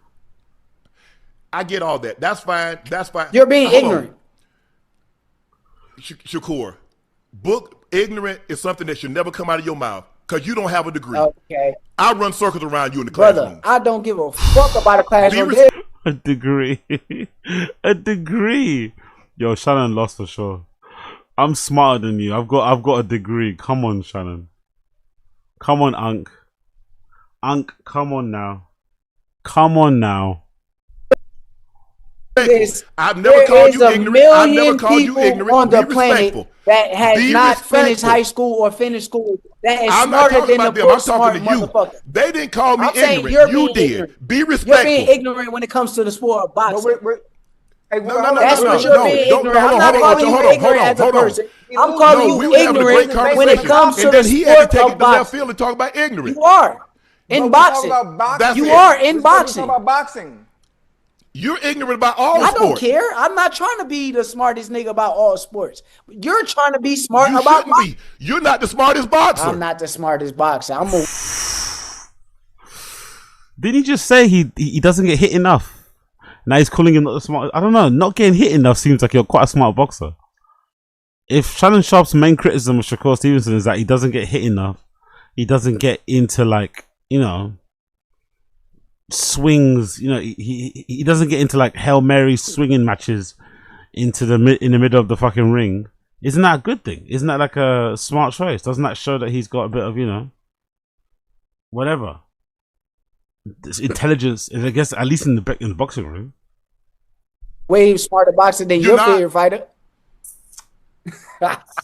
You don't know who my favorite fighter is.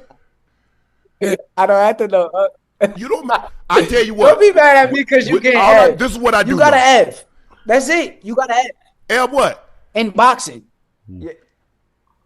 I got in boxing. Yes, you got to. I have an opinion about my style and what I like to see. And you can have your opinion. I didn't try to say, would you this, you that. You can have your opinion. I don't have no problems with your opinion. I think that. No, yes, I don't. You do. You just called me ignorant, but I you said ain't you're got no problem with my ignorant in the sport of boxing. I done told you this 100 times. Which Whether you means want to hear it it's my or opinion. not. In boxing, you are It's ignorant. my opinion. And I It's stand my by opinion. It's my But you're opinion. ignorant. You got upset because I don't fall and You praise you. no, Your no, style no, is boring to You're me. not really hearing me. Your You're not style's still listening to me. boring. You're being ignorant I'm because listening. you're thinking that I'm calling you ignorant as a person, and I'm not talking about you as a person of being ignorant. I'm speaking far as your boxing knowledge and what you're talking about in the sport of boxing. You're ignorant. Listen. I'm not a soccer aficionado. I know. I think he's made it very clear. Like, what's that? Shannon Sharp just arguing to argue.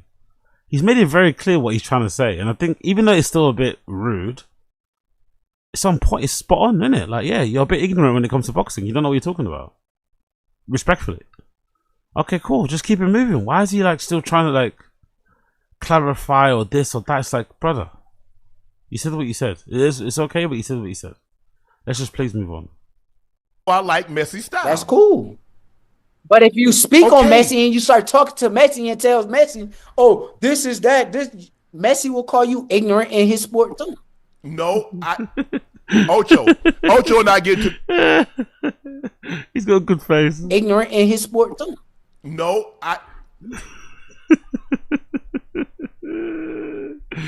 That's a brilliant face. That's a brilliant face.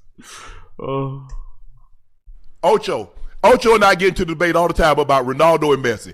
Ocho say, it's hard to say Messi ain't the GOAT, but I like Ronaldo's style. His style is more conducive to what I like to see. That's what Ocho said.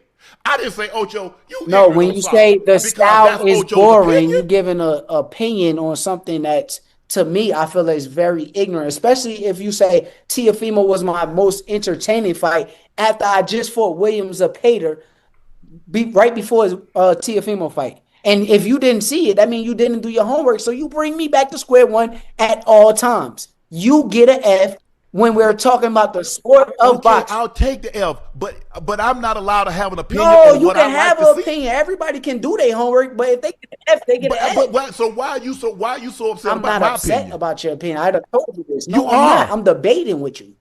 Don't get mad that I'm debating with you. Okay, I'm kicking back at you. We can have a debate, but then you say my boxing is. But I'm not trying to say you're the greatest lightweight or You don't this have guy's to. better than you. You don't have to. He got fucking Shannon Sharp fucking moonwalking, man. Who would have guessed that? He got Shannon Sharp moonwalking. Who would have fucking guessed that? I just said your style. Yes, Shakur. and you get an F. When you tell me that my fight with Teofimo was the most entertaining fight compared to my fight with William Zepeda, because you didn't watch. Honestly, that was brilliant. Big up Shannon Sharp. Big up Shakur Stevenson. Shakur Stevenson stood his role, stood his ground really well. To be fair, I'm not gonna lie. I can't tell you. I like how he stood his ground. I like how Shakur Stevenson stood his ground. Oh yeah, the new Future album's out, innit? Fuck, I got to listen to that as well. What was I gonna do? What's I put in the title of my thing? What's I put in the title? But everybody in the shooting chat, smash like, hit subscribe if you're still here. Smash like, hit subscribe if you're still here. What was I gonna do here? What was I gonna do? I want to show you something. Where's Watson? We've done that already, right? Joe Rogan, clavicular. Yeah, we've got to do a few more stuff on here. Let's do Clipmate. Let's do Clipmate. Actually, let's do HS Tiki Toki. What's happened with HS Tiki Toki? I think there's been an update regarding him, right? Something about his mum or something. What happened here? HS Tiki Toki speaks out after a friend was wrongly confronted by roadmen over the viral Muhammad situation. Where is it? What is it? Where is it? No Netflix documentary. I don't know. Hold on 1 second. Let me just. Oh, there it is. I think this is what I'm talking about. I think it's on Clipmate. Let's see. I think it's HS Tiki. Yeah, there we go. That's what I wanted to talk about. This one actually. HS Tiki arguing with his girl. Fans are worried about HS Tiki Toki after he was seen having a heated argument with his girlfriend Miriam over money. Again, this could be a bit because he loves doing bits as well. He loves doing fucking pranks and fake skits and stuff. So this could be a skit. Don't get me wrong, but let's hear this. It is possible. Give me and speak with him in Arabic. Mate, language is not gonna do Yes, anything. it Mate, is. just pack. Just push pack, please. Oh my god, no, listen. Pack. No, I don't need to mute. Pack. I'm gonna Oh my god, he's hearing us chatting like this. Fucking hell. Alright, fuck him. Well, no, fuck that. No, I'm not muting it. Oh my goodness. No, right, listen. Why do you don't act like this when the lives are on? You just try and rage bait me. Just chill. Yeah, you're laughing right now. You think it's funny to piss me off. Oh my god. I don't want to fly. Right, listen. Okay, listen, yeah. Listen. Just pack, please, okay? I'm gonna put some music on. I'm gonna calm myself down, okay? Like I'm gonna calm. Yeah, I am live. I am fucking live. No, I'm not ending it. Jesus. Alright, I'm not even replying to you. I'm not replying to you. You're pissing me off. No, it is possible. Okay, nice little argument there with the missus. You gotta love that. Big up Patriots Tiki. Ed Matthews was approached by viral TikTok in LA. What? Model, okay, don't want to hear about that. Ed Matthews gives his mum 10 gave it 1 hour to spend it, so she ended up buying a Rolex. Okay. We've done all that shit. What? Jim Skin explains that Madonna no longer speaks to him. Why is that? That's why it was very awkward when I met Madonna. When I jumped on her table, I knocked the wire out the fucking iPad and turned all the music off. I'm on a fucking stream, bro. I'm like, fuck. Damn. She went, and I just went, no. Plugged it in and pressed play. Sweet. I was like, thanks, fuck for that. What was she meant to kick off? No, she was just like a little bit like, I don't know, yeah. And then there's something I was going to talk about as well. Oh yeah, the Dean the Great thing as well. Have you seen that, by the way? This is pretty impressive. But have you guys seen this? Adrian Broner's going on like a 45-day challenge to lose his belly. He seems kind of serious about it. I'm not gonna lie. He seems really serious about it as well. By the way, it's pretty cool to see. So he's gonna commit to working out for 45 days on stream, and to get back to his prime fighting shape. Like, fucking big up Adrian Broner, man. Big up Adrian Broner. The penny's finally dropped.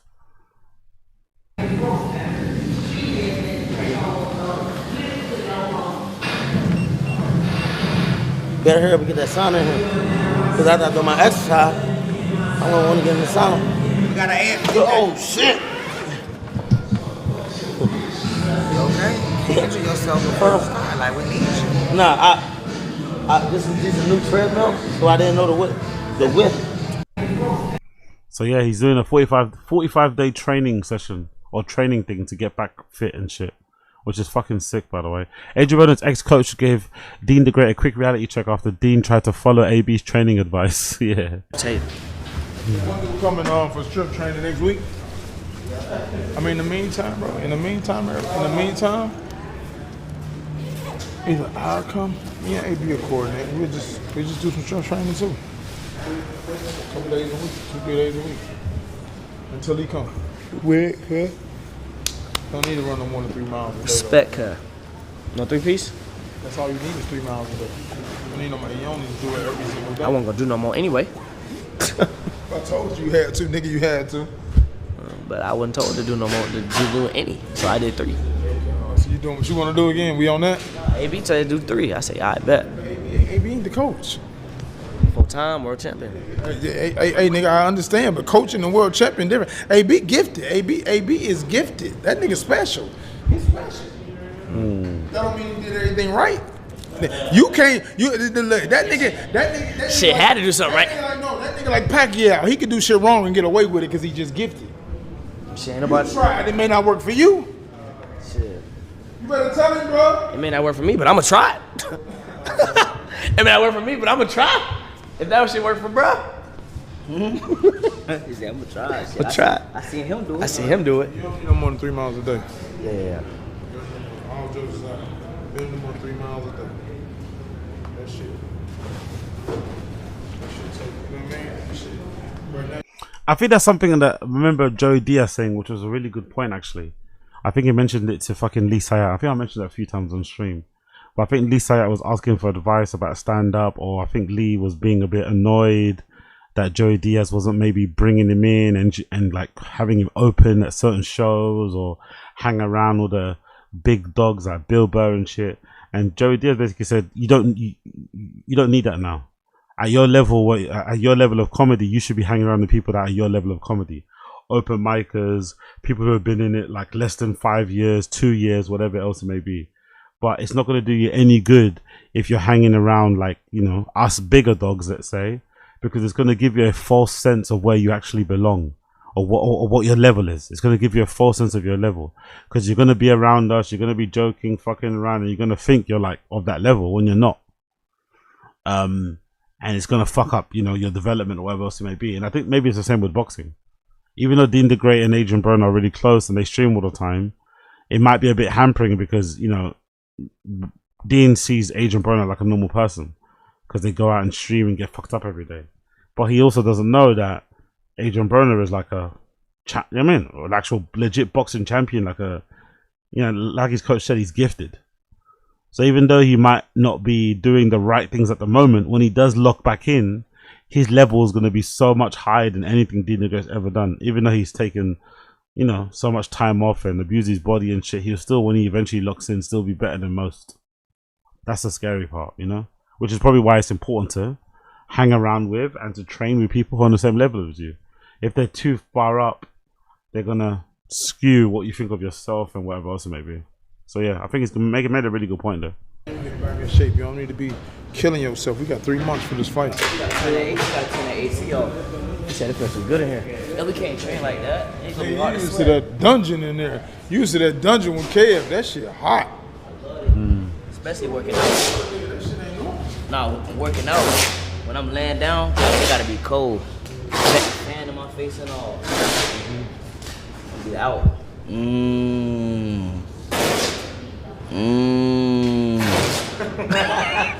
Nigga get the moo on Chick-fil-A.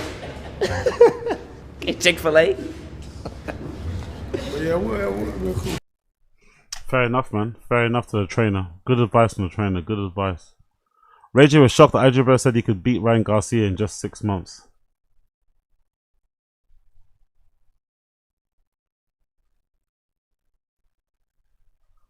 Okay, that's really nice. Ray J was shocked after Adrian Broner said he could beat Ryan Garcia with just 6 months of training. Ryan Garcia replied to a video and said, "I'm very happy that Adrian is locking in now and is going to take a better care of himself. As far as my response to him saying he could beat me, anyone can think anything. I personally don't give him a chance, but he has every right to feel that way." Really nice response from Ryan Garcia. "I'm currently focused on defending my title and fighting the best in the world currently. On top of that, I get paid extremely well and I'm not looking for any exhibitions or meaningless fights at this point. But I hope the best for him." So some slight digs there, but really classy response from Ryan Garcia. Let's play. You think you can take on Ryan Garcia? Yeah. Right now? I'll have to train for about 3 months. 6 months. 6 for Ryan? Yeah, he said he could take you. Because the first, he said right now. He said right now, yeah, but in this, you know. But I think, but you can beat him. Yeah, I think so. It'll take 6 months to be 100%. Because he's really in shape. I don't care about that. No, I'm with But you. I wouldn't fight him my first fight back. I would But get is like, he in your weight? Is he in your weight division? No, I'm going back down to 40. I mean, he can come down. I don't care. No, it's not okay with you. Isn't he already down? Like you would come down because he No, he fight at 47. But you definitely have to. I think men in general do overestimate our potential though, isn't it? I don't know. Is it possible that he could train for 6 months and beat Ryan Garcia now? I don't think so, man. I don't think so. You have to get a few fights under his belt. You have to be, you have to be in proper like fighting shape. I don't think that's true. Come down. Because where are you now? Like 150? No, fuck no. You're like 190? Yeah. That's what I was gonna say. I just didn't want to. I wanted to like say it with you. I'm like 184. Play the music, Region. Nice. Fair enough to Adrian Broner, man, locking in. Couldn't believe you're serious, yeah. So, I'm gonna get up and work out every morning. It's time. You run this shit, bro. Sick. Champ is back. Oh, shit.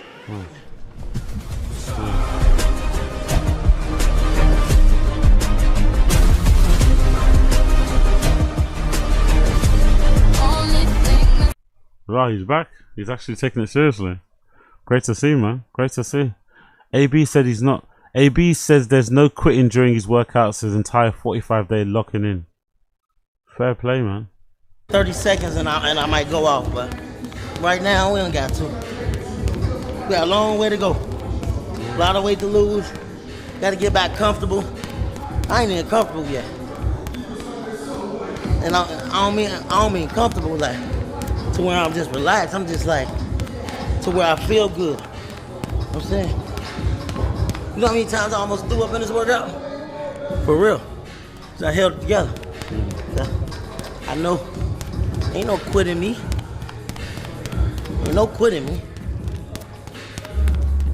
I don't give a fuck what's broke or what's hurting. You don't have to kill me. If I don't die, that fight ain't gonna stop. But if I ain't too fucked up to where I'm too inebriated or my shit too knocked off, that fight ain't gonna get stopped. The bitch gonna have to knock they gotta knock my dick off. If you ain't hard enough to knock my dick off, you. Good to see, man. Good to see. I'm not gonna say it's fucking great to see. It's fucking great to see. It's fucking great to see. Is we gonna train? No, we're not training. I think just pulling up with a bunch of girls or something. Time for you to train again. Raw, Ted. Good to see.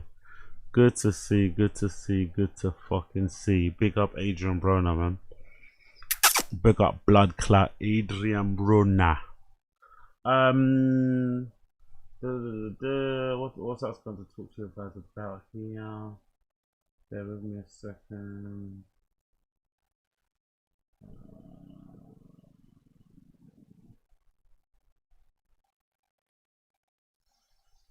Yeah, I think that's I think how many hours have I done? 4? Yeah, I've done a nice 4-piece. I'll leave it there. I've done a nice 4-piece. I've done a nice 4-piece. There's a bit of when you talk about Clavicular as well. Clavicular is in fucking Israel, mate, of all places, you know. Clavicular went to fucking Israel to kiss the ring and kiss the wall. Clavicular went to fucking Israel. And everyone's kind of surprised by it. I guess everyone's kind of surprised, but not really surprised. Clavicular is in Israel. This is him talking about the IDF providing him security 24/7. I do have motion in Israel. The great downfall, but all you guys are here. It's such a downfall, such a bad idea, but all you guys are here. I have the IDF is going to be helping us out with everything security wise. It'll be good here. I do have motion in Israel. Crazy. Clavicular is discovered in Tel Aviv. Yo, Clav, welcome to the stream, bro!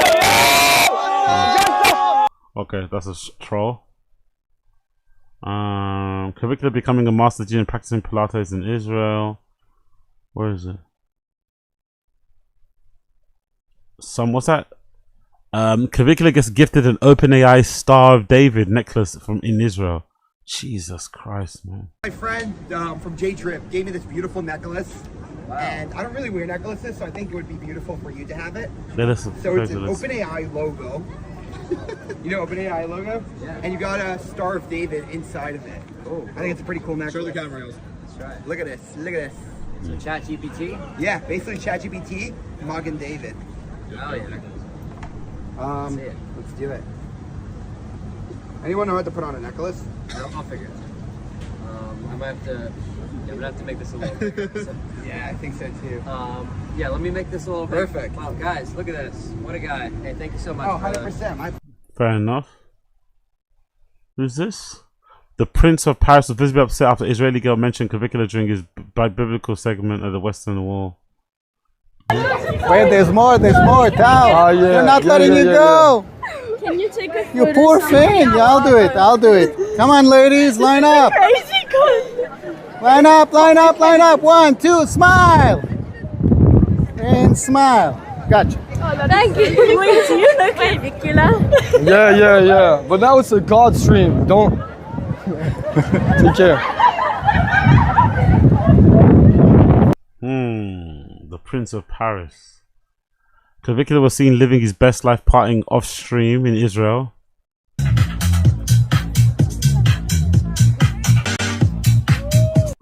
Okay. Clavicula tries to rizz up 3 baddies in Greece but gets humbled. Nice to meet you. Wow. September.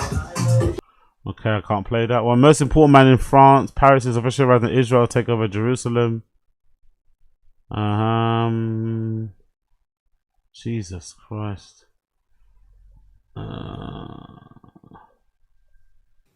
Chat, spam up free club. Free club. I saw that. Did you see Clavicular liked a tweet that said F Sneeko? Club, bro. Club, bro. Man. Club, bro. Free club, bro. Free club, bro. Damn, bro. Clavicular, bro. What happened to you, bro? Free club. Free club. Jesus Christ. Absolute epic shit. Androgenic reveals the details of how and why his close friend fitness influencer Conor Murphy died. What happened recently? Well, unfortunately, he started to get this fixation on gold. He started to believe that gold was some gate-kept mineral by the higher Wow, the eyeliner is crazy. ups that actually basically gives you special powers if you ingest it. Like, you get ability to tap into other dimensions and high levels of consciousness and stuff. And he backed this up because there's one study with like n equals 5 where like the average IQ increased by like 15 points from ingesting gold, which is absurd. What? Ingesting gold? Yo, these look smackers on another level, man. Ingesting gold. No wonder he jumped into that fucking river or that place, right? And drowned. No wonder. He was ingesting gold. And it was just never replicated. And so he was like, well, it's understudied, you just never know. I want to do the experiment. And so he, a few weeks later, he started the experiment. He was injecting gold. And yeah, according to his friends, across the past few weeks, he's just descended into complete madness. Apparently, he was just crazy. He was covered in discoloration from gold poisoning. And he was just painting his house with gold. And he ended up, I think, covered in his own blood, running around the neighborhood screaming. And then the police were called, and then the police chased him down. He ran into the lake, tried to escape, and we know what happened. Rest in peace. And, man, it's just so fucking brutal. Especially because I always have had this thought that Conor Murphy is deeply misunderstood. And he largely is still. He was insane, yes, but people still ignore a lot of his positive traits, right? They act like he was just some pure nutcase with nothing. But no, he towed the line, like I said, between insanity and true, innovation. But yeah, it is unfortunate that I wanted him so desperately to be vindicated. I really did. I wanted Conor Murphy to completely vindicate himself and for everyone to realize, wait, this guy's onto something. This guy's actually a smart guy who knows a lot better how to live than the average guy does. But he let me down. He did let me down, man. And I miss him deeply. And I wish he didn't do that, obviously. I really do. But unfortunately, he was diagnosed with bipolar. And at the end of the day, some evil people will point fingers saying, oh, you should have tackled him to the ground and dragged him to the psych ward yourself. Like, bro, I wasn't even there at the time. I live in a different fucking country. And I was talking to his close friends and they had immense pressure on them. They were saying they really were debating, like, do we send him to the psych ward? Like, how do we even get him there? Would we, try and call authorities? Like, do we really want to do that to our friend? It's a very complicated, situation, right? Especially in a foreign country as well, I'd imagine, isn't it? Especially in fucking Thailand. Like, how do you do that? He's spiraling, but how do you fucking get him help? Does he have to? Yeah, I mean, can you force him to take? I don't know. It's like it must be very difficult, man. But at the end of the day, I fucking love Conor, and I hope he's living in some blissful afterlife. You know, I hope he's resting in absolute peace because he was a great man, and he will be dearly missed. Jesus Christ, man! R.I.P. to him. R.I.P. to him, man. R.I.P. to fucking him. Went out in a crazy way though. Went out in crazy fucking fashion. What's that? Meeting Clav in Israel. Clav got interviewed by his time as well. Okay, cool. Clav in Israel. It's one thing you wish people knew about your trip here in Israel. Yo, Clav, welcome to Israel, man. Hey, how are you, man? I'm amazing, bro. Nice Welcome home. Hey, thank you. Dude, a lot of people hate Israel because they've never been here. So I wanted to ask you, what's your favorite part? Honestly, the views. Like the view from my hotel is magnificent of the Mediterranean Sea. The women here are gorgeous. I'm having a good time so far. What's one thing you wish people knew about your trip here in Israel? One thing I haven't got to experience most of Israel. I mean, it's the first day, so. But the people are friendly to you? Yeah, everyone's been very nice. It's been great. Amazing, bro. We're so happy to have you here. Welcome to Israel. I appreciate it. And welcome home, man. Hey, I appreciate it. What's one thing you wish people knew about your... Welcome home, you know. Welcome home. Fucking hell. Crazy speedrun he's doing, isn't it? Crazy fucking speedrun. Was it? Kavicula started following Benjamin Netanyahu.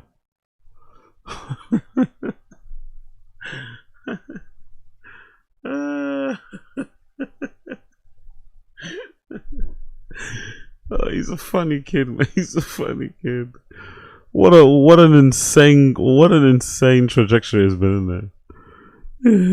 Now him and fucking Netanyahu are fucking best buddies, yeah? Got IDF as his personal security and shit. Wow, man. Wow. What else was going to do? He's on Kick now, is he? Is he on Kick now? I don't think he's live. No, he's not live. He was live 22 hours ago though. Who's live now?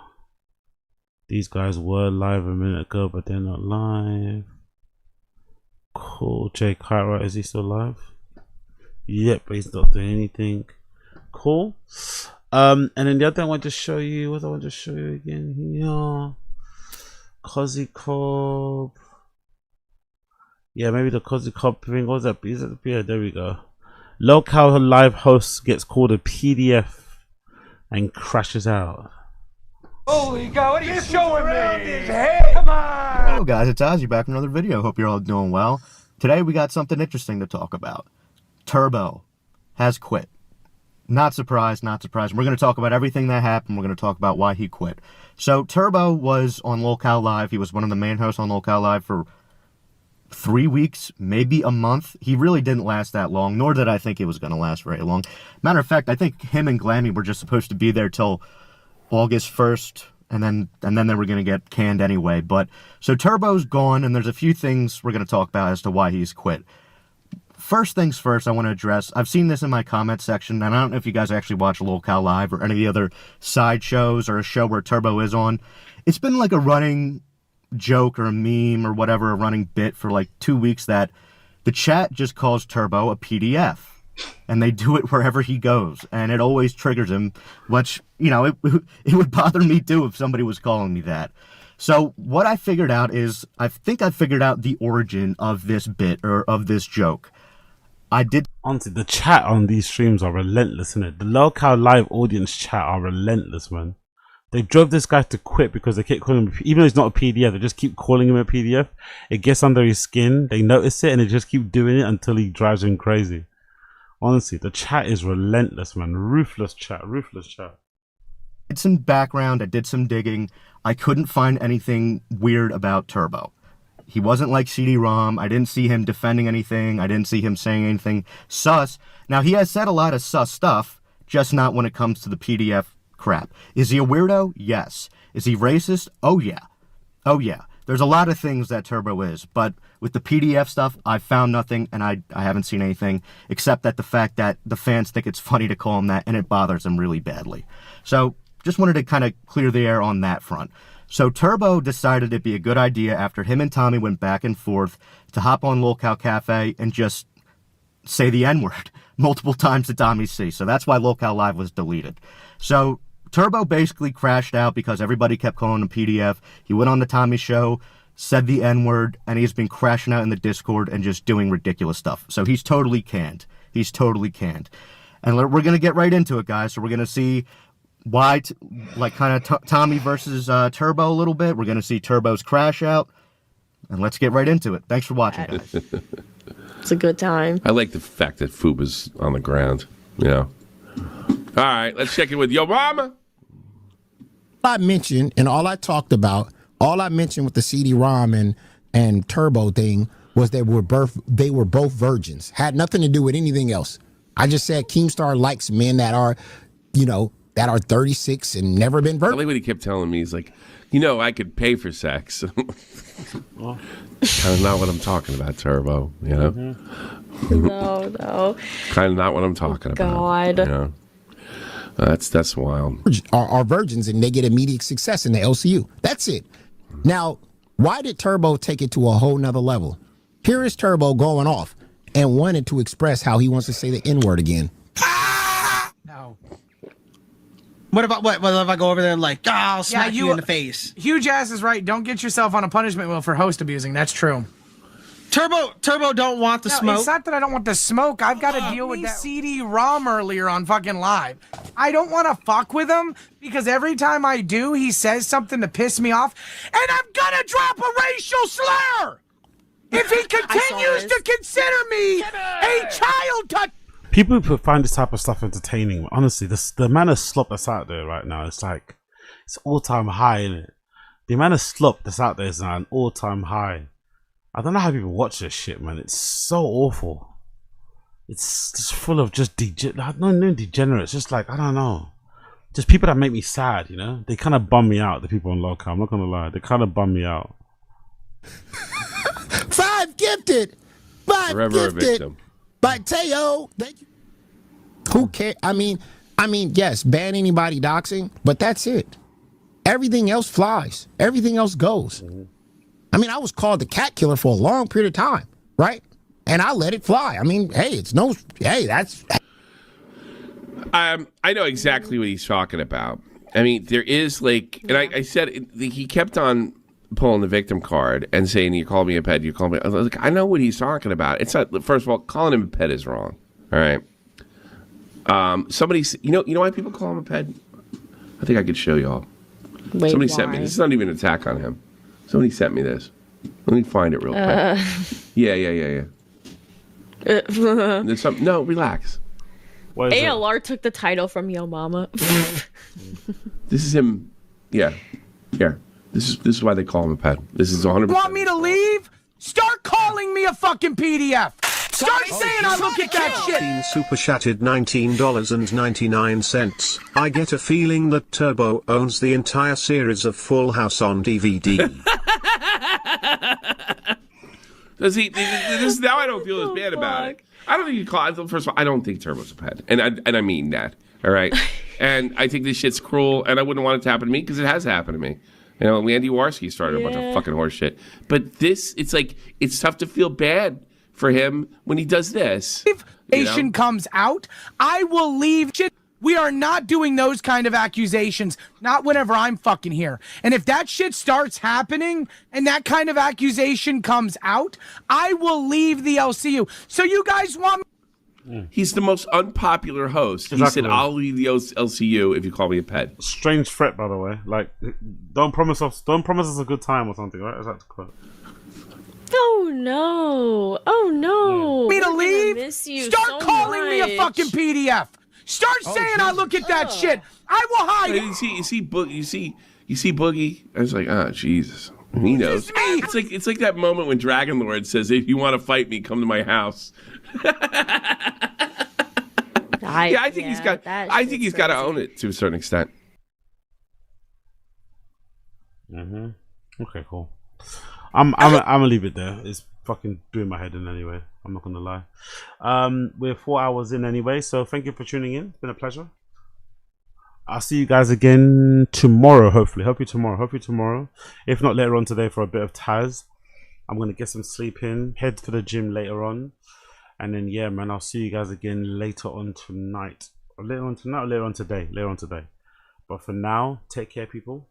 Have a good one. It's been a blessing. Like the stream. Don't be lame. Like the stream. Don't be lame. Like the stream. Like the stream.